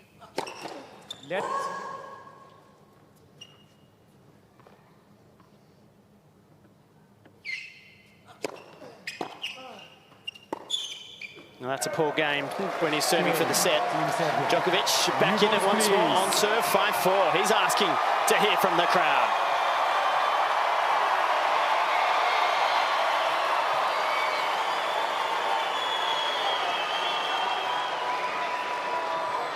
Balls in, please. Balls in. Team Czech Republic. Lead 5 games to 4. Well, he loves to bring in the fans into a match, whether it be they're on his side or not. It just seems to inspire him to come out with fire on the court, lifts his adrenaline.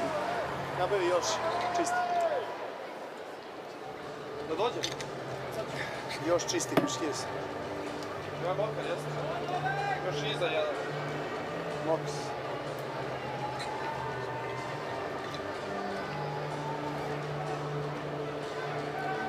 Spreman posle servisa. Gotovo sad na ove lopte. Više zlog koristi da govoriš od servisa. To placement malo, placement se gubio. Malo previše rukom se gubio. Well, order restored here at RAC Arena in Perth. Novak Djokovic had a set in 3-1, and then all of a sudden found himself down 5-3. Lehecka serving for the set. At time. So this was Lehecka's response after he broke serve, and all he did there was poke the bear. That was a mistake, and Novak had the word in the next game. You want the crowd? No, they're with me. We'll see how it plays out from now, but that was a rookie mistake from Lehecka playing Djokovic. Keep your head down when things are going well. Do not poke the bear.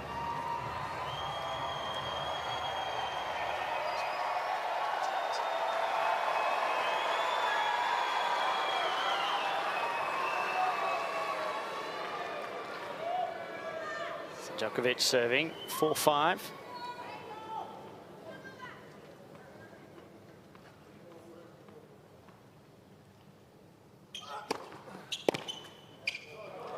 New balls here, Todd, which helps the server generally.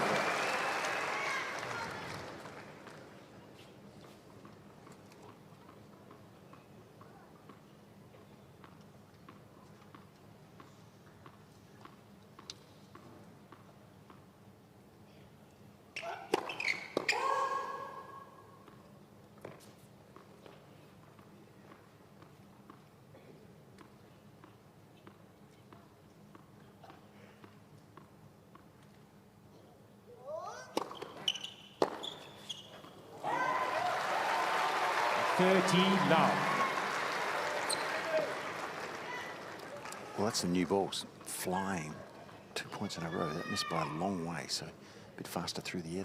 You have to shorten your sights a little bit with these new balls, especially in a warm day.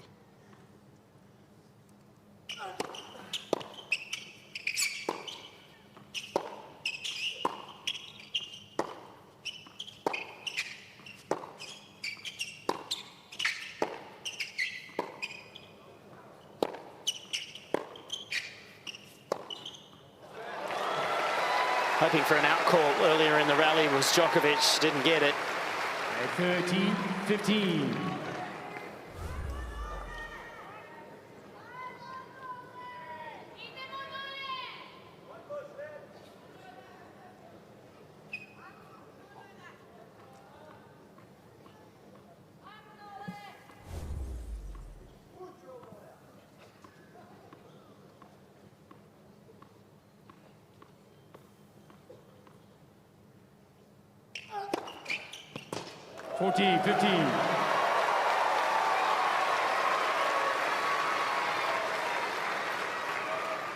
Just the second ace of the match for Djokovic.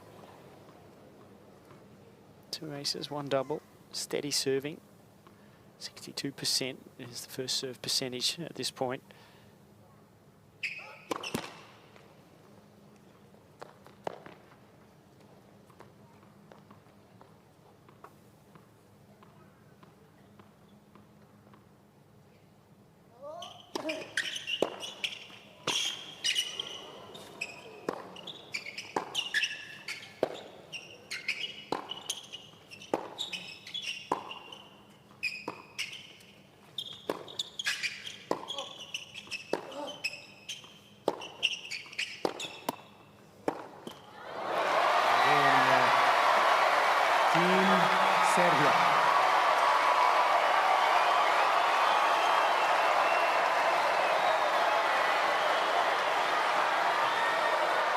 And that holder serve gets the fans on their feet. Chants of Nole around the stadium. 5 games on.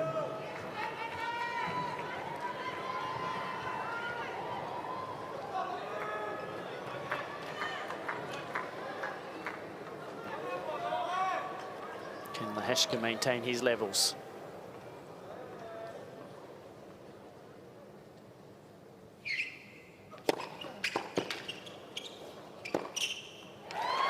First serves can go a long way to alleviating the stress for the Czech player. Last season, he served right about the same percentage of first serves that Novak did, 65% throughout the course of the season. That is excellent. But today, like many who played Novak for the first time, He's intimidated by the returns, and he's making far less first serves today on average. It's normal. You try and hit it closer to the lines because Novak, if he gets his racket on it, you're in trouble. The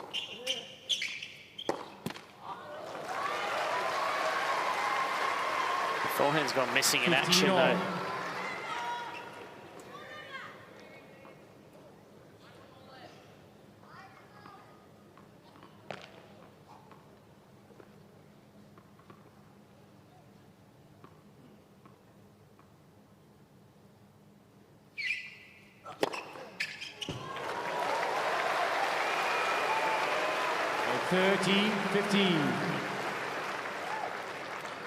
When he connects, he thumps that serve. That one, 216, just too shy of his fastest today of 218K.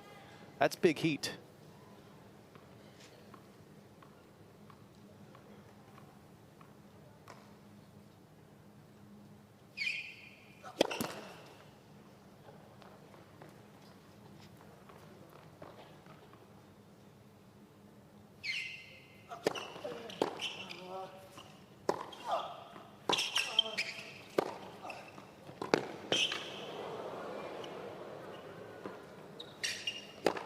Oh, I thought he'd missed it, but he's just caught it, I think, Fitz.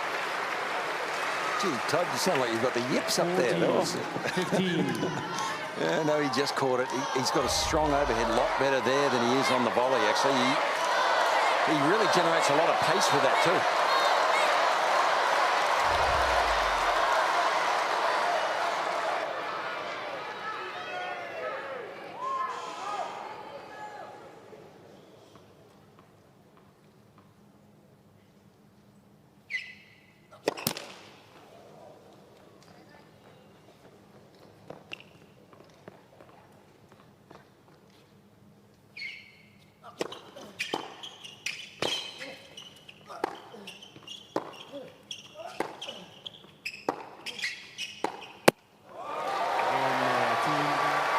So an important hold, well played Lehecka. Keeps the pressure on the wall, number one. 6-5, second set. Team Czech Republic leads 6-5.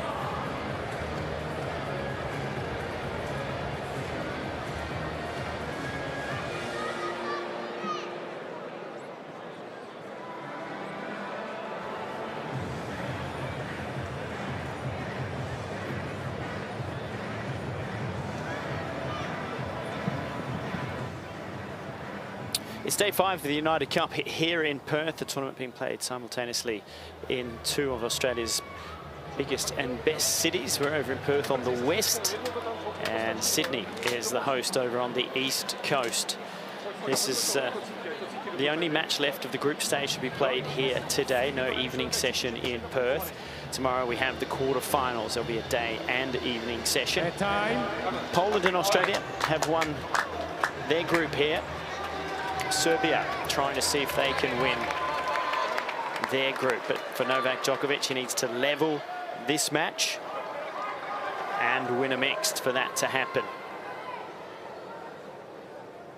For the moment, though, he is serving here to stay in this second set, 5-6.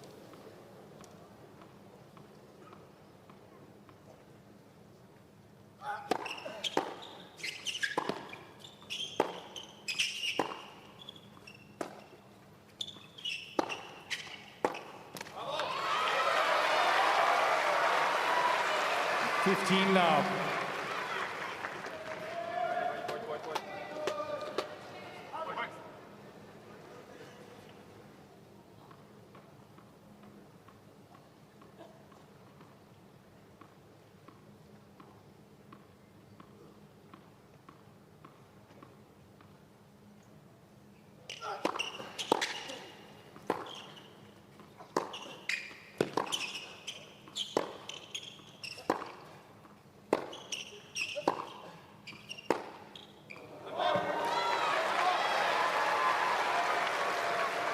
30 love.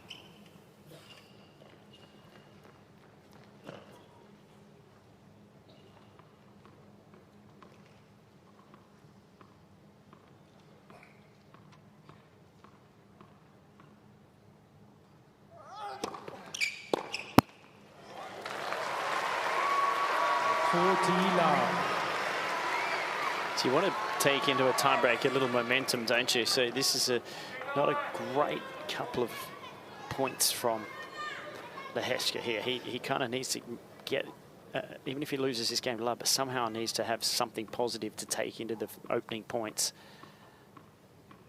Gone for a bit too much.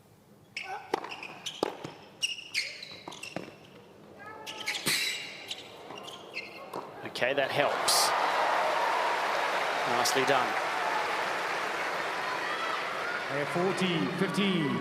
Because Jim's already laid out the type of tiebreak that Novak likes to play. He waits to see what the opponent comes up with, waits to see if they make their own mistakes, and that's been the case in this service game up until that point.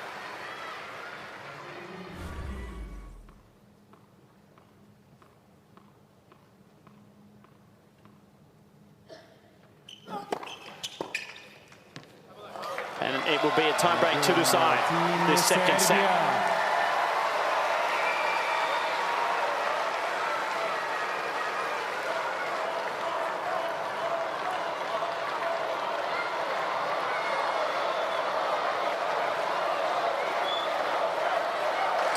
And the noise goes up here quite dramatically, Todd, and that'll get his heart rate up a fraction, you would think. So that's just the type of environment I think that can inspire him. You'd expect him to play a good tiebreaker here. Second set, tiebreak. The job ahead for Jiri here, serving first.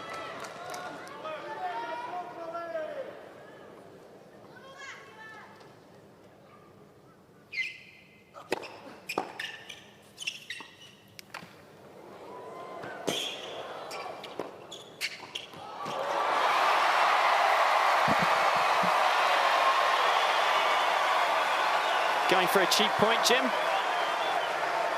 The backhand slice has worked well for Lehecka. The drop shot, not as much. That one gave Novak a chance to show off how good his volleys have become. Great touch on that one to get the mini break.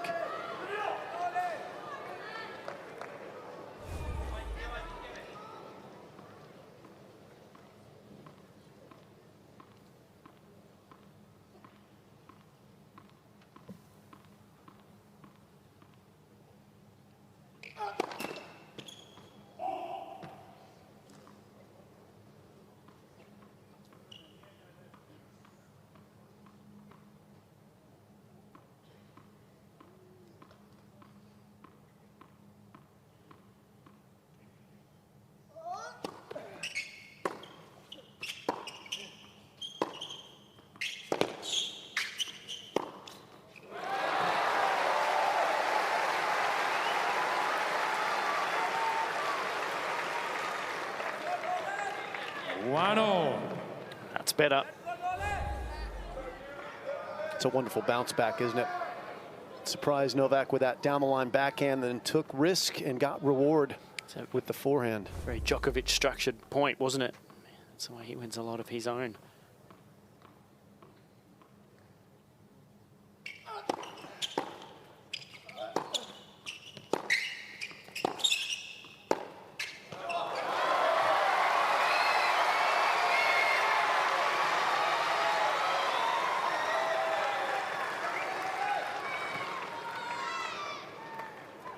A 2-1 Team Serbia.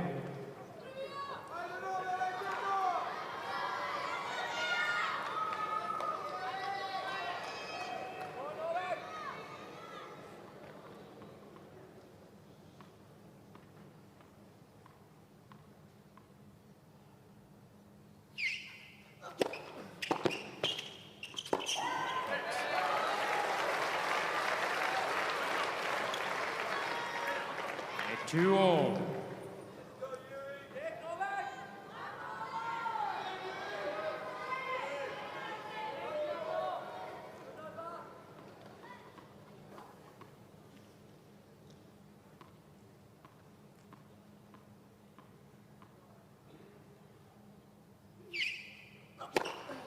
Oh, two big first serves pay dividends, and 221 down the tee from the Czech, just when he needed it. 3-2, Team Czech Republic. He's got some adrenaline. That's the fastest serve of the day for Jiri. That's the fastest serve I've seen in the tournament today, here in Perth at least.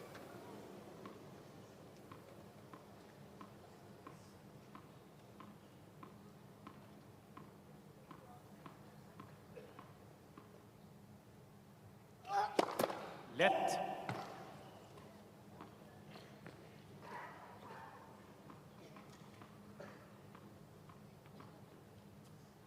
Lehecka very deep for this return. Normally Djokovic goes with a slow rolling second serve when the opponents are that deep.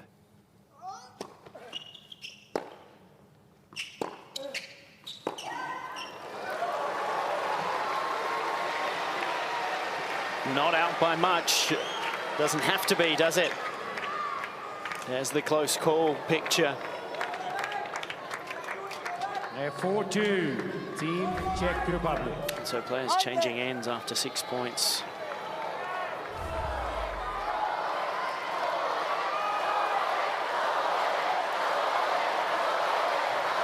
And the Serbian fans trying to lift their man.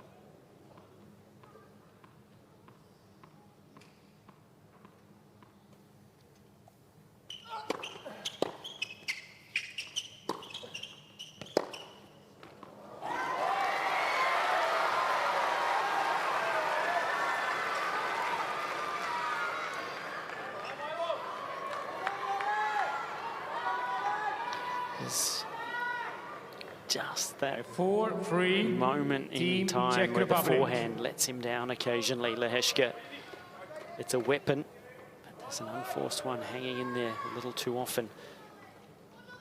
He still has the mini break.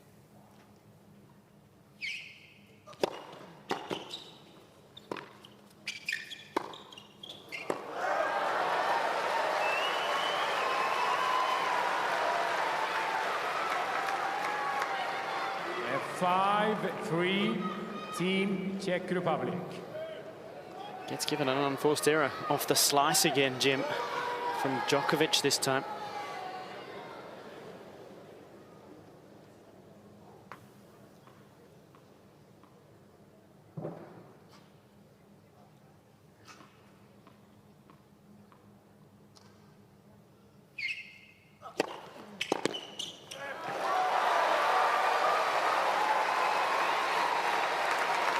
What he has brought to this tiebreak is the serve.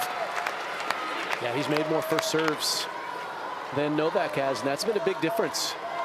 With Lehecka standing deep for those second serve returns, he's getting an opportunity to get into the points. He's taking advantage, and can he take advantage of one of these next 3 set points? We'll find out together. Novak waiting for some people just to come down the stairwell. Right behind Lehecka there. It's in your picture. 3 set points.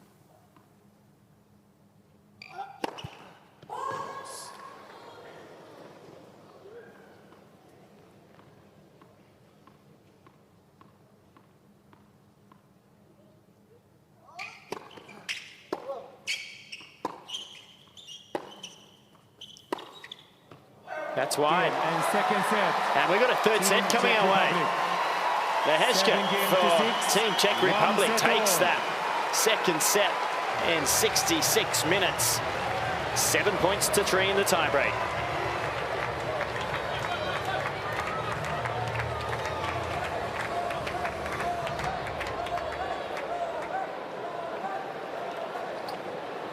Not often you see Novak get pushed into a third set when he's leading 6-1, 3-1. That's what just happened here. A good change in tactics from Lehecka led to more unforced errors from Novak in that set. And Lehecka played a very fine set of tennis. Some good serving at the right time for the young Czech. Made a big, big difference for him.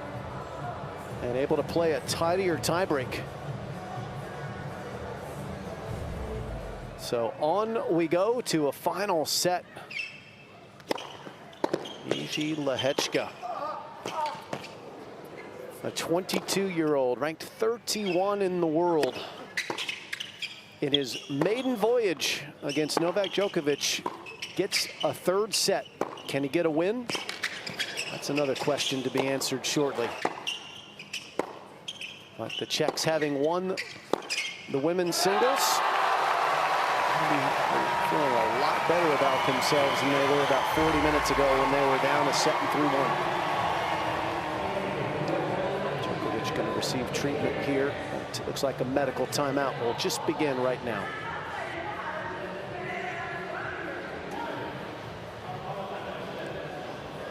Well, here we are, one set apiece. We didn't expect that. There is no doubt about that at a set in 3-1. But Novak Djokovic has the ATP Tour physiotherapist out doing a little bit of work on the forearm and wrist.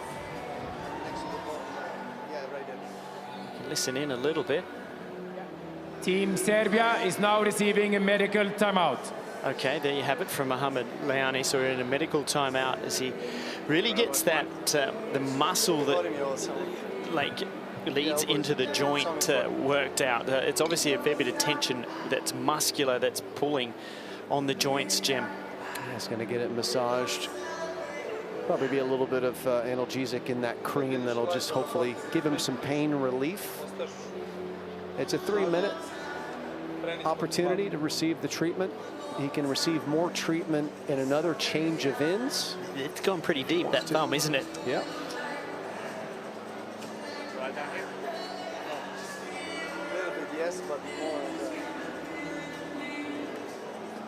Well, Fitzy, you're at the other end of the team zone. You're right behind the Czech team zone. But you said yourself you were a little concerned by the look of this. Yes, but sometimes you can't tell with Novak. I mean, he's had a history of sort of feeling like everything's 100% right. If you look back over the journey of his 10 Australian Open championships, a lot of them you were worried that something was amiss, and he finds a way, you know. So ultimately, you always think he is going to find a way. But yes, he's had a frown on his face to a degree. And as Goran mentioned the other day, Todd, you know, sometimes, you know, moods change. Novak's no different to the rest of us. He has different moods some days, and he hasn't looked totally settled today. He's looked a little bit grumpy by his standards, I'd say. But maybe there's something here that's a bit more significant than we think, and that is a worry for all of us if we want to see him for the rest of the summer. What we do know with Novak is that he will be extremely diligent with whatever this issue is. He has his team with him as well. His own personal physio will do whatever is necessary to make sure that he is tip-top and ready to go when the Australian Open gets underway here in a little over a week's time, a week from Sunday, in fact. So he'll keep his eye on the big prize. Not ideal, but remember, in 2023, he got injured in the finals of Adelaide and still somehow managed to win the Australian Open and was never challenged in the tournament. Just dominated everyone across the net from him. So don't be overly concerned if you are a Novak fan. Hopefully things will be okay. He has as much experience as anyone who's ever played men's tennis in dealing with adversity and dealing with slight physical ailments.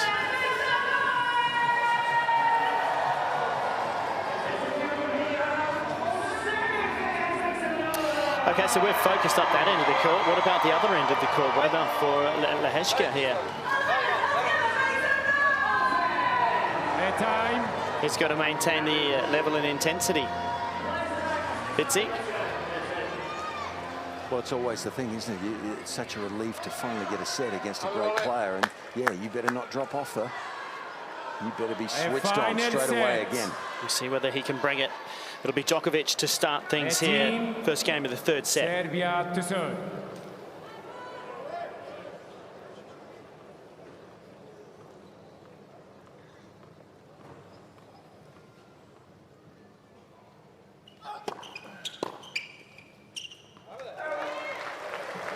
Love.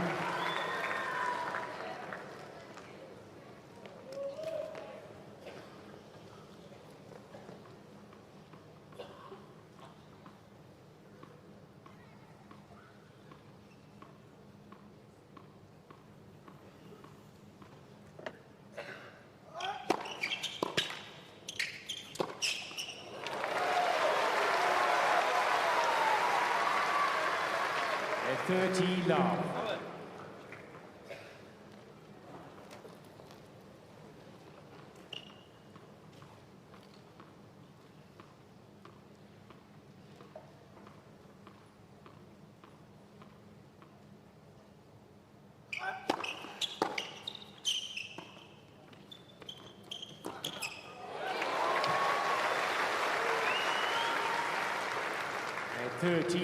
Novak still shaking his wrist out after that last shot.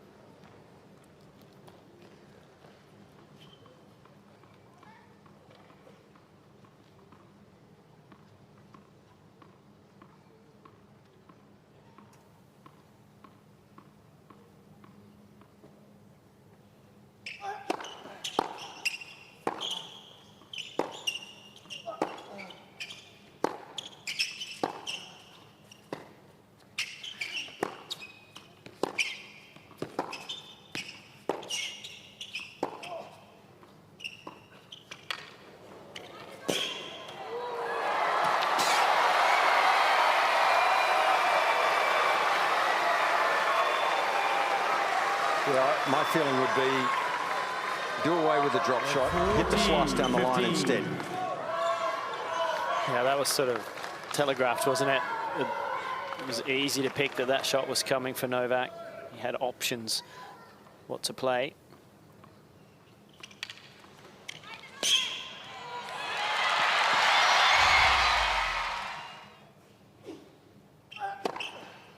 Game.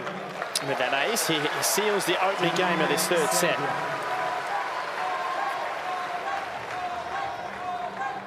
The first game, final set. Just doing a quick search on a wonderful website that's chock-a-block of data called tennisabstract.com, and just plugged in Djokovic's career matches that he's lost by retirement. 14 times that's happened. The last time it was a shoulder injury at the US Open in 2019, where he retired mid-match versus Stan Wawrinka. So it's not often. Over 1,000 matches he's played in his career. Very few times has he pulled the plug mid-match. So it will be a real surprise if that were to be the case today. He's a warrior. He'll tough it out unless it's just too damaging to do so, especially when he's playing for his country.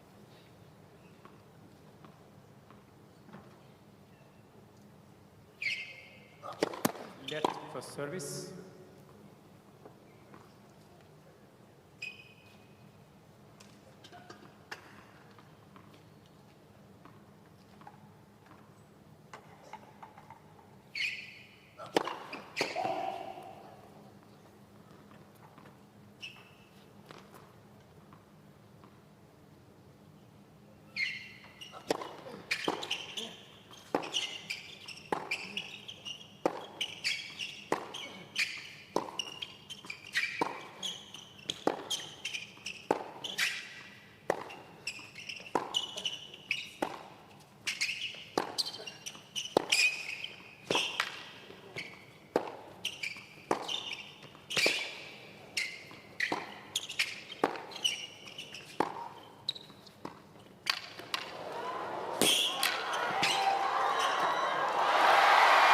Goes to that drop shot well again, and it doesn't work once again.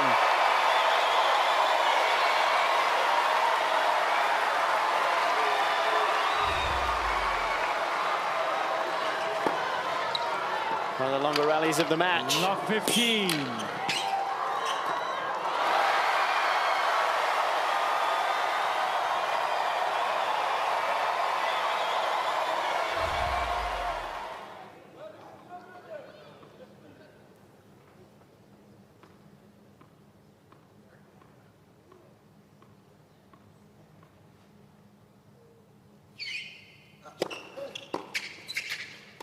Oh.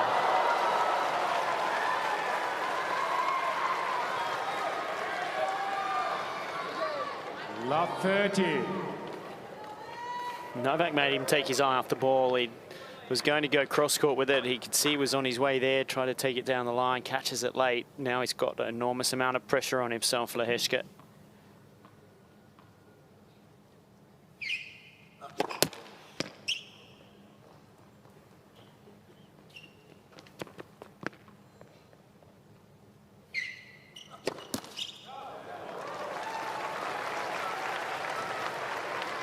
Love 40. And that makes it worse.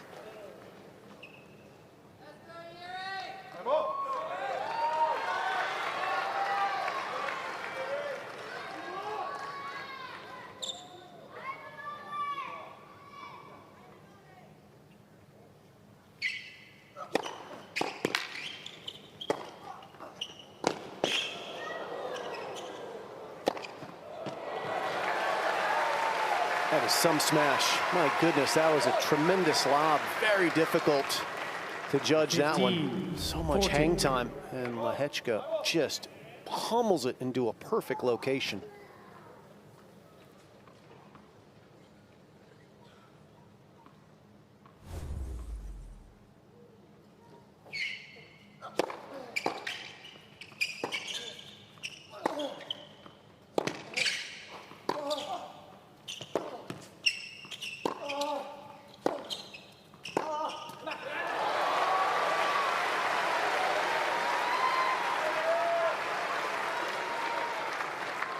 A 30-40. Lehecka plays some pretty poor tennis to put himself in love 40, and those are two amazing points to get within one of deuce.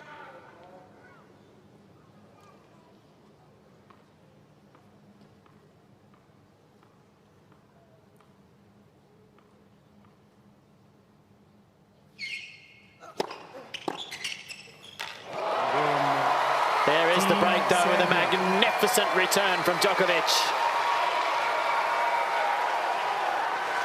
And the body language there is completely different. He had that not look of arrogance. Well, maybe you could call it that confidence, as you would expect from a player of this ilk after hitting that passing shot or that return of serve. Now he's got a different demeanour.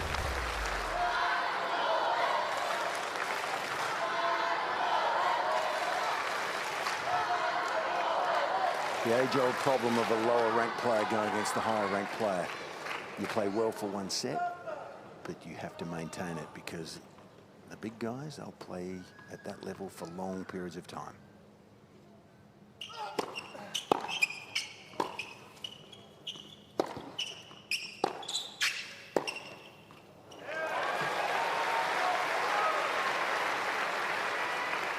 Love 15.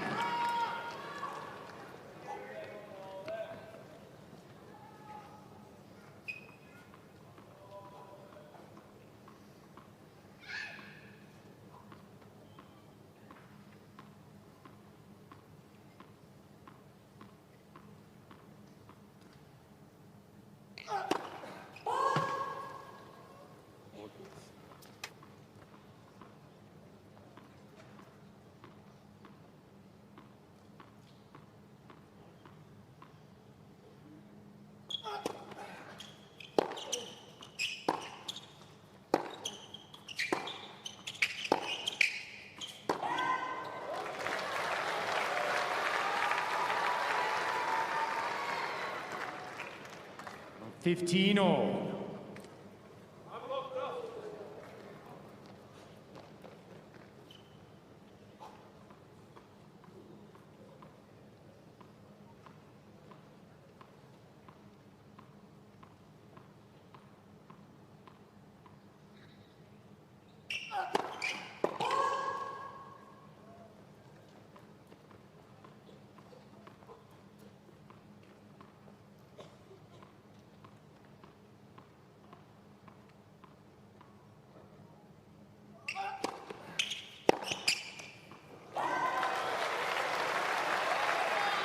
$30-15.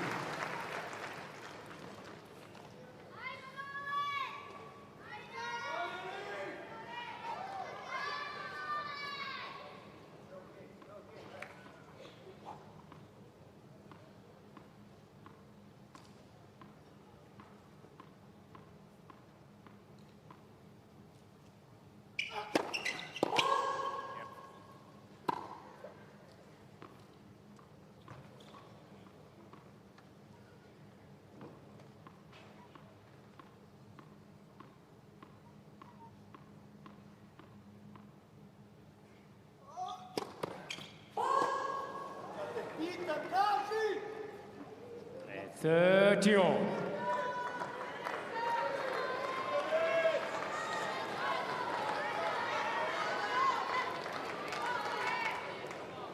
Second double of the day for Novak. Happy with himself. He'd like to keep the pressure on his younger Czech opponent if he could here. Remembering he had a set 3-1.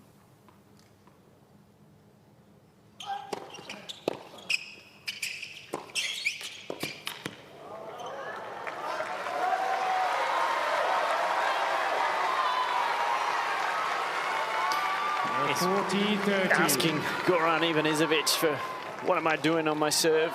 I don't think he was asking.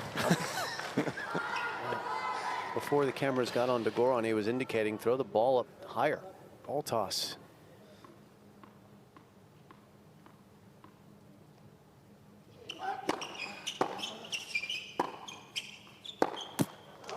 And it was a better first serve, and he secures the hold and has 3-love final set. Team Serbia lead 3-2.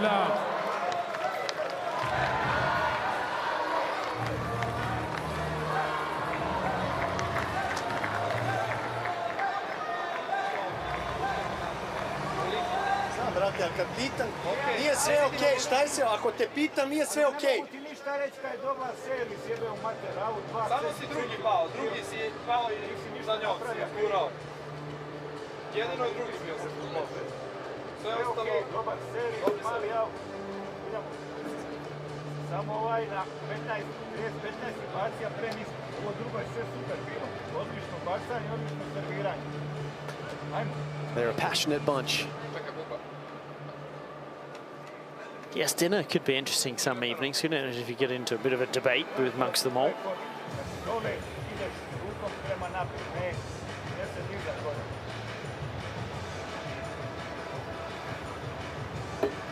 Goran gone decidedly grey since he's been in that camp.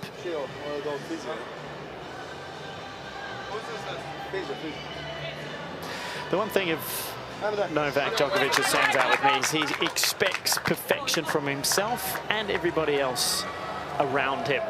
He stands for nothing less. Effort is important, and you're on the ride with him. It can be a good ride at times, but there can be stresses to go with it. And we saw a little bit of that in that changeover with the coaching team, trying to instill in him that yes, your serve is fine. Just get it in this position, but he's got 3-love final set.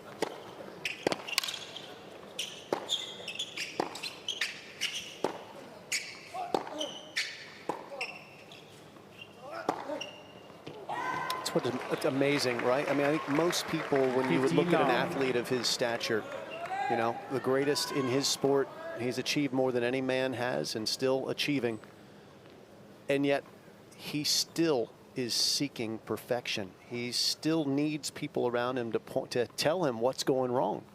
You would just assume from the outside looking in that he knows everything.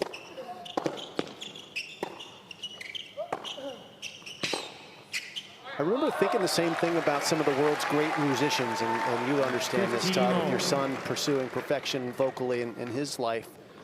Even the greatest in their profession still need teachers, outside eyes, to help them see what they can't see. Because he's feeling things, Novak, but he's not seeing things from the outside, and he needs another voice.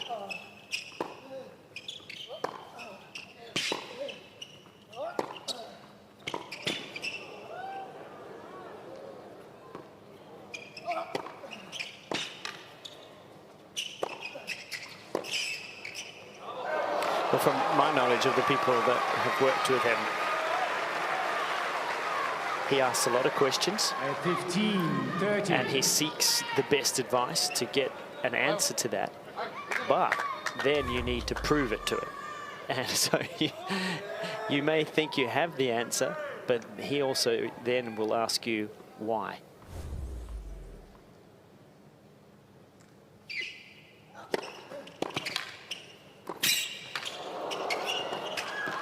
Gets a bit of luck with the net cord, but then if he's with you on it, he goes for it, and that's what he's been able to do with these what we allude to as the 1%ers in making himself so good, whether it be through food, physiotherapy, fitness, the mind. He has a very holistic approach to not just his tennis, but his life in general. He's got 2 break points for the double break now. And he's well on top. Team Serbia.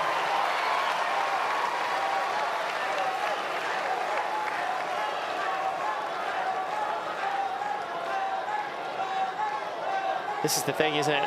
Generally, we talk about Novak at Grand Slam saying so hard to beat him over best of 5. Still hard to beat him over best of 3. But you've got a better chance generally. 4 games to love. But you can play a really good set comeback like Lehecka has done in the second set. But can he maintain the level required? And he hasn't been able to do that here.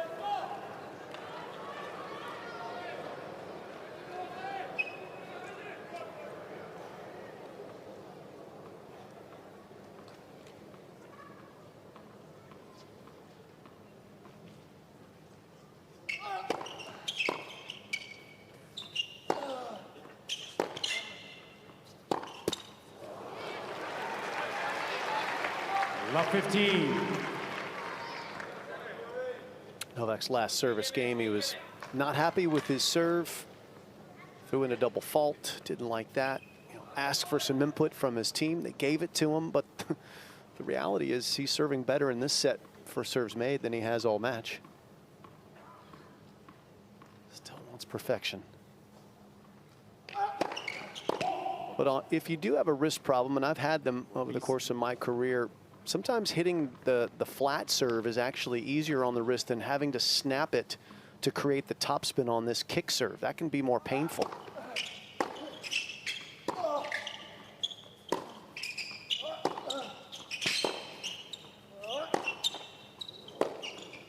It requires more wrist action, the second serve, than the first. The first serve is powerful, but you go through the ball. You go up and around the ball on the second serve. It's a little more dynamic motion. And it can be a bit more challenging if you have some pain. And Novak clearly does. What he doesn't have right now is pressure on the scoreboard.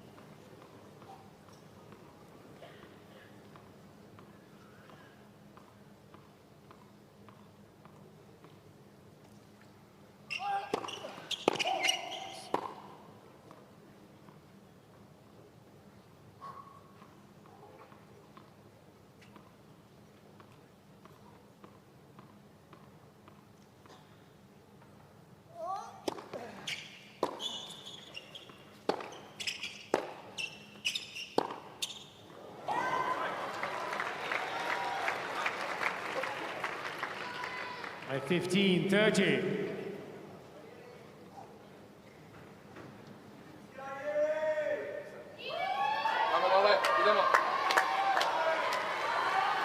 What he'll want here too is to get this done as quick as he possibly can. No messing about. Get off. They've been out on court 2 hours, 6 minutes already.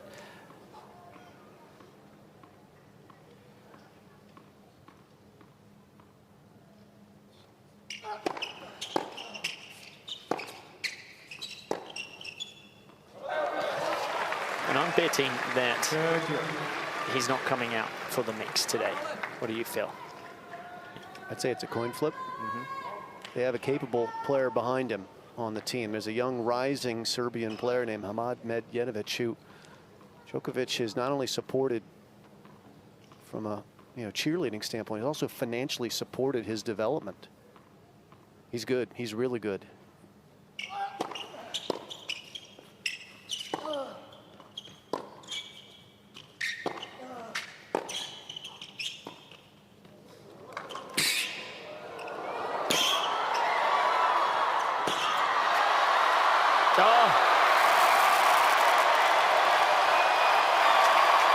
Bravo, Novak.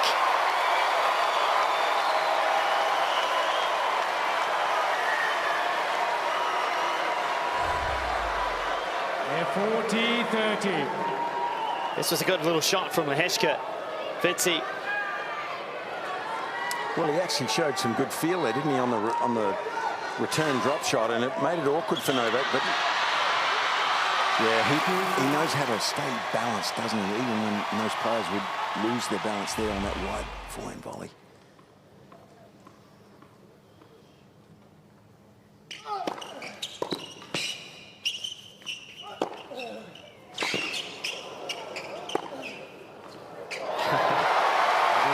Just too good there. 5-love, third set. Djokovic leads for Team Serbia.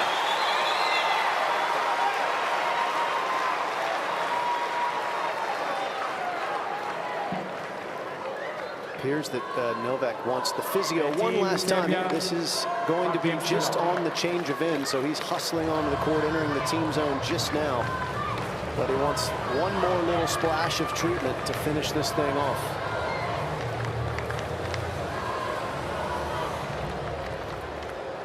This is worrying because he's actually testing it.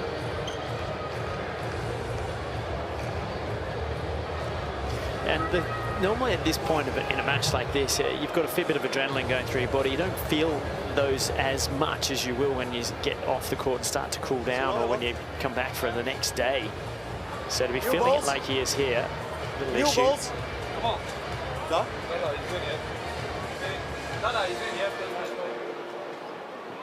Where's that? No.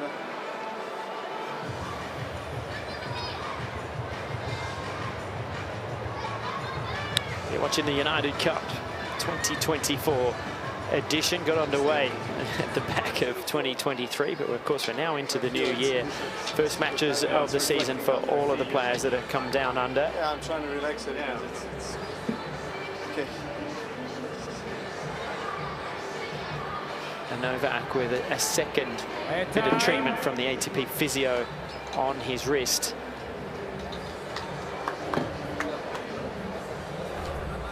It's obviously bothering him a little bit. One of the key things that we haven't seen, though, is, yes, he's shaking his hand out when he's missed a ball or two, but it hasn't seemed to affect any particular stroke production. Well, I haven't seen a dip in speed on the shots, which would be an indicator that it's a substantial problem. Hopefully it's not. He just needs one more game. Thank you. 5-love in the final set.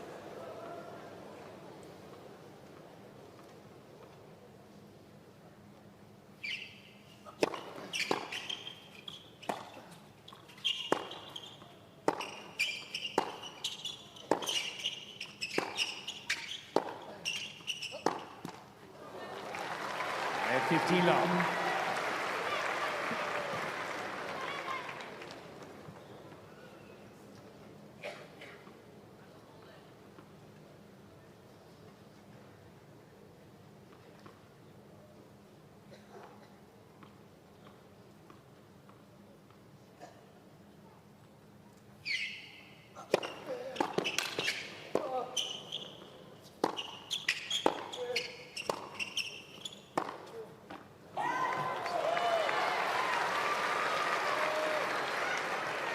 Fifteen-all.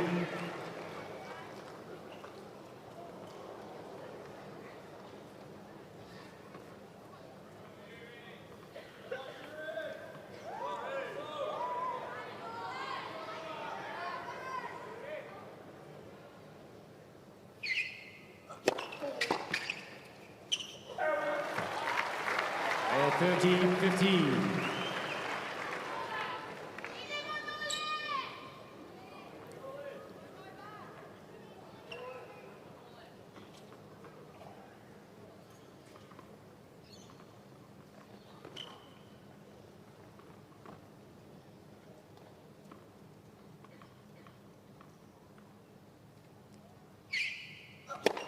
Net for service.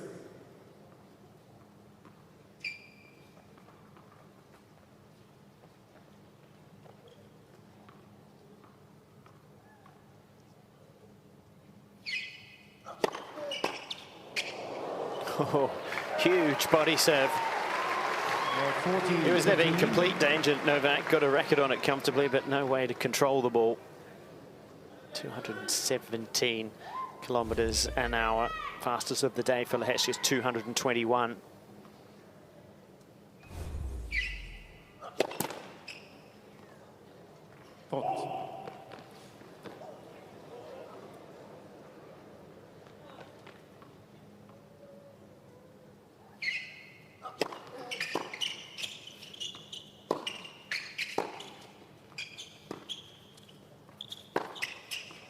That one's wide, so he does get a game on the scoreboard in the third set, which will please Lehecka, no doubt.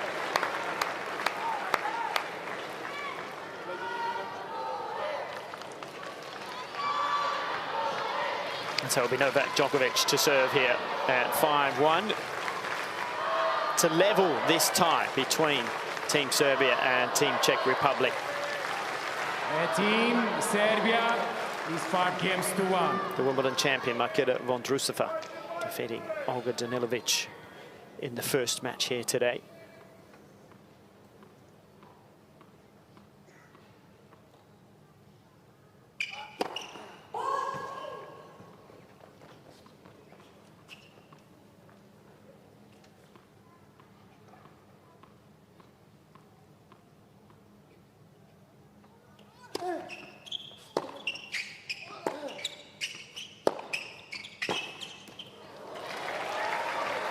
Love 15.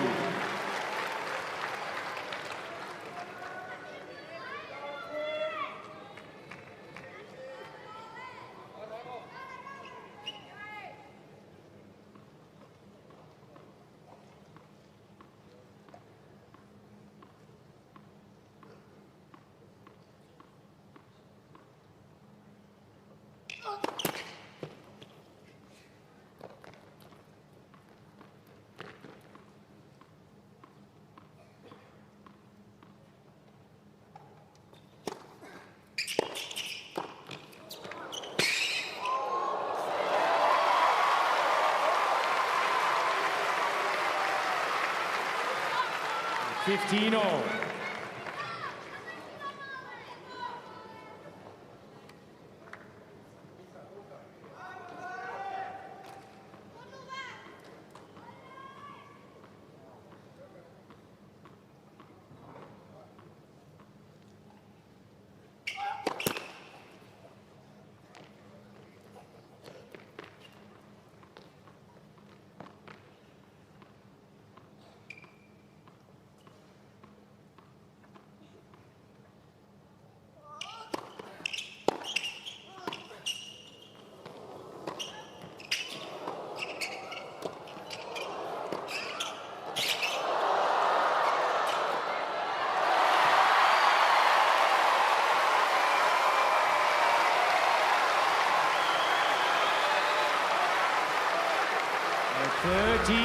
Fair bit of athleticism on display here from Lehecka.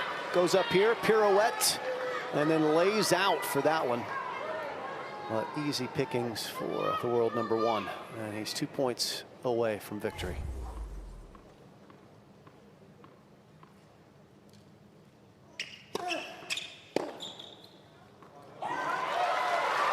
And a change up on the first serve. Heavy kicker out wide. Draws an unforced error on return. And after 2 hours, 16 minutes, Novak Djokovic has 2 match points.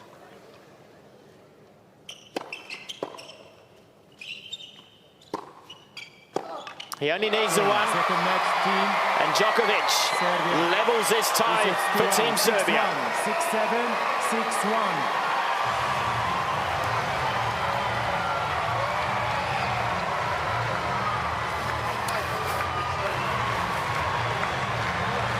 Well, let's start with Lehecka. A great experience for him to play Novak for the first time. Got to 3 sets. Novak with the win. No surprise there at all, but a surprise that he's dealing with a right wrist injury. And will he be back on court alongside Danilovic for the valuable mixed doubles point? We'll find out. Well, that's the big question. I mean, the thing is, for all of you that just joined, Serbia will go through to a quarterfinal here in Perth. It just depends on if they win the group. They would play Australia in that quarterfinal. If they don't win this mixed doubles and finish second, they would end up playing Poland in the quarterfinal tomorrow. So that's how it is all played out here through the group stages at the United Cup for 2024. Novak's done his job by leveling at 1-1, and we'll find out soon enough who'll be coming back out for the mixed doubles. John Fitzgerald is courtside to talk to Novak. He tends to do a bit of housekeeping and take his time. You run at his clock, not Fitzy's, that's for sure. Overall, the game looks just fine for Novak. No concerns there. He was a little agitated with his serve at times, but even when he's playing his best, he operates on the edge of agitation. It's one of the things that makes him so great is his pursuit of perfection never ends.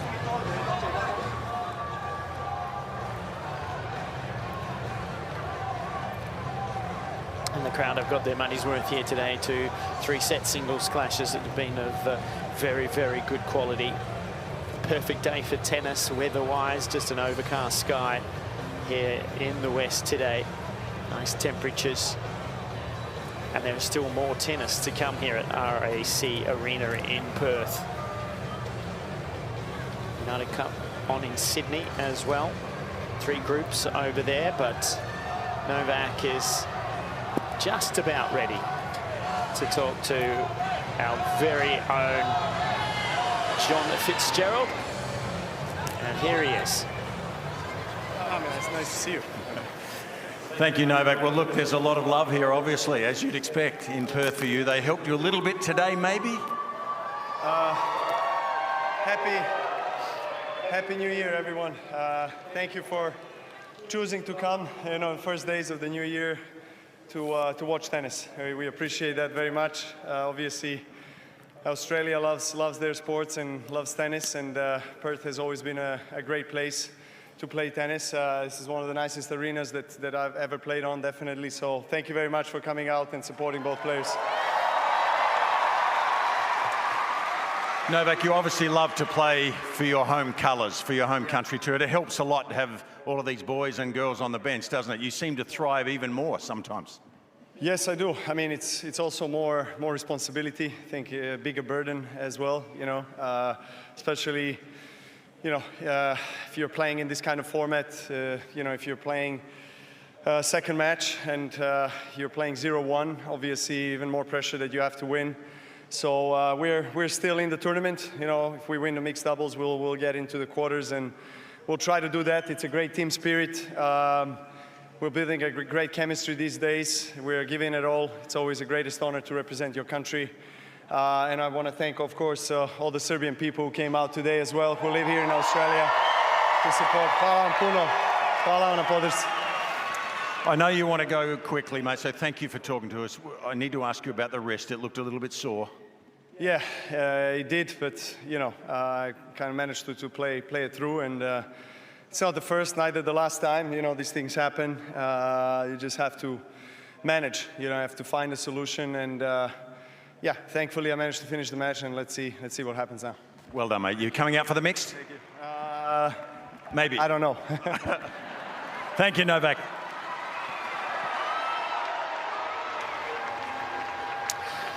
Well, our investigative journalist, John Fitzgerald, probing the world #1 to find out if he'll be out for the mix. Didn't sound completely convincing to me, Jim.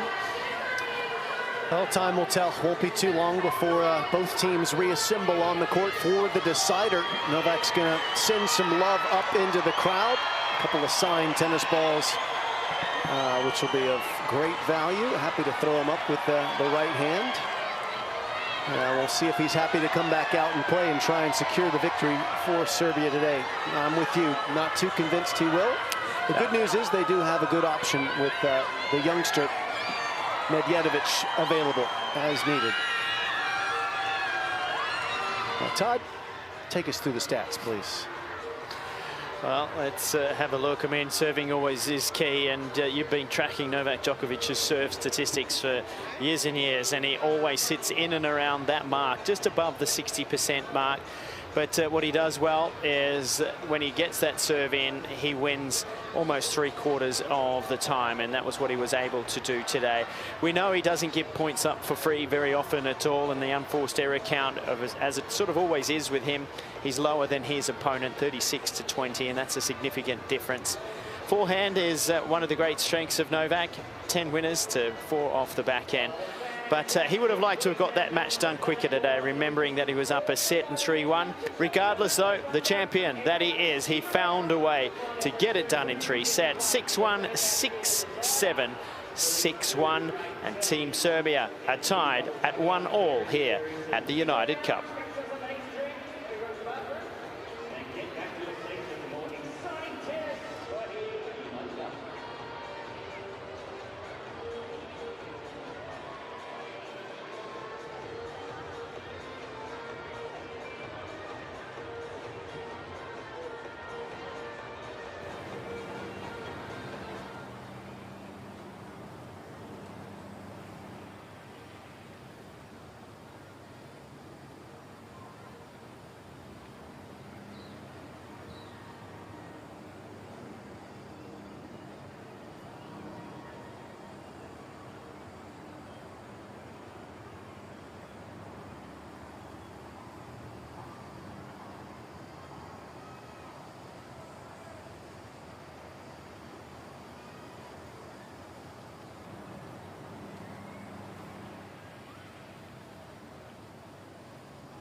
And our match for day 5 of the United Cup, it is the mixed doubles. Please now welcome out onto court from Team Serbia, Olga Danijelovic and her partner, Mohamed Medjedovic.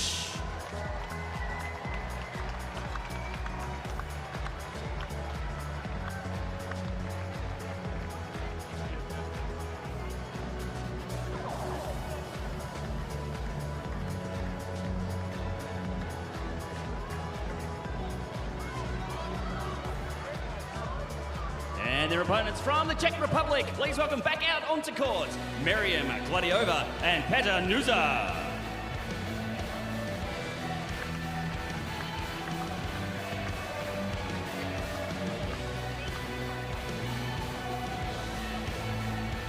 So live mixed doubles about to take place at RAC Arena to decide who will win this tie. It's an important one for Serbia. If they win, they will top the group and they will meet Australia in the quarterfinal tomorrow night. That'll be Wednesday night here in Perth. So for the Czech Republic, playing for a little bit of pride, they've had a good day. Vondrousova winning in 3 sets over Olga Danijelovic, and then Novak Djokovic stretched by Jiri Lehecka to 3 sets. So David Colbert alongside Jelena Dokic, Catherine Whitaker downstairs. But Jelena, there's a bit of misinformation, I have to say, swirling around. By my estimations, Serbia will finish runner-up irrespective of the result, but there's a school of thought that says if they don't win a set here, the USA might finish in runner-up, and we're busily just making sure that which one of those 2 things is correct. Yeah. Good afternoon. Yes, good afternoon. Tough conversation to get into, isn't it? Today. Well, it certainly would go to So best of 2 the games, and USA was 7-7, and at the moment Serbia are 8-4 in terms of sets, so they've got the advantage there. The towel boxes have your flags in them, okay? And as you know, the systems, the live systems, the calls come automatically. Do you have any questions? Come on, heads or tails? Heads. Excellent. It's heads. Serve. Can we just have a quick photo? So no surprise that Novak Djokovic is not coming out for the mixed doubles. Perhaps a little surprise that Nikola Čačić, who's a doubles expert and is very well credentialed in that regard, isn't. But so Hamad Medjedovic is coming in for Serbia, the youngster. She's 20 years of age. Novak's his mentor, has been helping him financially on the tour. And I just wonder if this is to get him a little court time, and no matter what happens here, will Novak play tomorrow? Yeah, yeah, potentially. I've thrown up a lot of questions, haven't I, very early here? Very early on. But no, it's all good. You're correct. Like, all scenarios are out on the table. We don't know what's going to happen until this match is over. And we know that Novak has a little bit of an issue with the wrist. You just don't know what's going to happen. And for Hamad, he's 20 years of age, but really establishing himself as a really great singles player. Won the next gen at the end of the year, and really coming through just outside the top 100 in singles, and really making big strides on the ATP Tour. Solidly built player, and having spent so much time with Djokovic, particularly in the off-season, that'll help him. Danijelovic has lost both her singles encounters here, but as we said, stretched Vondrousova to 3 sets. And China 6-4, 6-2 had the better of her. She was part of that winning mixed doubles team with Novak against China, which will be important in the end. That one finishing just a couple of minutes before the new year was rung in here in Perth. Yeah, and a good doubles player herself, has 2 doubles titles and quite a few challenger titles as well, and likes to play doubles, played it a lot in juniors also. Yeah, won 3 Grand Slam junior girls doubles titles.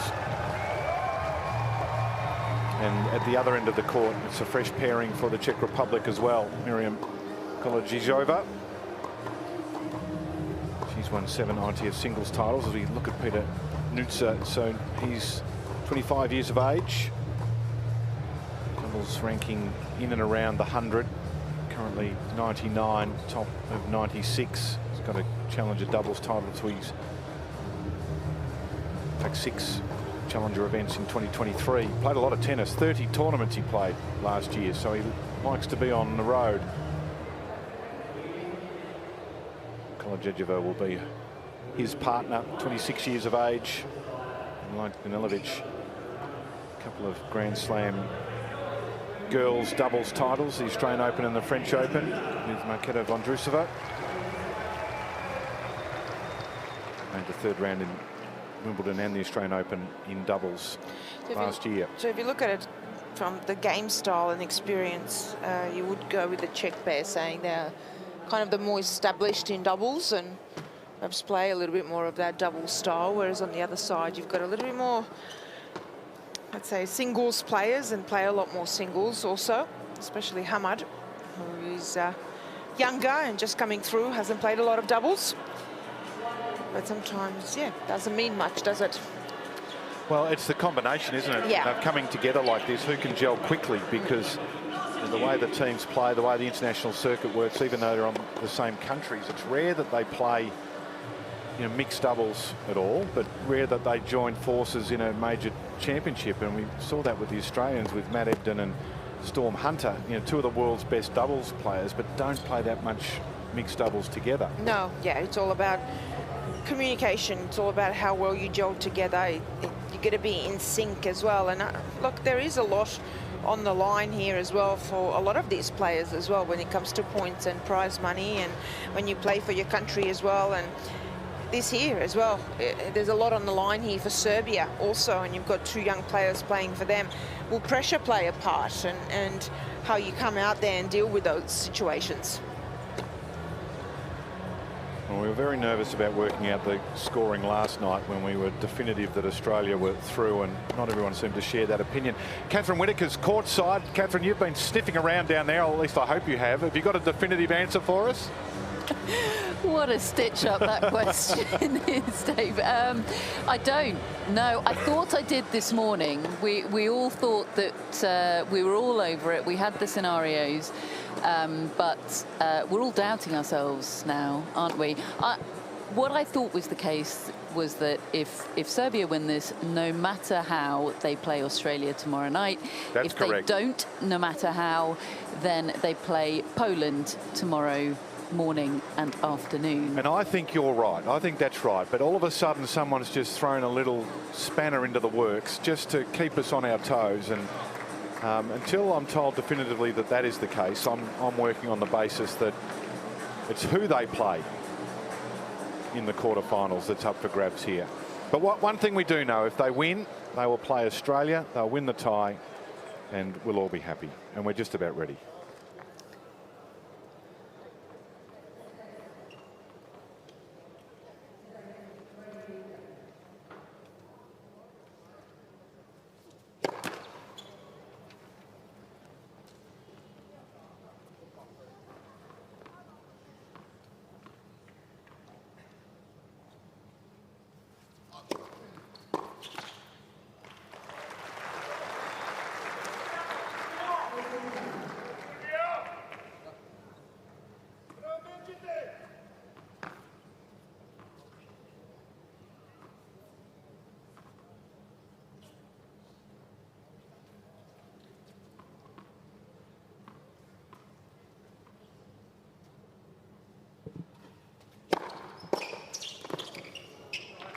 And if you are just joining us for the first time for mixed doubles, no ad scoring, so we get to juice. It's a deciding point,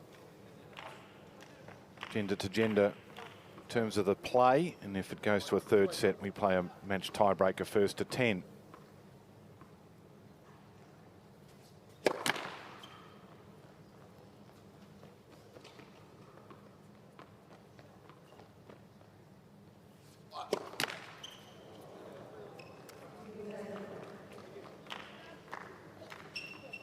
Elena, you'd expect some nerves from the 3 players that haven't made an appearance yet. Danilovic got them out of the way in her opening encounter and is, you know, at home now out on this court. That's what I kind of said in the warm-up, didn't we? It's very different if you haven't been out there playing. It's a live mixed doubles.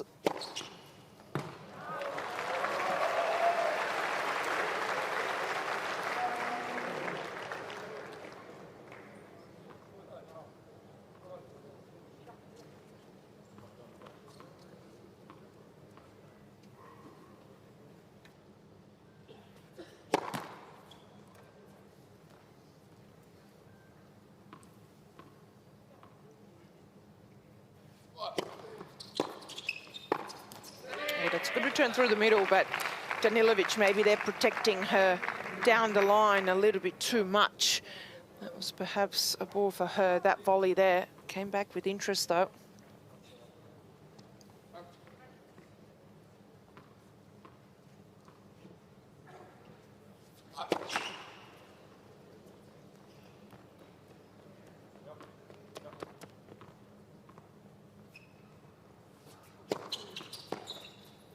That is a nice serve into the body. Not much news I could do about that one, and straight away here we've got a deciding point.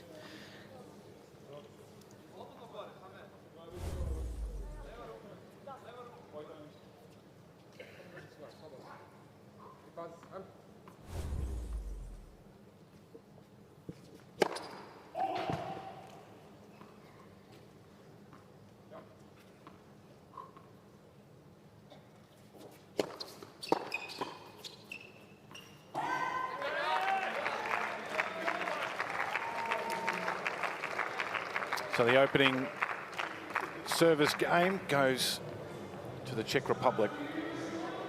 And that's the start that they wanted.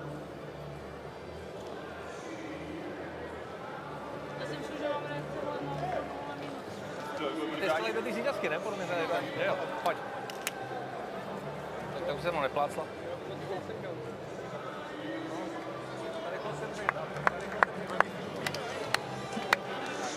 Getting a little bit warmer too, Catherine. The sun's starting to poke through, and it's been overcast morning, a lot cooler than any other day that we've had so far here in Perth. How are the conditions courtside?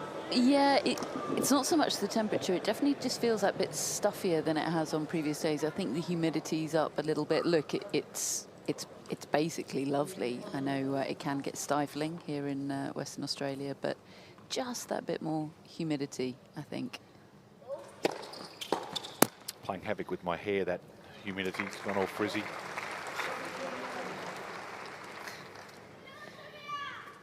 Todd Woodbridge has the same problem. He's got some hairspray in his bag always. Has he? Yep. That's some insider information that I never knew. Thank you.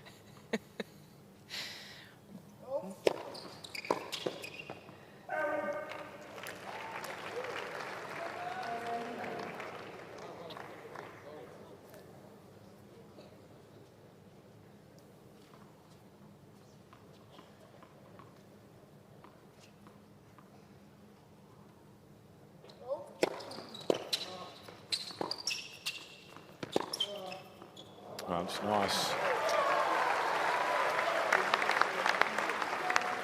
It was a good return as well, keeping it low. Also was able to pick up this one right here, half volley, get the angle, but that's where if you do go angle, you leave so much court and so many options open on the doubles court.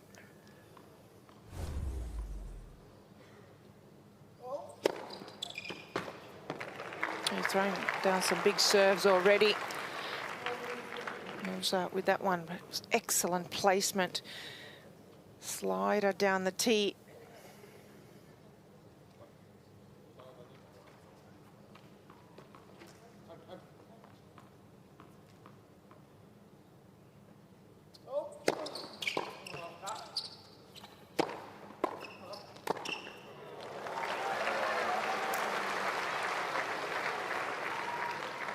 So strong start for Czech Republic. Dobrý.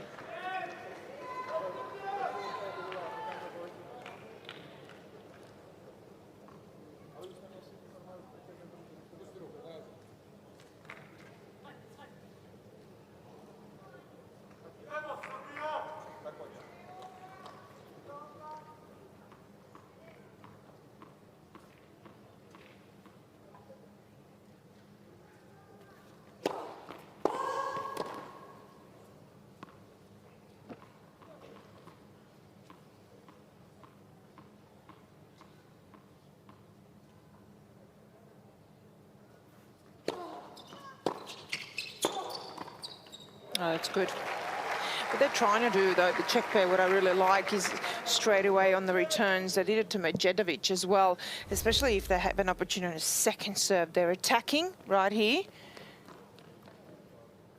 And then Nusa looks for that volley. So putting a lot more pressure on the Serbian pair just with their court position, but also just the tendency and the committing of coming forward.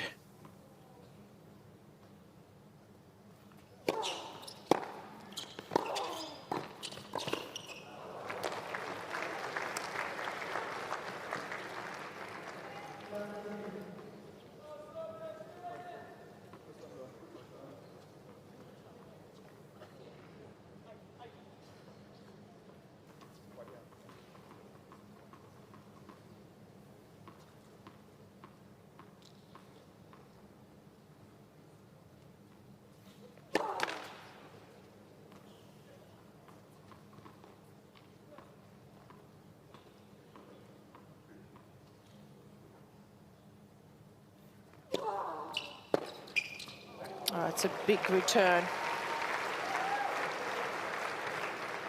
But for me, Hologic so far is the player on the court that's just doing the most damage. Another return here, perhaps maybe didn't mean to hit it that well. She missed it a little bit, but I like that she's gone down the line. That keeps the net player at bay, keeps them guessing, keeps them honest.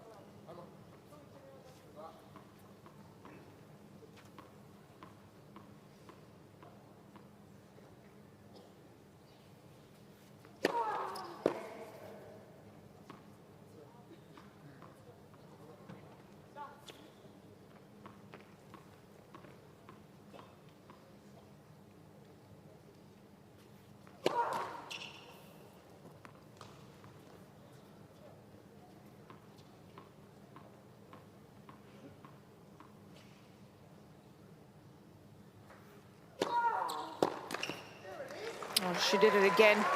She tried to go for it. She's waiting well inside the baseline for that second serve and just ripping it. And even though that one there she misses, it puts so much doubt into your opponent's mind. It sends a message. She's done that a couple times already. So the game plan is clear.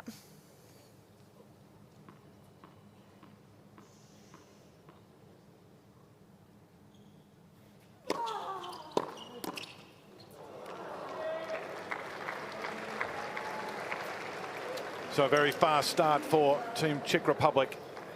On a break, they're out to a 3-love lead in this opening set.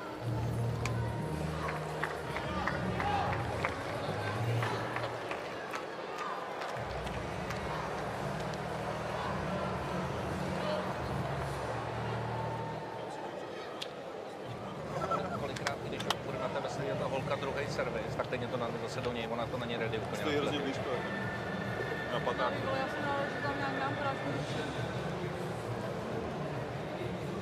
Ale výborně jsi tam šla na ten štycet. Jo.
Nicely done.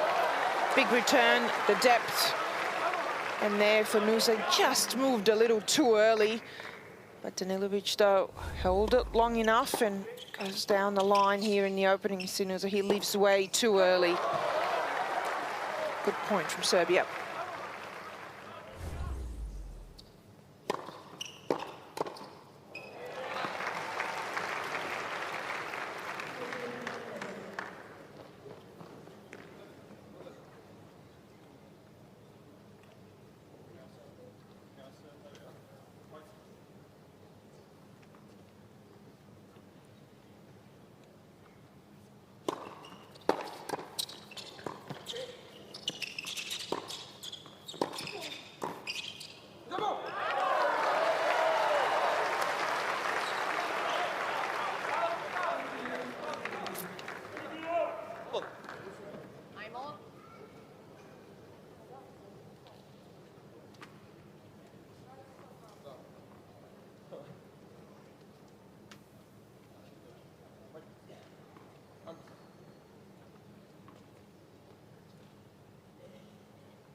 Nice jamming serve.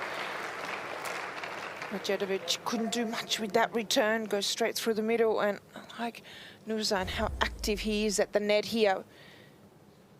Looking for this volley right on top of the net. Very, very short swing there as well.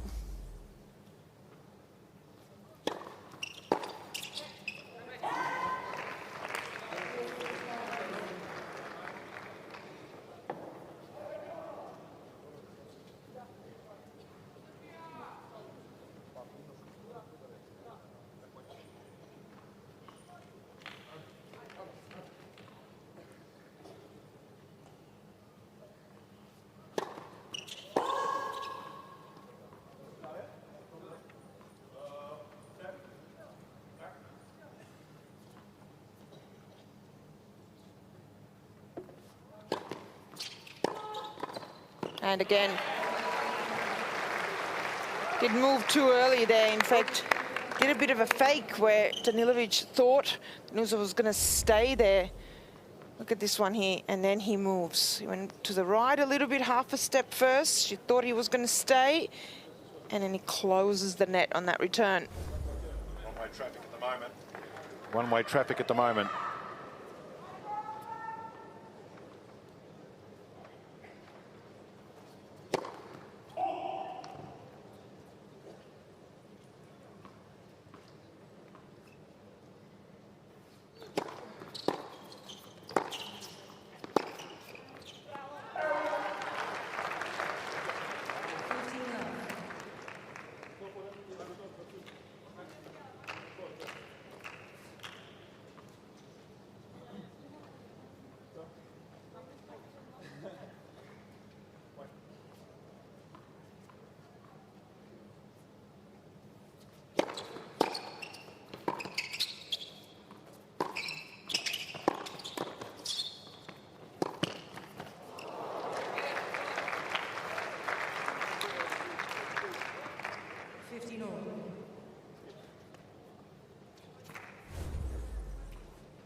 Well, they need to get on the scoreboard and get on the scoreboard quickly, Team Serbia. Yeah, especially you don't want to lose. Hamad served twice, 2 times in a row. Really important to get on the board to try and settle a little bit as well.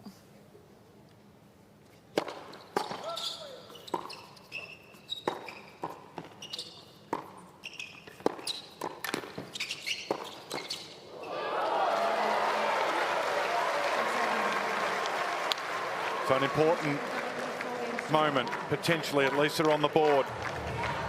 In Czech Republic leading 4-1.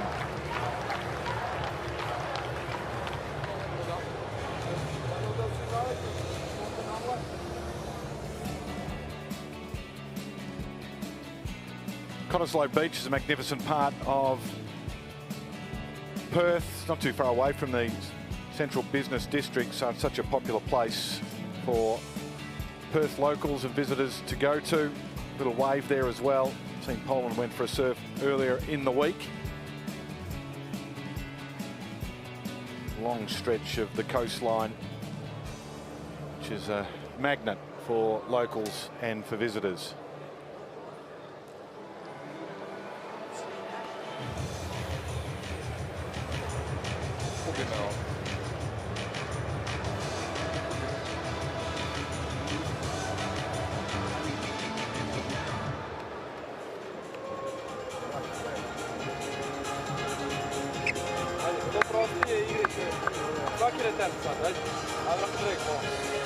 Debate's still raging, Yelena, about the circumstances here. If Team Czech Republic win in straight sets, what does that mean? We know that if Serbia wins, they will top the pool, top the group and go through, play Australia. What happens from there? There's a NASA-style computer being utilised out the back. And there's reams and reams of paper, and there's 55 boffins in there, busily typing away. 15 love.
Had some big serving.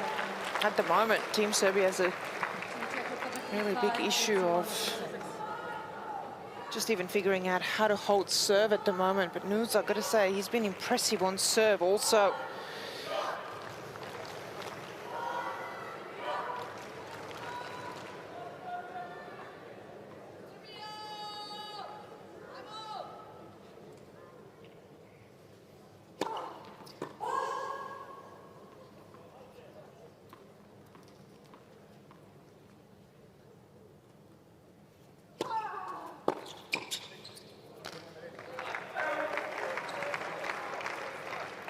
Love 15.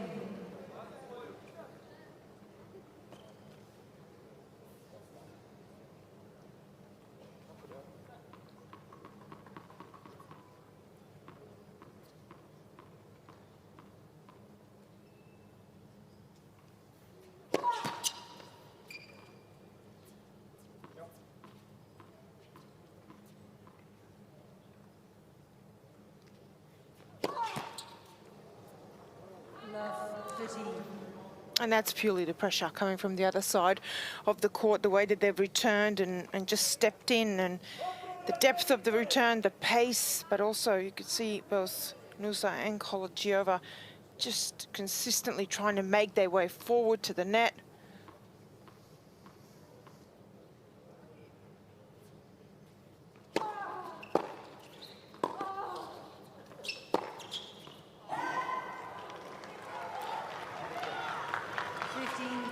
And they missed that one, but you could see the depth of the return and how much pressure Danilovic was under.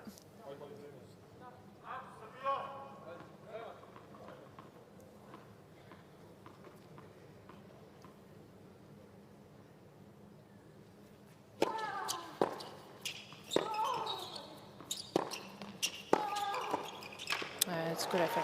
I think the issue the Serbian pair also have is that Medjedovic and Danilovic on her side, they're trying to protect their down the line and they're not really going or helping each other out. So see where Medjedovic is, all the way out in the doubles alley there. Hard to look for a ball to cross and put the other team under pressure.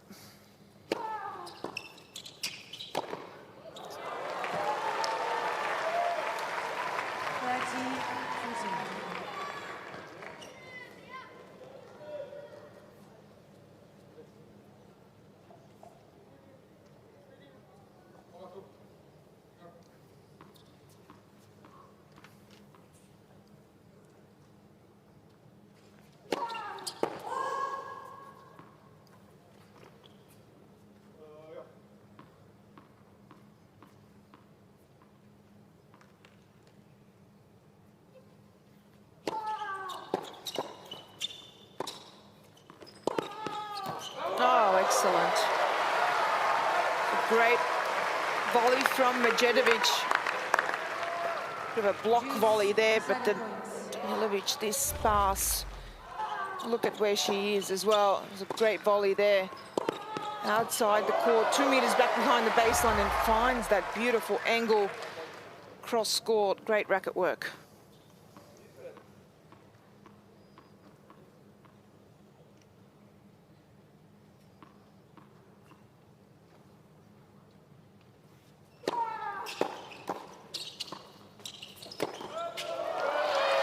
They keep themselves alive. Team Serbia, Team Czech Republic leading 5-2. Okay, so I'm not a boffin. That much is 100% confirmed, right? But here's the situation. Are you sure? I'm pretty sure. Okay, let's go. Catherine, you can tell me if this makes sense. At the start of the day, on sets, Serbia were 4-3. So they'll finish a tie each if they lose, and the matches will be 3-3. So everyone's the same. So you have to go to the sets. 4-3 they started the day. Vondrousova won 2-1, so that takes them to 5-all.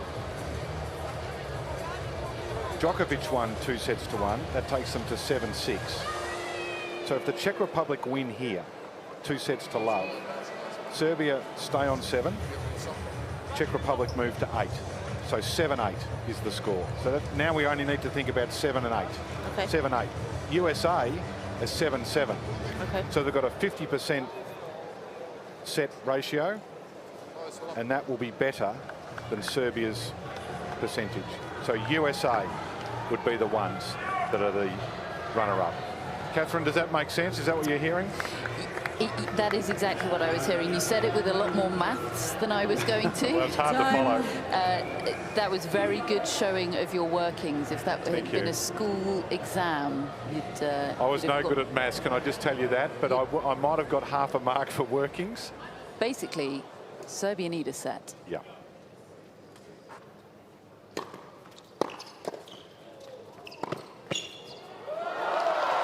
And they're starting to fight back into this, so that would be helpful. The other interesting piece of information is I'm not sure Team USA have got any understanding at all that they're even a chance, and might have been doing some recreational activities today.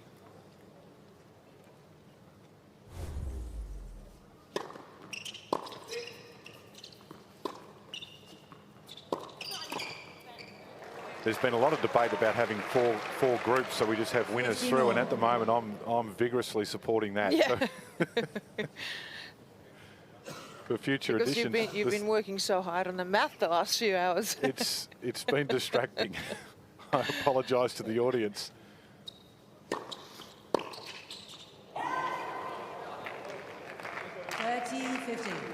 If they happen to be the same on sets, which is not going to be the case because Serbia win, then they top the group. That's certain. But we don't need to go to games. That would be even more complicated, and that would be far beyond my mental capabilities.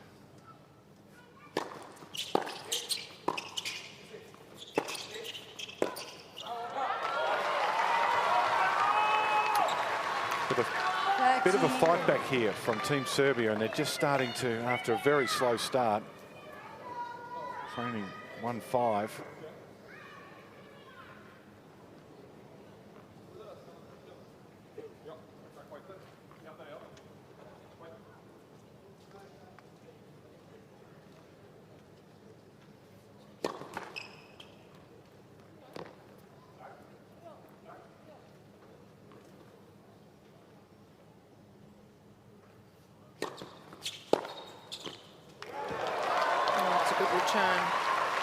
I think they've realised as well here for Hologic that serve, you can attack, especially the second serve. That's what they have to do.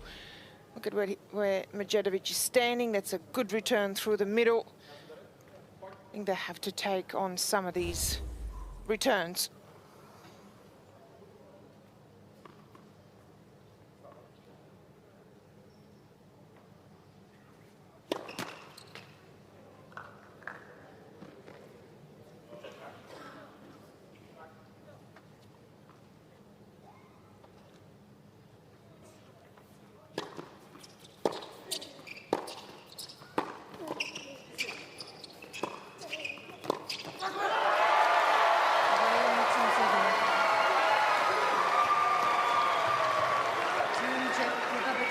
It's a good fight back from Team Serbia. And all of a sudden, they find themselves here serving. Get it to 5-4. Very important game because you're going to put that pressure on your opponent to try and serve it out. But I have to hold here first.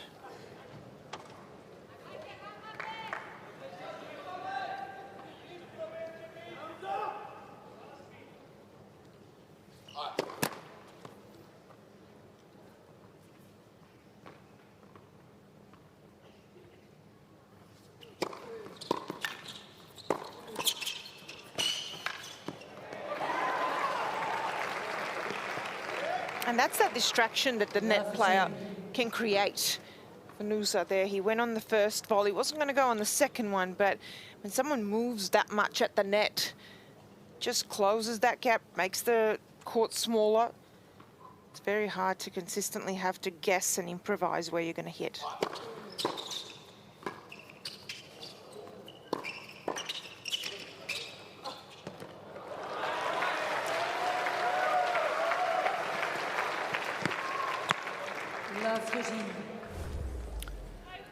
Well, it was Vondrousova's return, and then this one down the line that set it up. Danilovic a little too far back. You have to close the net a bit more. She was a little bit in no man's land here when you continuously go back on your volley.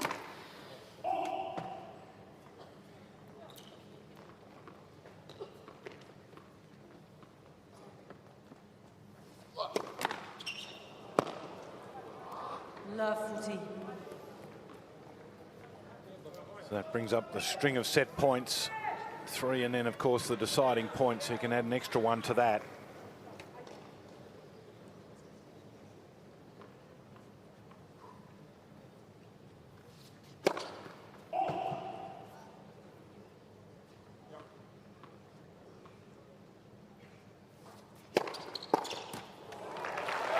Big serve, 219.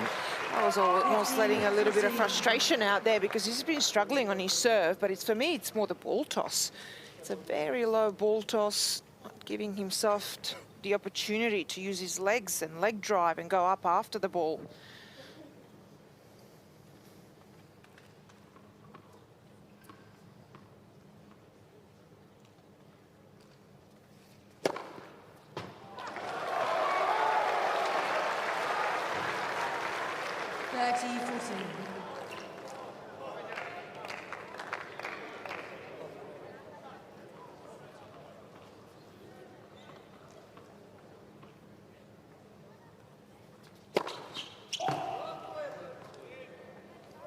Needs a couple more of those outstanding serves.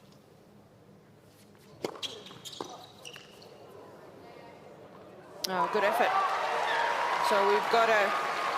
Use deciding points. A huge deciding Yeah, point. huge. Just rather be a hold to serve for Yep. 5-4 or Back on. to set point.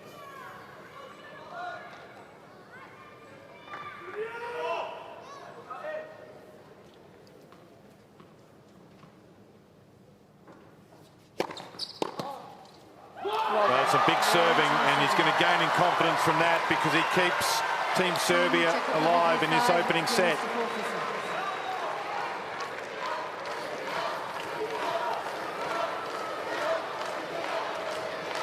And Czech Republic still have the opportunity to serve for the set. Went out to a 5-1 lead.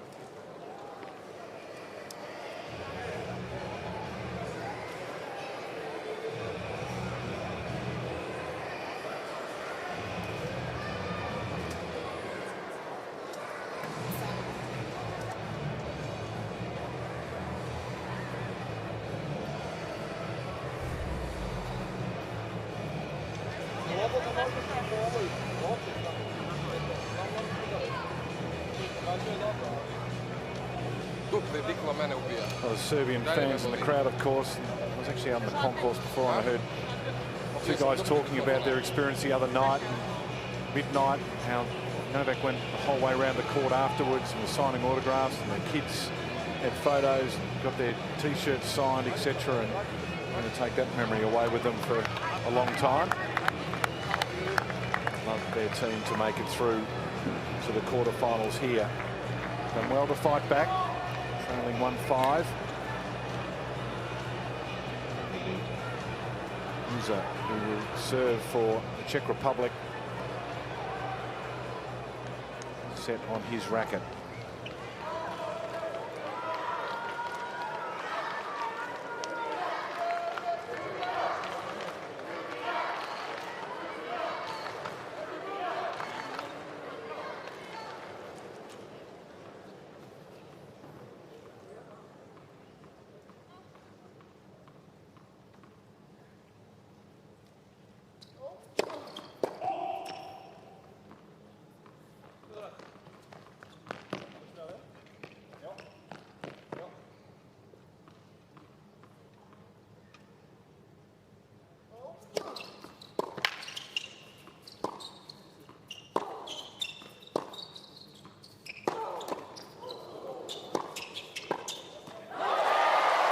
So the combination's gelling a little more, isn't it, in the last 15 minutes? Sure is, and got to say though, there Nusa, he looked a little bit tight there. But he's been a lot more aggressive early on in the set, and he's serving for it here, love 15. Medjedovic putting great pressure, both with the return, his ground strokes.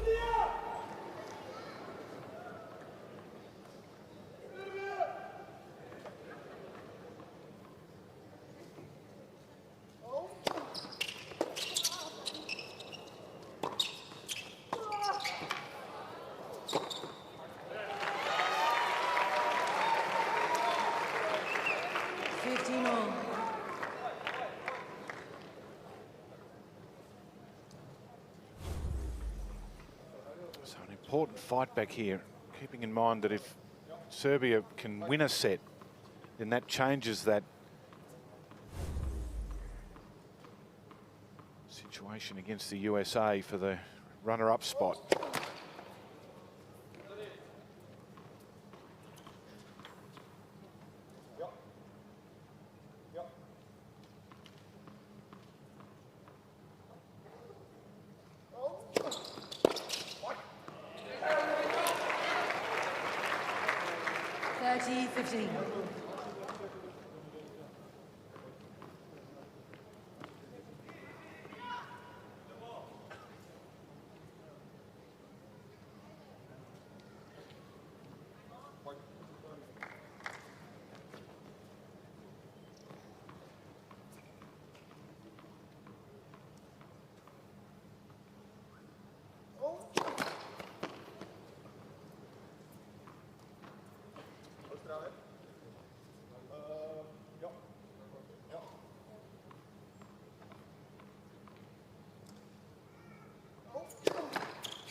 That was a good serve. Good serve, and he looked to come forward as well straight away, feeling that he hit a big one. Not easy to hit an overhead under pressure. He's missed a couple of serves.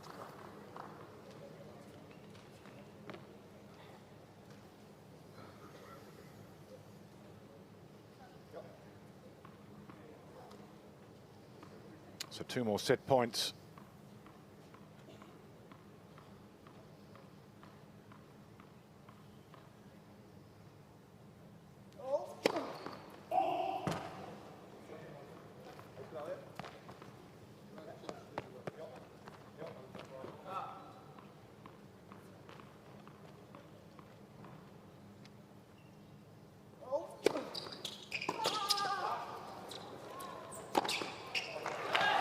Well, it started strongly, it finished pretty strongly as well for Team Czech Republic, who get the opening set 6-4.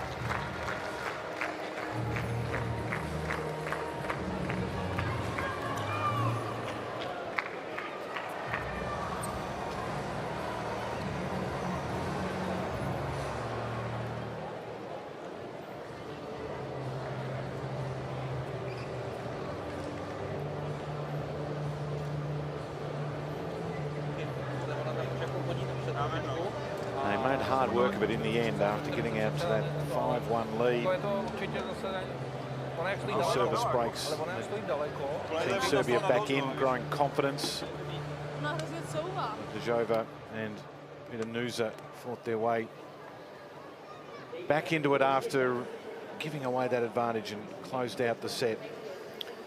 And I think the big thing that stands out here, yes, at the first serve percentage, Danilovic and Medjedovic need to get that up, and also have a look at the Czech pair, winning 74% of points behind those first serve. And look at the break point opportunities they created for themselves, 12, even though they only took 2. So that says a lot about being able to create those opportunities on the serve of the Serbian pair. So I think for Serbia, they need to figure out why that's happening. And one reason for that is that low first serve percentage. But we saw some great play from the Czech pair, and I think for me, Nusa, he created a lot of pressure early on. Right on top of the net, he was able to really consistently get himself there in play at the net, help out his partner as well. And they both wanted to just get themselves to the net, not really stay and try and win points from the back of the court, and that was key. I think the growing confidence from Medjedovic going to be important in the second set for Team Serbia.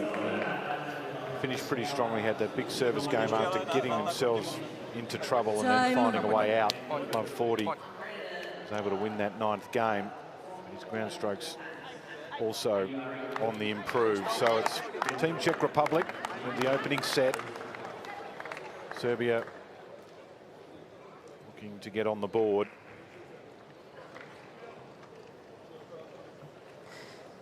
And Dave, I know the maths and the confusion were no fun at all, but the outcome doesn't half make this set exciting and tense, doesn't it? Yeah. I'm just wondering whether Team Serbia and the players on court know the importance of it. Yeah, they should be in our WhatsApp group, shouldn't they? Yeah, well, I'll tell you what, they'd have to go through a few messages, that's for sure. There's been spirited conversation. Here's the other question. Do Team USA know? Get a messenger to the golf course, I think. Or Cottesloe Beach, surfing.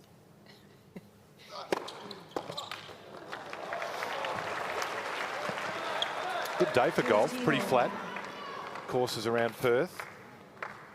Not too hot. Sun just poking through the clouds, so it won't take too much out of them. They'll get a surprise though, won't they? Team USA, if they report to the courts at 10 a.m. tomorrow for the walk-on for a quarter-final against Poland.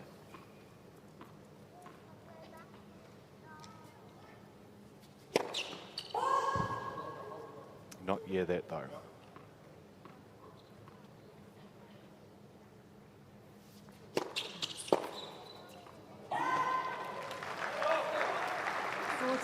Tell you what would be handy, Elena, and that's a opening service game hold here.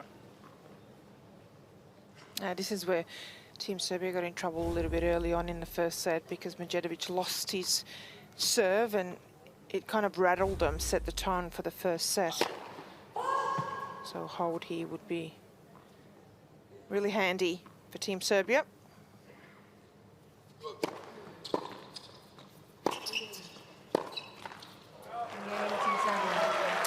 So they get the opening game. First game, second set.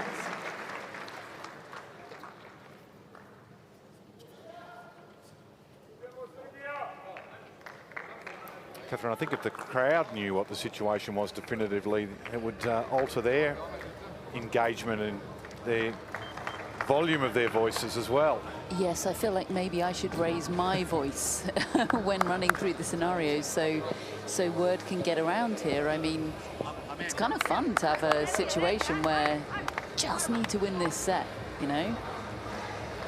And I do wonder how Novak Djokovic, who I presume is backstage here somewhere getting treatment on that wrist, is feeling about the very real prospect of having to play Poland tomorrow morning.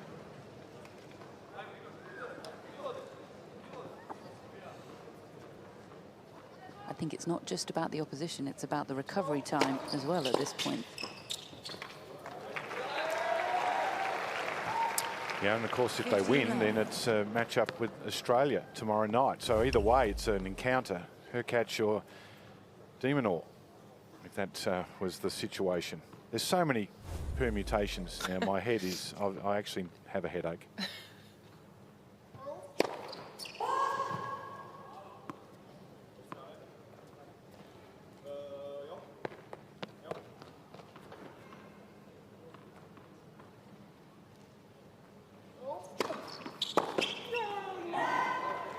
Idea there from Danilovic. I like that because they haven't gone down the line too much on the return. So even though she missed that, for me, it's kind of a good error there. And also the net player will be aware of that she tried to mix it up, not go cross-court or through the middle, which was what was going on for the majority of the first set.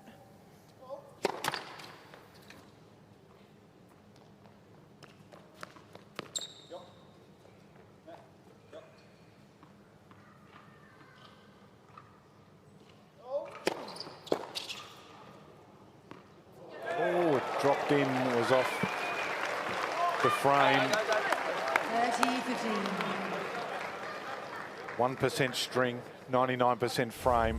He practiced this one and on the practice right court. at the end too. It lobs and floats and then drops on the baseline.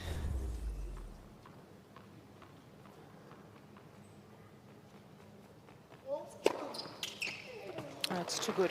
He's been serving that one down the tee to Danilovic consistently. And that's what you want to do to a lefty and get them to, on full stretch there with the slider, get her to take that right hand off the racket. It's just been working so well.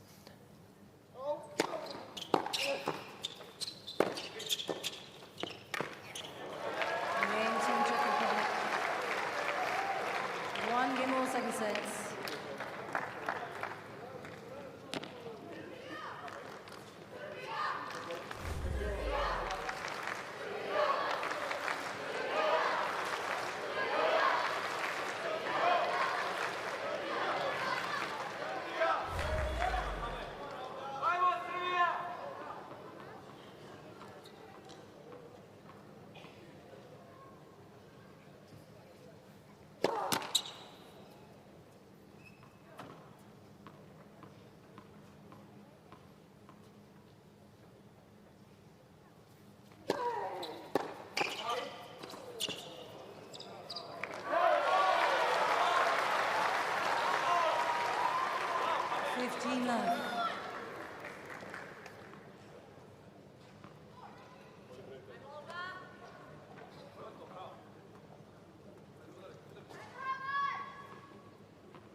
Okay, this is where they need to be careful.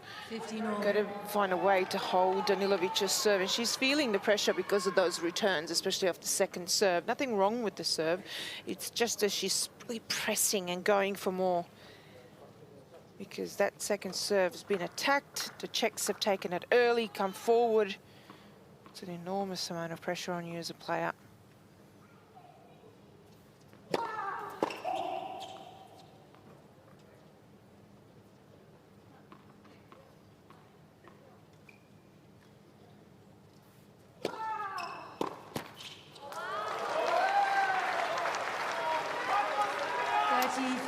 And again, she does get away with it there, but I just wonder if it's maybe worth for Hamad sometimes just even to go cross, even if they don't win the points, because at the moment that kind of cross-court return is very open for the Czechs.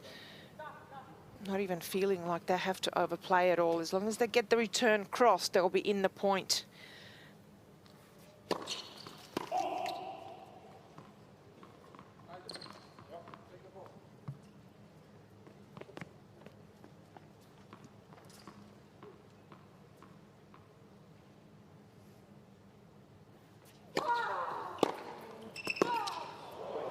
See that one there? The cross is open the whole time. So that when you know you've got that space to hit into, you're not under pressure. If there was a little bit more crossing and poaching going on, even for the players just to take their eye off the ball, you might get a few more return errors or just shorter returns. Big point here.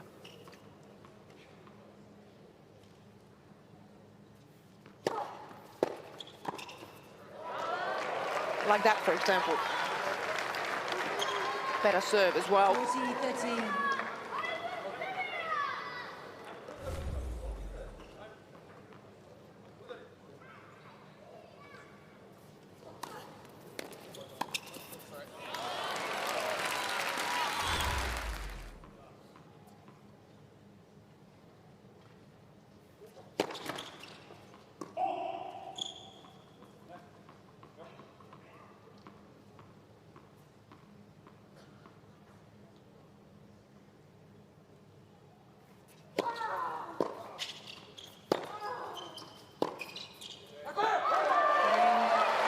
Danilovic gets the hold, keeps Team Serbia in front on the scoreboard 2-1.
So the crowd are starting to find their voice here for Team Serbia as they search for a set win here, which is crucial to their chances of proceeding in this tournament.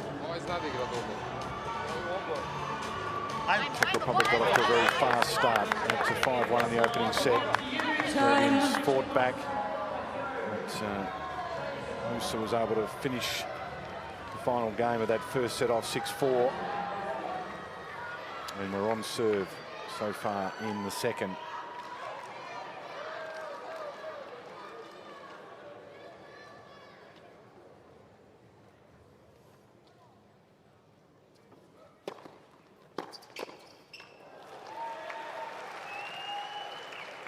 Love.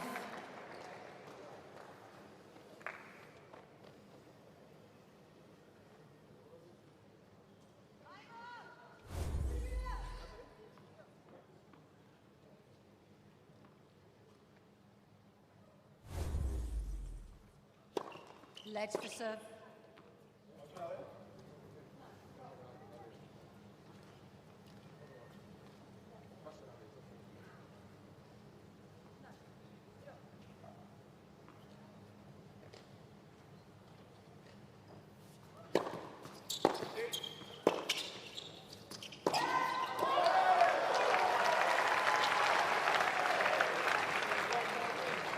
15 all.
That's incredible reflexes. 40-15. Danilovic doing the right thing here, though, keeping him honest. They didn't do that in the first set, so even though they don't win that point, that was a good return from Danilovic. I think they have to take a few on here. And I think for Hamad as well, especially the second serve, I think he's standing too far back for me here. So again, he's too far back. He's catching a serve of 153 k's an hour. He's a metre back behind the baseline and hitting it around knee height. So you've got to come forward, also generate a bit of your own pace, but it's like he's struggling with the slower serve.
It's been fascinating, the ebbs and flows. It's now Noosa that's having the little hot streak. Strong at the net. Good on the ground strokes. Oh, it was a good return, and then that second shot as well. But Hamad, right idea. Got to get into the net quicker, though, because that one got too low.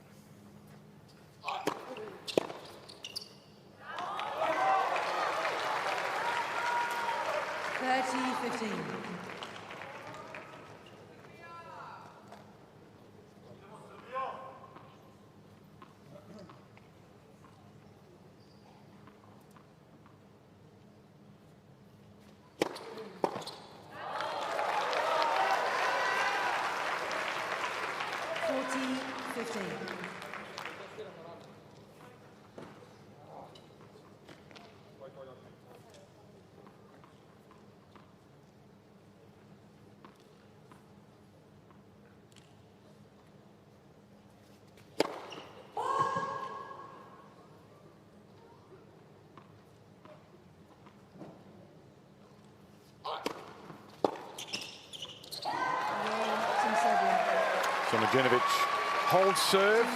They're still on serve in this second set as Team Serbia lead 3-2. And now the crowd will get up and about because their main man is returning.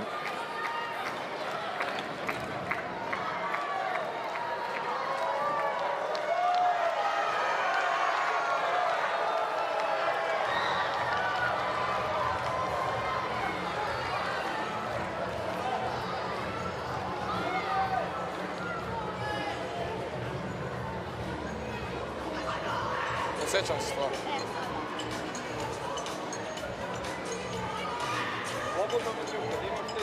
A da, rekao sam kratak, mali mi je teren, imam osjećaj kao da mi je teren metar. Slobodno probije, razbije, bije. Sve ostalo dobro, servis bolje. Bravo, Djokovic, sjajno udaranje na tamo, to. Imam osjećaj kao da mi je brate ovo lidski teren. Znaš koja mi je frka na returnu, ovo da mi nabaču na nječe. Ajde, fokusiraj se da ti, bez zamah, fokusiraj se nisko, spremac i reakcija, kratak zamah, puni, ali roke, bilo gde. Pogotovo sada ovo, možeš što želiš, slobodno. Samo udar. So on serve in this second set. And Team Serbia need to get this set if they want to qualify for the quarterfinals. And Catherine Whitaker's courtside, and the atmosphere's building, tension building, excitement, fever pitch because Novak walked back out. Yeah, it is absolutely extraordinary how just the presence of the man can change the whole atmosphere inside a 10,000-seater stadium. Suddenly, a jolt of electricity around the place. All he's doing is sitting there. It's normally what happens when John Fitzgerald walks in, but... John's left the stadium. He has. For the afternoon. So there was a flat spot for a while, but now Novak's back, Yes. so it's filled the void. Yes.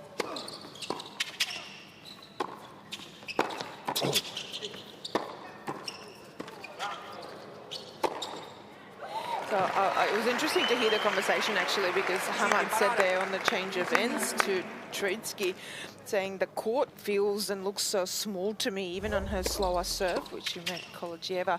I feel like I don't have any space. It looks tiny. That's what we were talking about, but that's all due to Nusa and all of that work that he's done at the net and the pressure that you put on your opponents.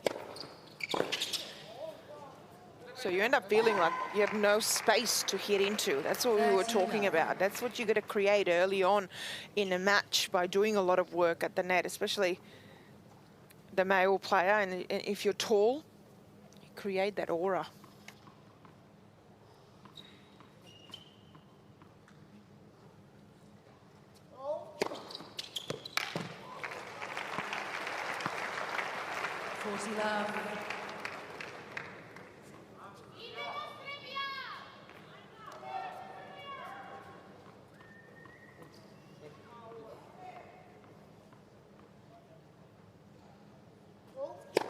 Let's for serve.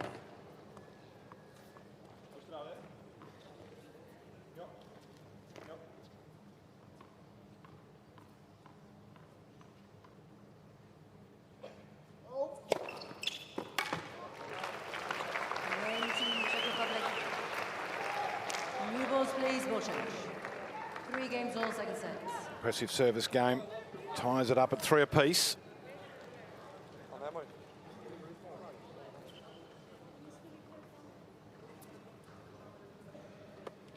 Samo brza ruka, ispred sebe. Ajde, slobodno. Ti spreman budi na mrežu. Ajde.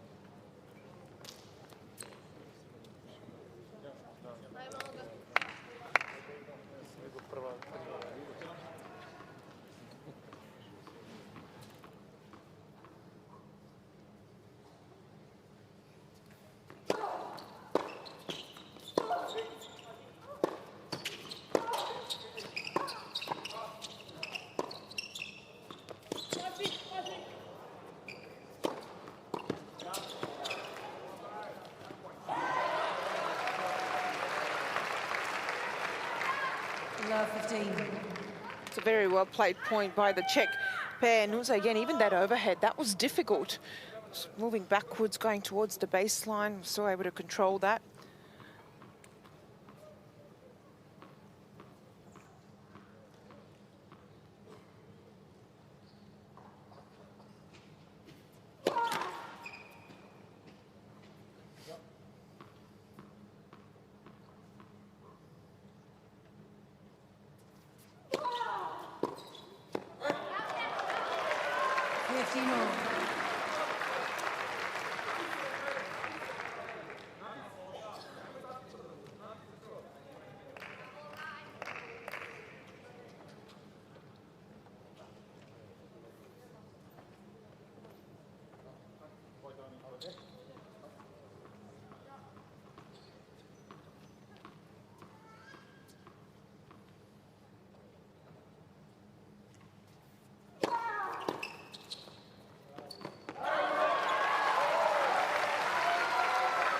30-15.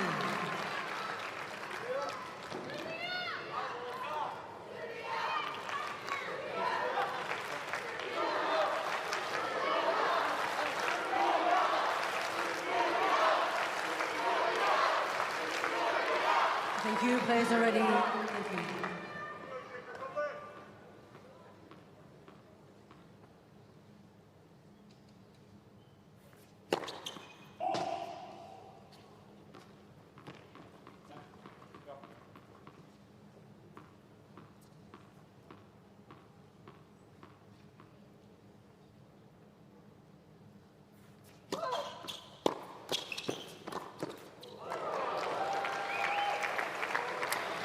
It's a good return. Takes it early, straight at Medjedovic there. Couldn't react quite quick enough.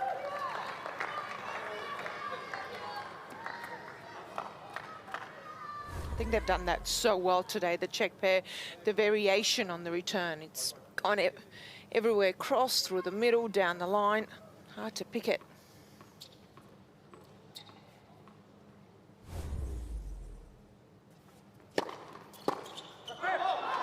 That was a good serve. 182 kilometres an hour. It's a little heavy.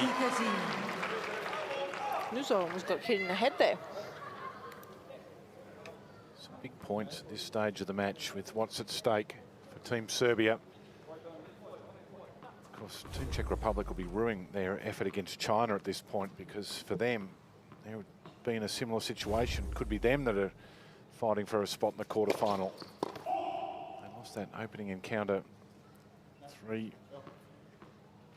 and pretty much cruelled any chances that they had.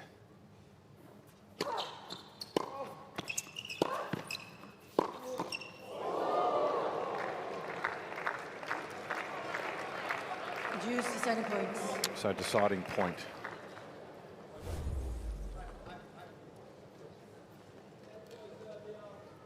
What does Danilovic do here, Elena? Is it similar to the last serve? It's a little nasty for Medjedovic.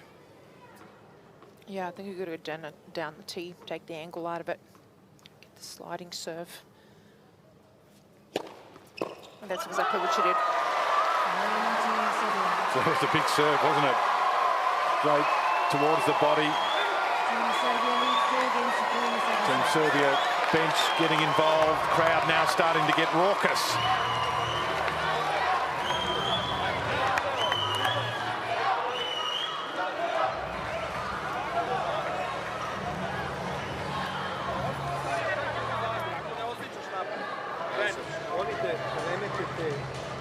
Catherine, I know that when we're watching, I'll just hold for a second. Elena's busily listening in.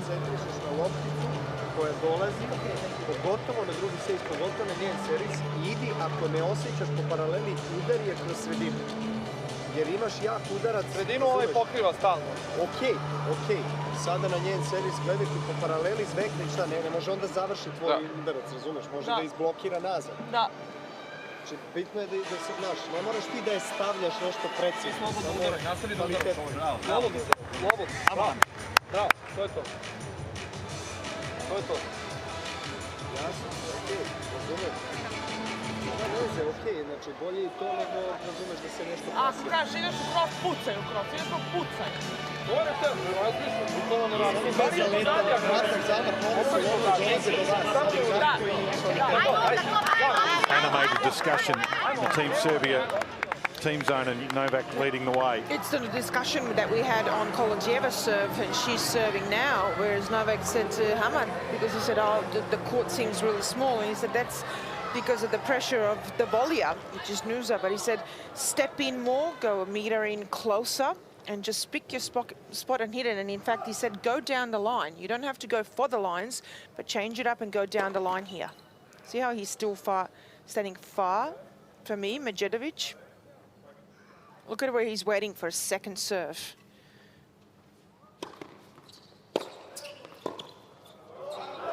And that was better. Yeah. See? That was more aggressive. At least he was moving forward. Exactly. I was going to say to you that when you're playing for your nation and you've got your national flag everywhere, it seems to elevate the temperature. And it was really clear from courtside here that when he pumped his fist there, Medjedovic. He looked right over at Novak Djokovic. That's what Novak told him to do, so it was like, yeah, did it, thank you.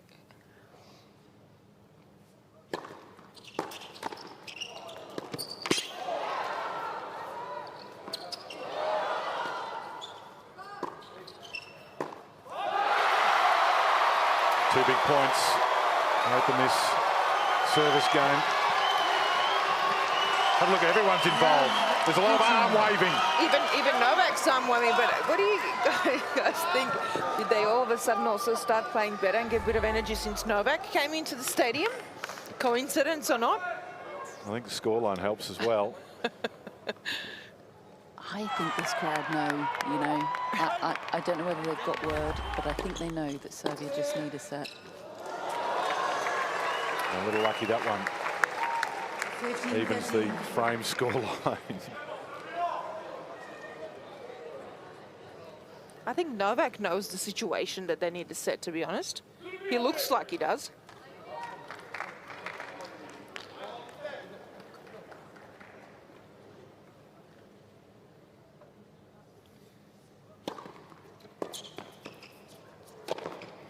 That's too good.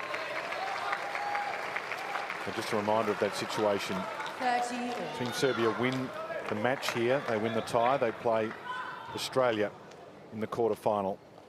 If they win a set, doesn't matter if they don't win this particular match or the tie. If they win a set, that'll be enough to get them through. They'll meet Poland tomorrow morning. And if they don't win a set? Then 40, it's the they US. are out, and the USA Okay. will play Poland. All right. And they're currently on the 16th tee at Cottesloe, just getting that information. I'm not 100% certain if that's true, but Yeah. we do believe that they've gone might to be playing play golf. Okay. I think we need to get Todd Woodbridge out there. Golfer here in the team. He's the pro. What's his handicap? I have no idea. Have to Definitely find that out. Definitely single figures.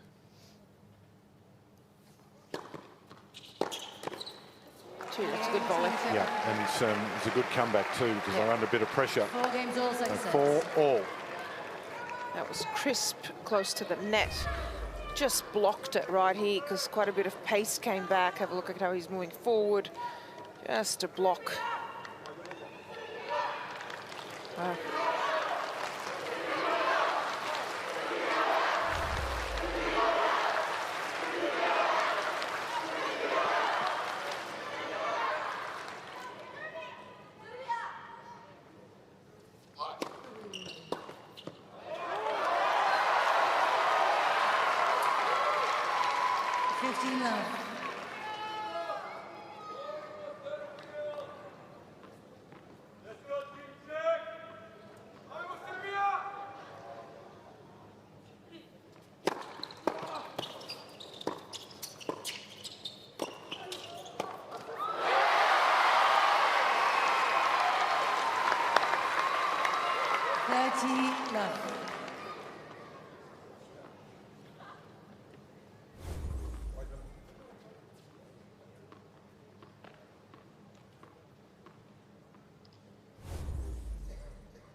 What Team Serbia needed. Not there yet, but an easy service hold. Dash back for another pep talk from Novak. Come out and try and break.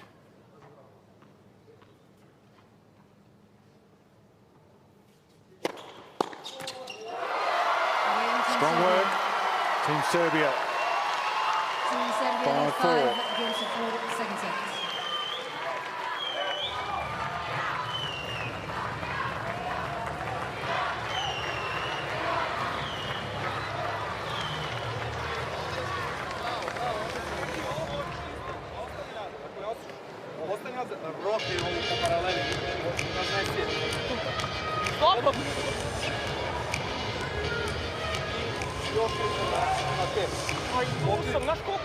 Ma šta ćeš, stani, bukvalno idi ekstremno na te, kad je baci onda se malo vrati. Malo ga zbuni. A, pre nego što cerira, ekstremno idi. To nije, znači korak jedan. Oliko. Samo veri, vizualno da izgleda drugačije.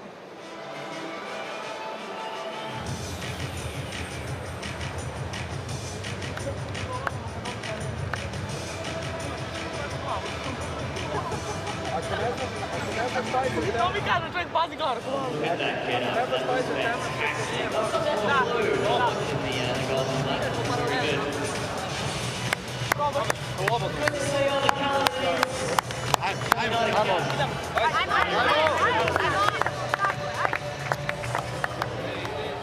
So Noosa will be doing the serving here to keep the Czech Republic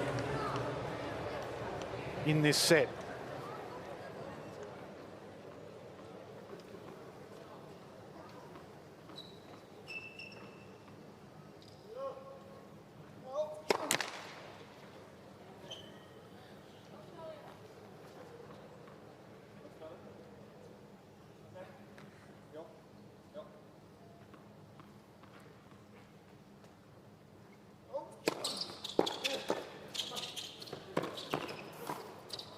So I've been told that Team USA do know of a potential if Serbia lose 2-love here in sets, that they will play tomorrow.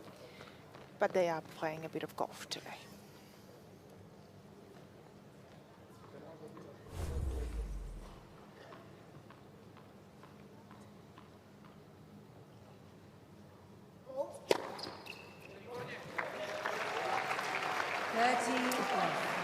Question for you, Elena. Yes.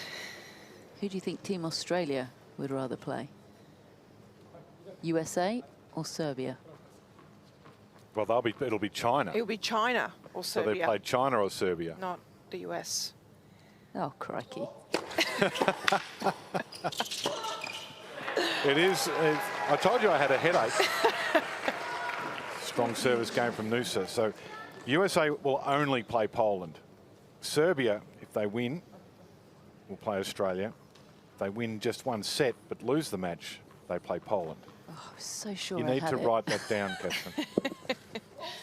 I have written it down. Put it in our WhatsApp chat, can you? Just so we refresh every... Okay. Strong service hold. The game's broken out in the middle of our conversation. 5-all. Okay, forget the last 45 seconds happened. Okay. Elena, who would Team Australia rather play, Serbia or China? I'm not sure it really matters, to be honest. I think I've got a lot of confidence in the mixed doubles team. Either way, it could potentially come down to that. So, yeah, I don't know. I don't really think it matters, to be honest. A lot of that would depend on whether Novak plays singles. Exactly. So that is a big question mark in that as well, isn't it?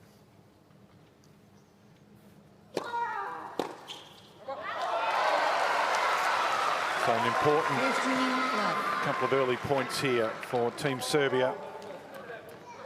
Danilovic spent a lot of time on court.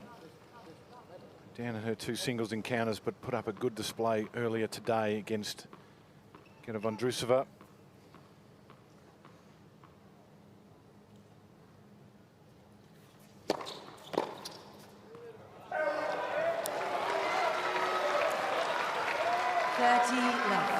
The scoreboard pressure can help, can't it? Serving first and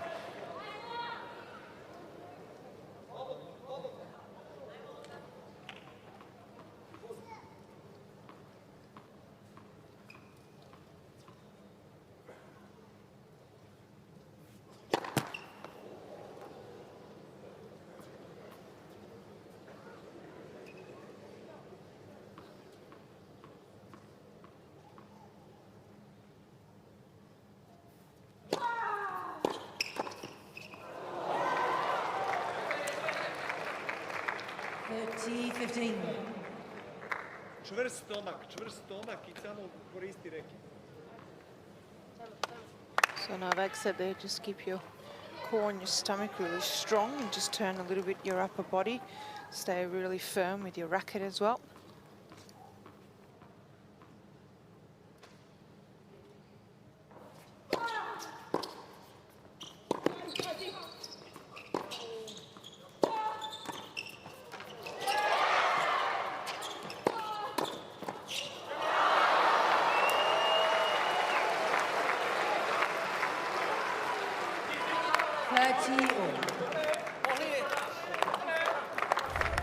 So Danilovic survived a deciding point in her previous service game. That's a big point here.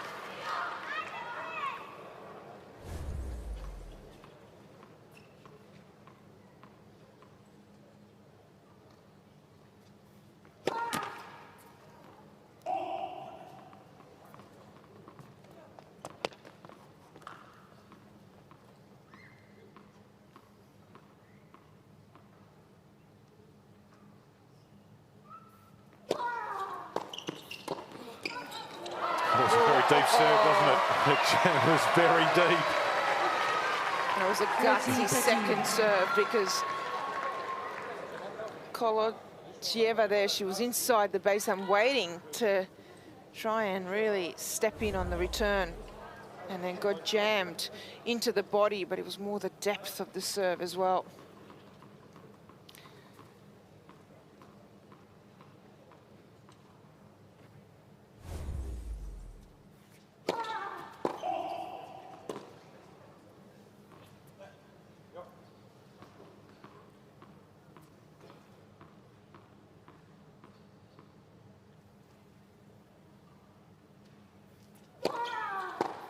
Yeah, good serving.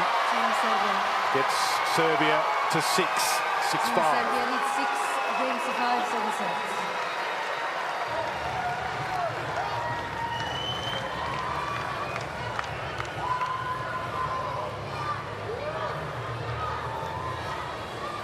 Druže, prvi servis u ovom gemu, ovde.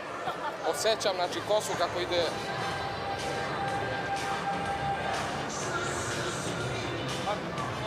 Sad na prvi poen, vrlo jako opećanje, ako treba, ide i prvi servis.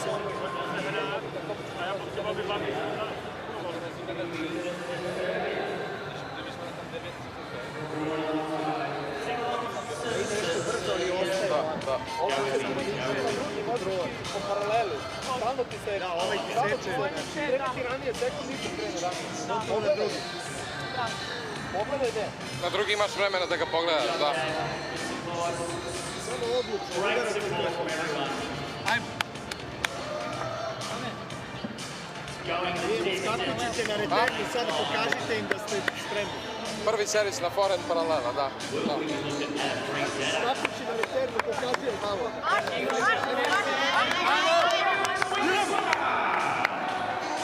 So Novak said they'd be a little bit more active on the return to Medjedovic, show her that you're ready. So go down the line no matter what, and also that Hologic serve stays a little bit lower, so just to make sure that he's low as well.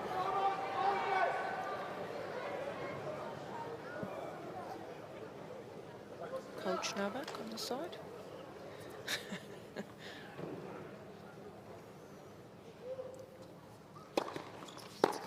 And he does.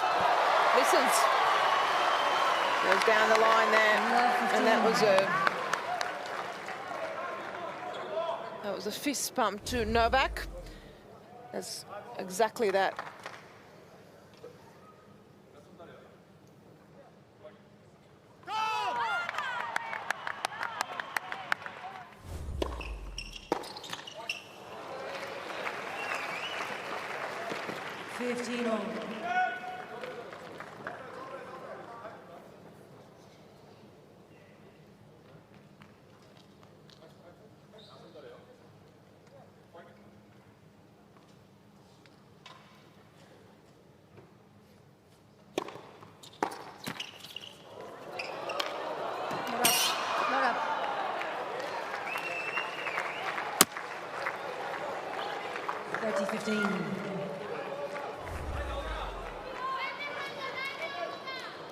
There's good reflexes there from Noosa off that let court.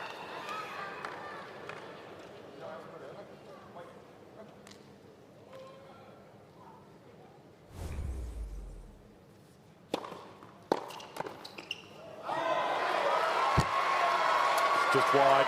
30-all.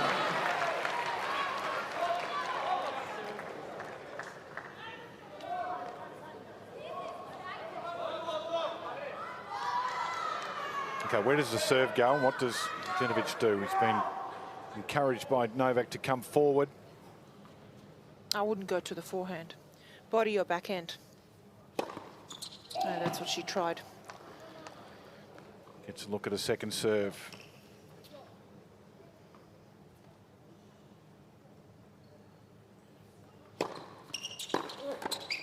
And again, he makes the mistake of hanging too far back. Can't hit a return from there. And again, that backhand, off backhand, consistently goes through the middle of the court. Done it too often today. It's too predictable.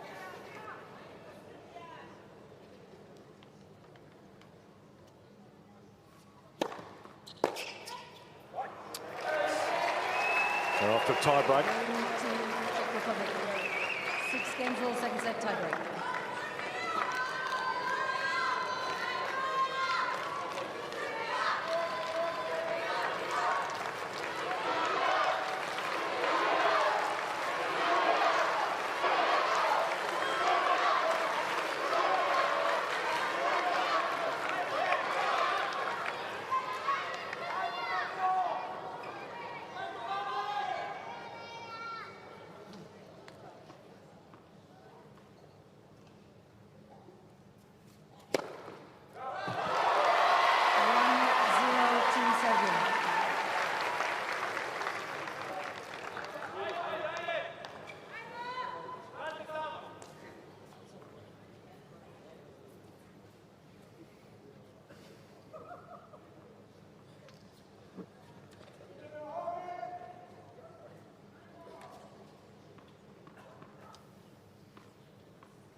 One all.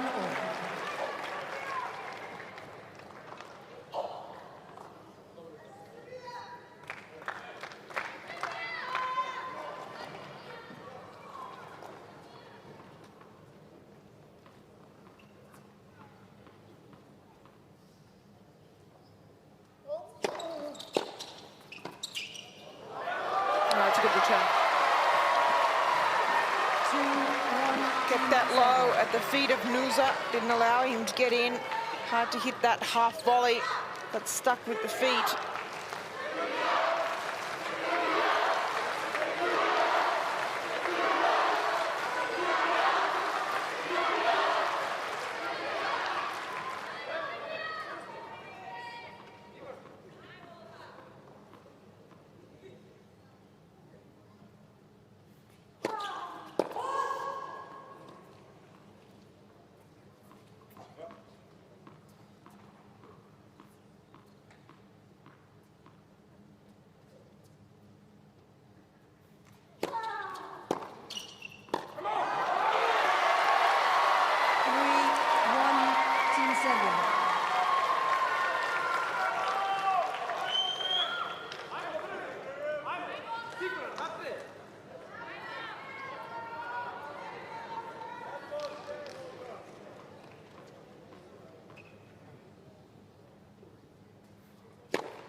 Still just the one service mini break in the advantage. The scoreline a little flattering.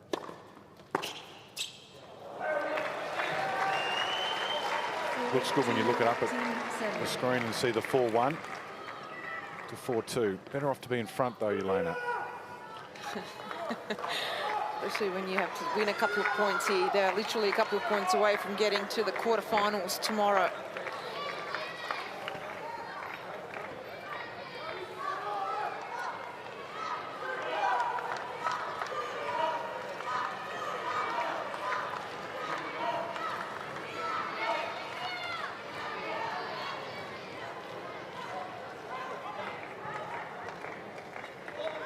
Djokovic has still got one more serve to come.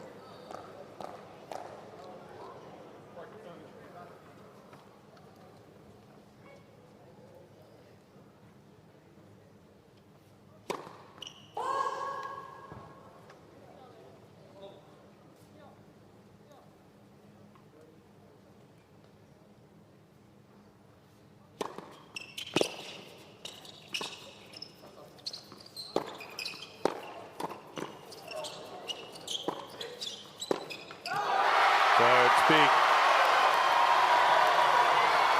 5-2, Team Serbia. Medjedovic's got 2 serves to come.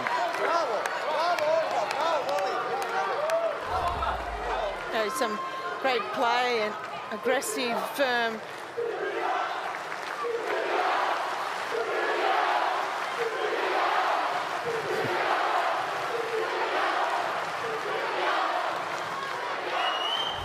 Thank you.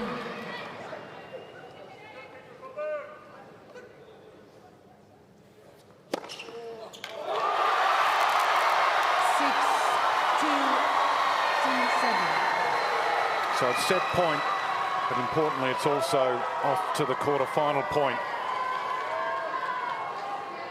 And then we play the next set to decide who it would be. And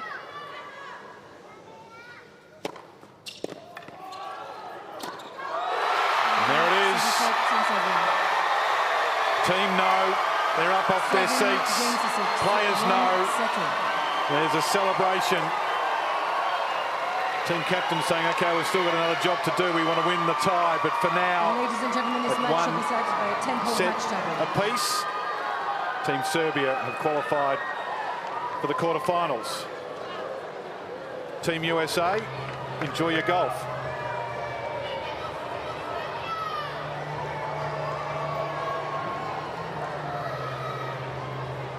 So the statistics.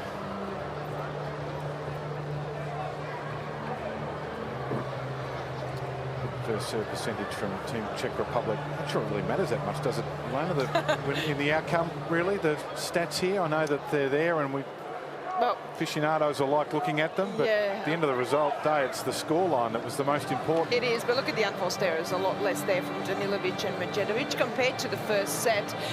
And it was the ability actually to win more points off the first serve, and in fact 20% more points, and that made the difference in just making it easier to hold their own serve, the return as well. They just changed it up and mixed it up. It was a couple of points here and there, but they were able to in the end create a bit of pressure on Team Czech Republic, even with points like that when they didn't win them. They were inside the court, mixed up their returns, went down the line just to keep Nusa a little bit more at bay and keep him honest, and it paid off in the end, especially in that tiebreaker. And Medjedovic really coming through with the serving, the overheads as well. And Danilovic, when it really mattered, she got in some big first serves also.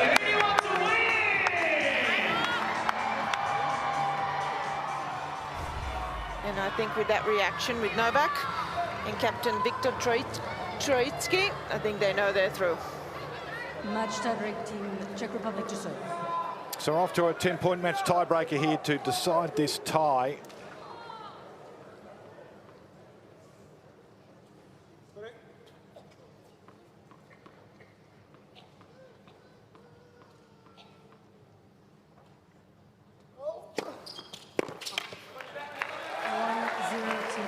And the situation here is Serbia win the tiebreaker, they play Australia. Czech Republic wins, China will take on Poland tomorrow morning.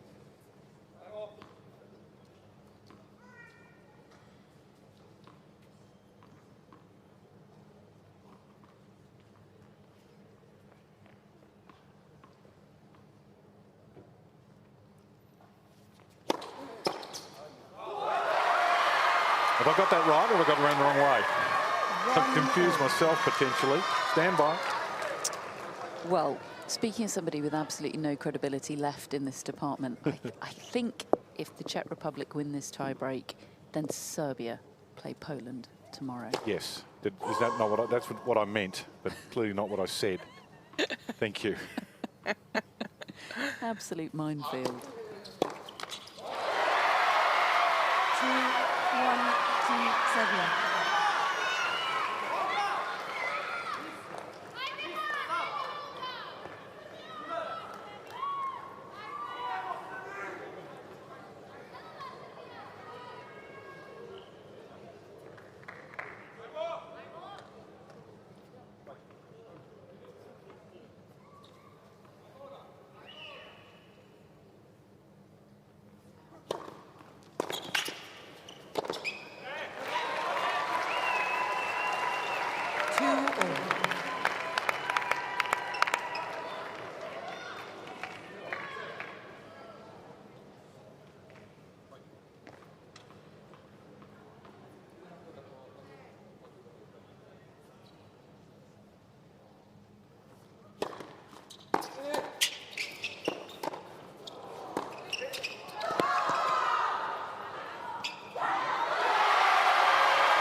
Thank you.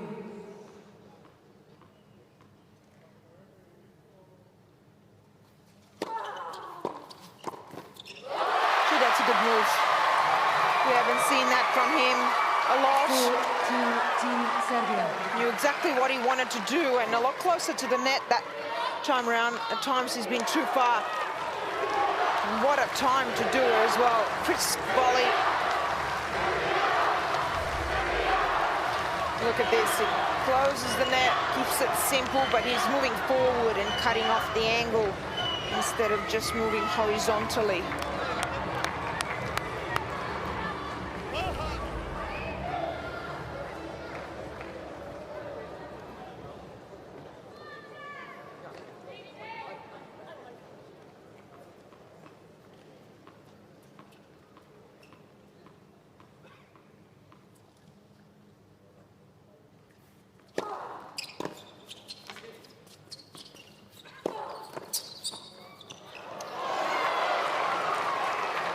It was wide open. 4-3 Team Serbia. Lost too many options there. I think that was always going to be 9 out of 10 times that Noosa was going to go. Maybe just could have used her peripheral vision there just to see perhaps where he was. Thank you.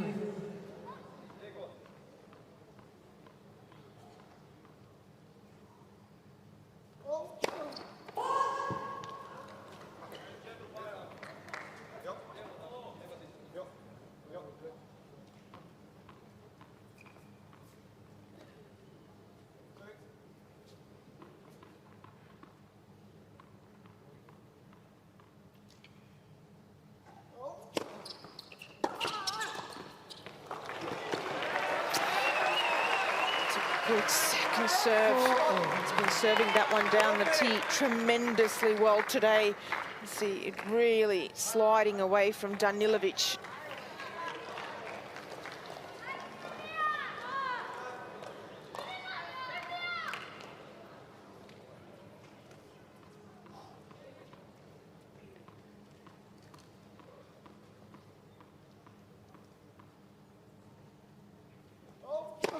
Legs for serve.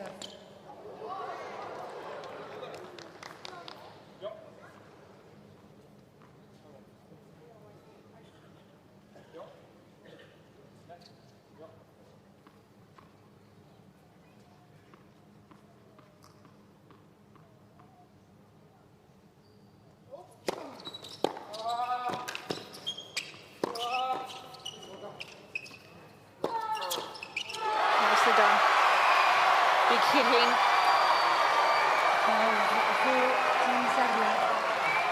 Danilovic did so well there to actually keep that ball low because she was way behind the baseline there.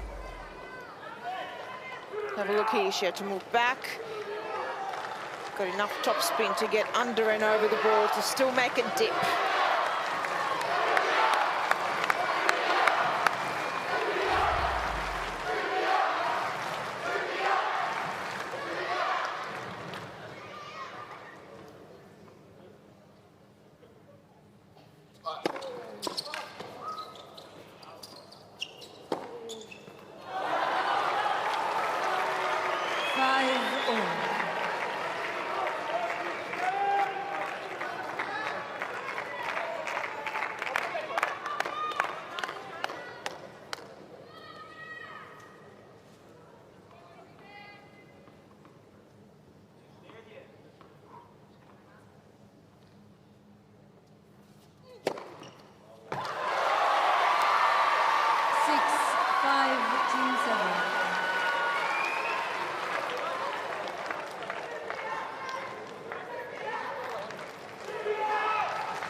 Novak looks like he wants to jump in there and play himself, doesn't he?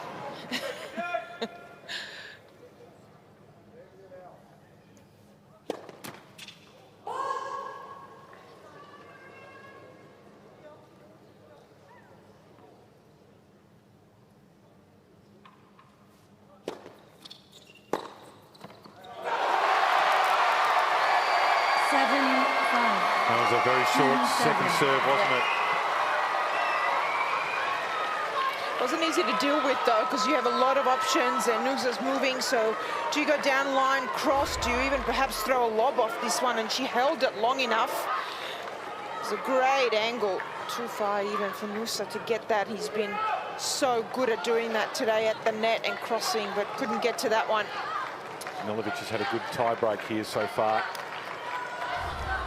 And Serbia looking to get the win in the tie to top the group. March into the quarterfinals rather than as a runner-up.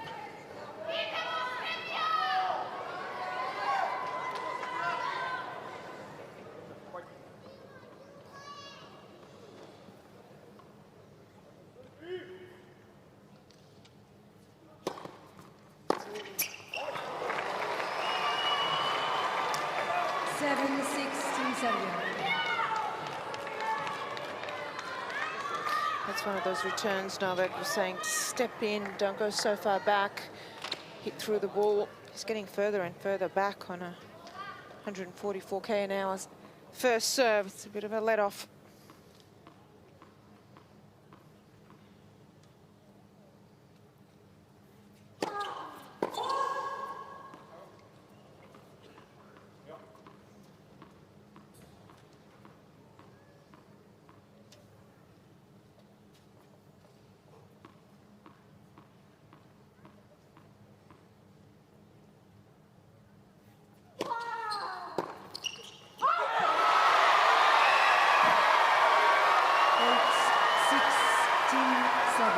Unforced errors from both the men's players haven't helped their teams in the last minute.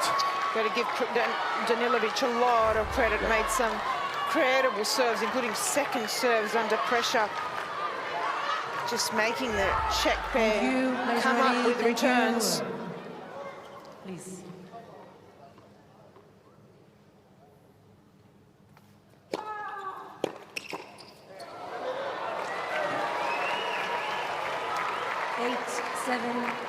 You just can't snap the rubber band, can you? No. They're just, it's out to 2 and then back to 1 every time. Haven't been able to get the 3-point advantage. It's tense. Very.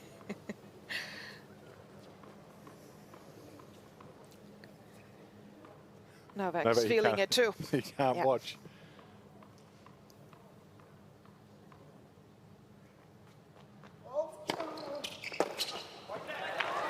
Hologic almost back on the fence. Yeah, that's too far as well, because yes, it's a men's serve. He's been serving well, but especially on a slider, you can't let that slide away from you that far. You got to start cutting off that angle, otherwise you have too much court to cover. She's ending up further and further back. All right, huge point here. They've been behind, or even. They may be in front here.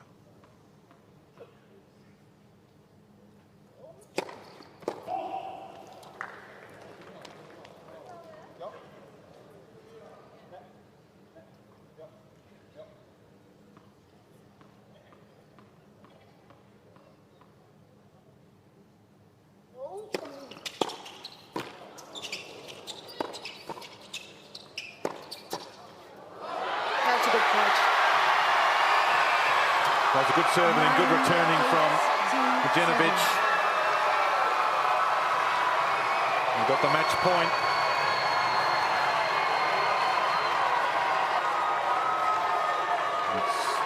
It's Djokovic, who's like to have the ball in his hands. He's got the enthusiasm of a 20-year-old and he wants the moment. Thank you, ladies and gentlemen. Please take a seat. Thank you. His mentor watching on. Thank you. Please, thank you.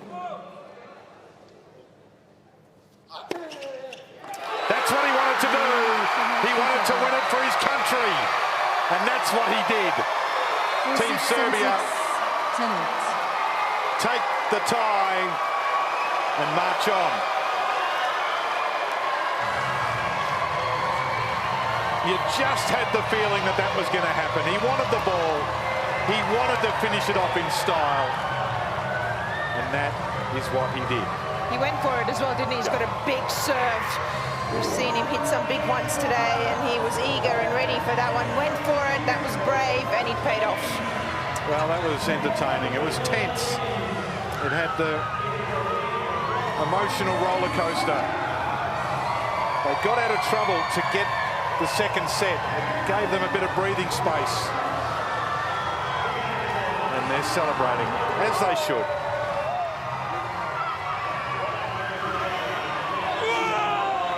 And what that does, it makes for an entertaining evening tomorrow here in Perth. Australia versus Serbia in the quarterfinal. In the morning, Poland will play China. And the defending champions, the USA, are out. And there's emotion there. There's passion and pride and excitement. This format delivers that.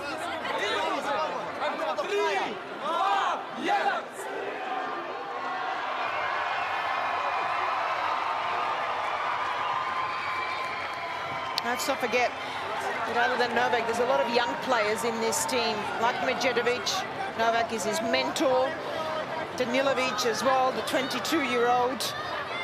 This means a lot. They're through to the quarterfinals. Victor Troitsky looks like might need a drink after this one. The captain.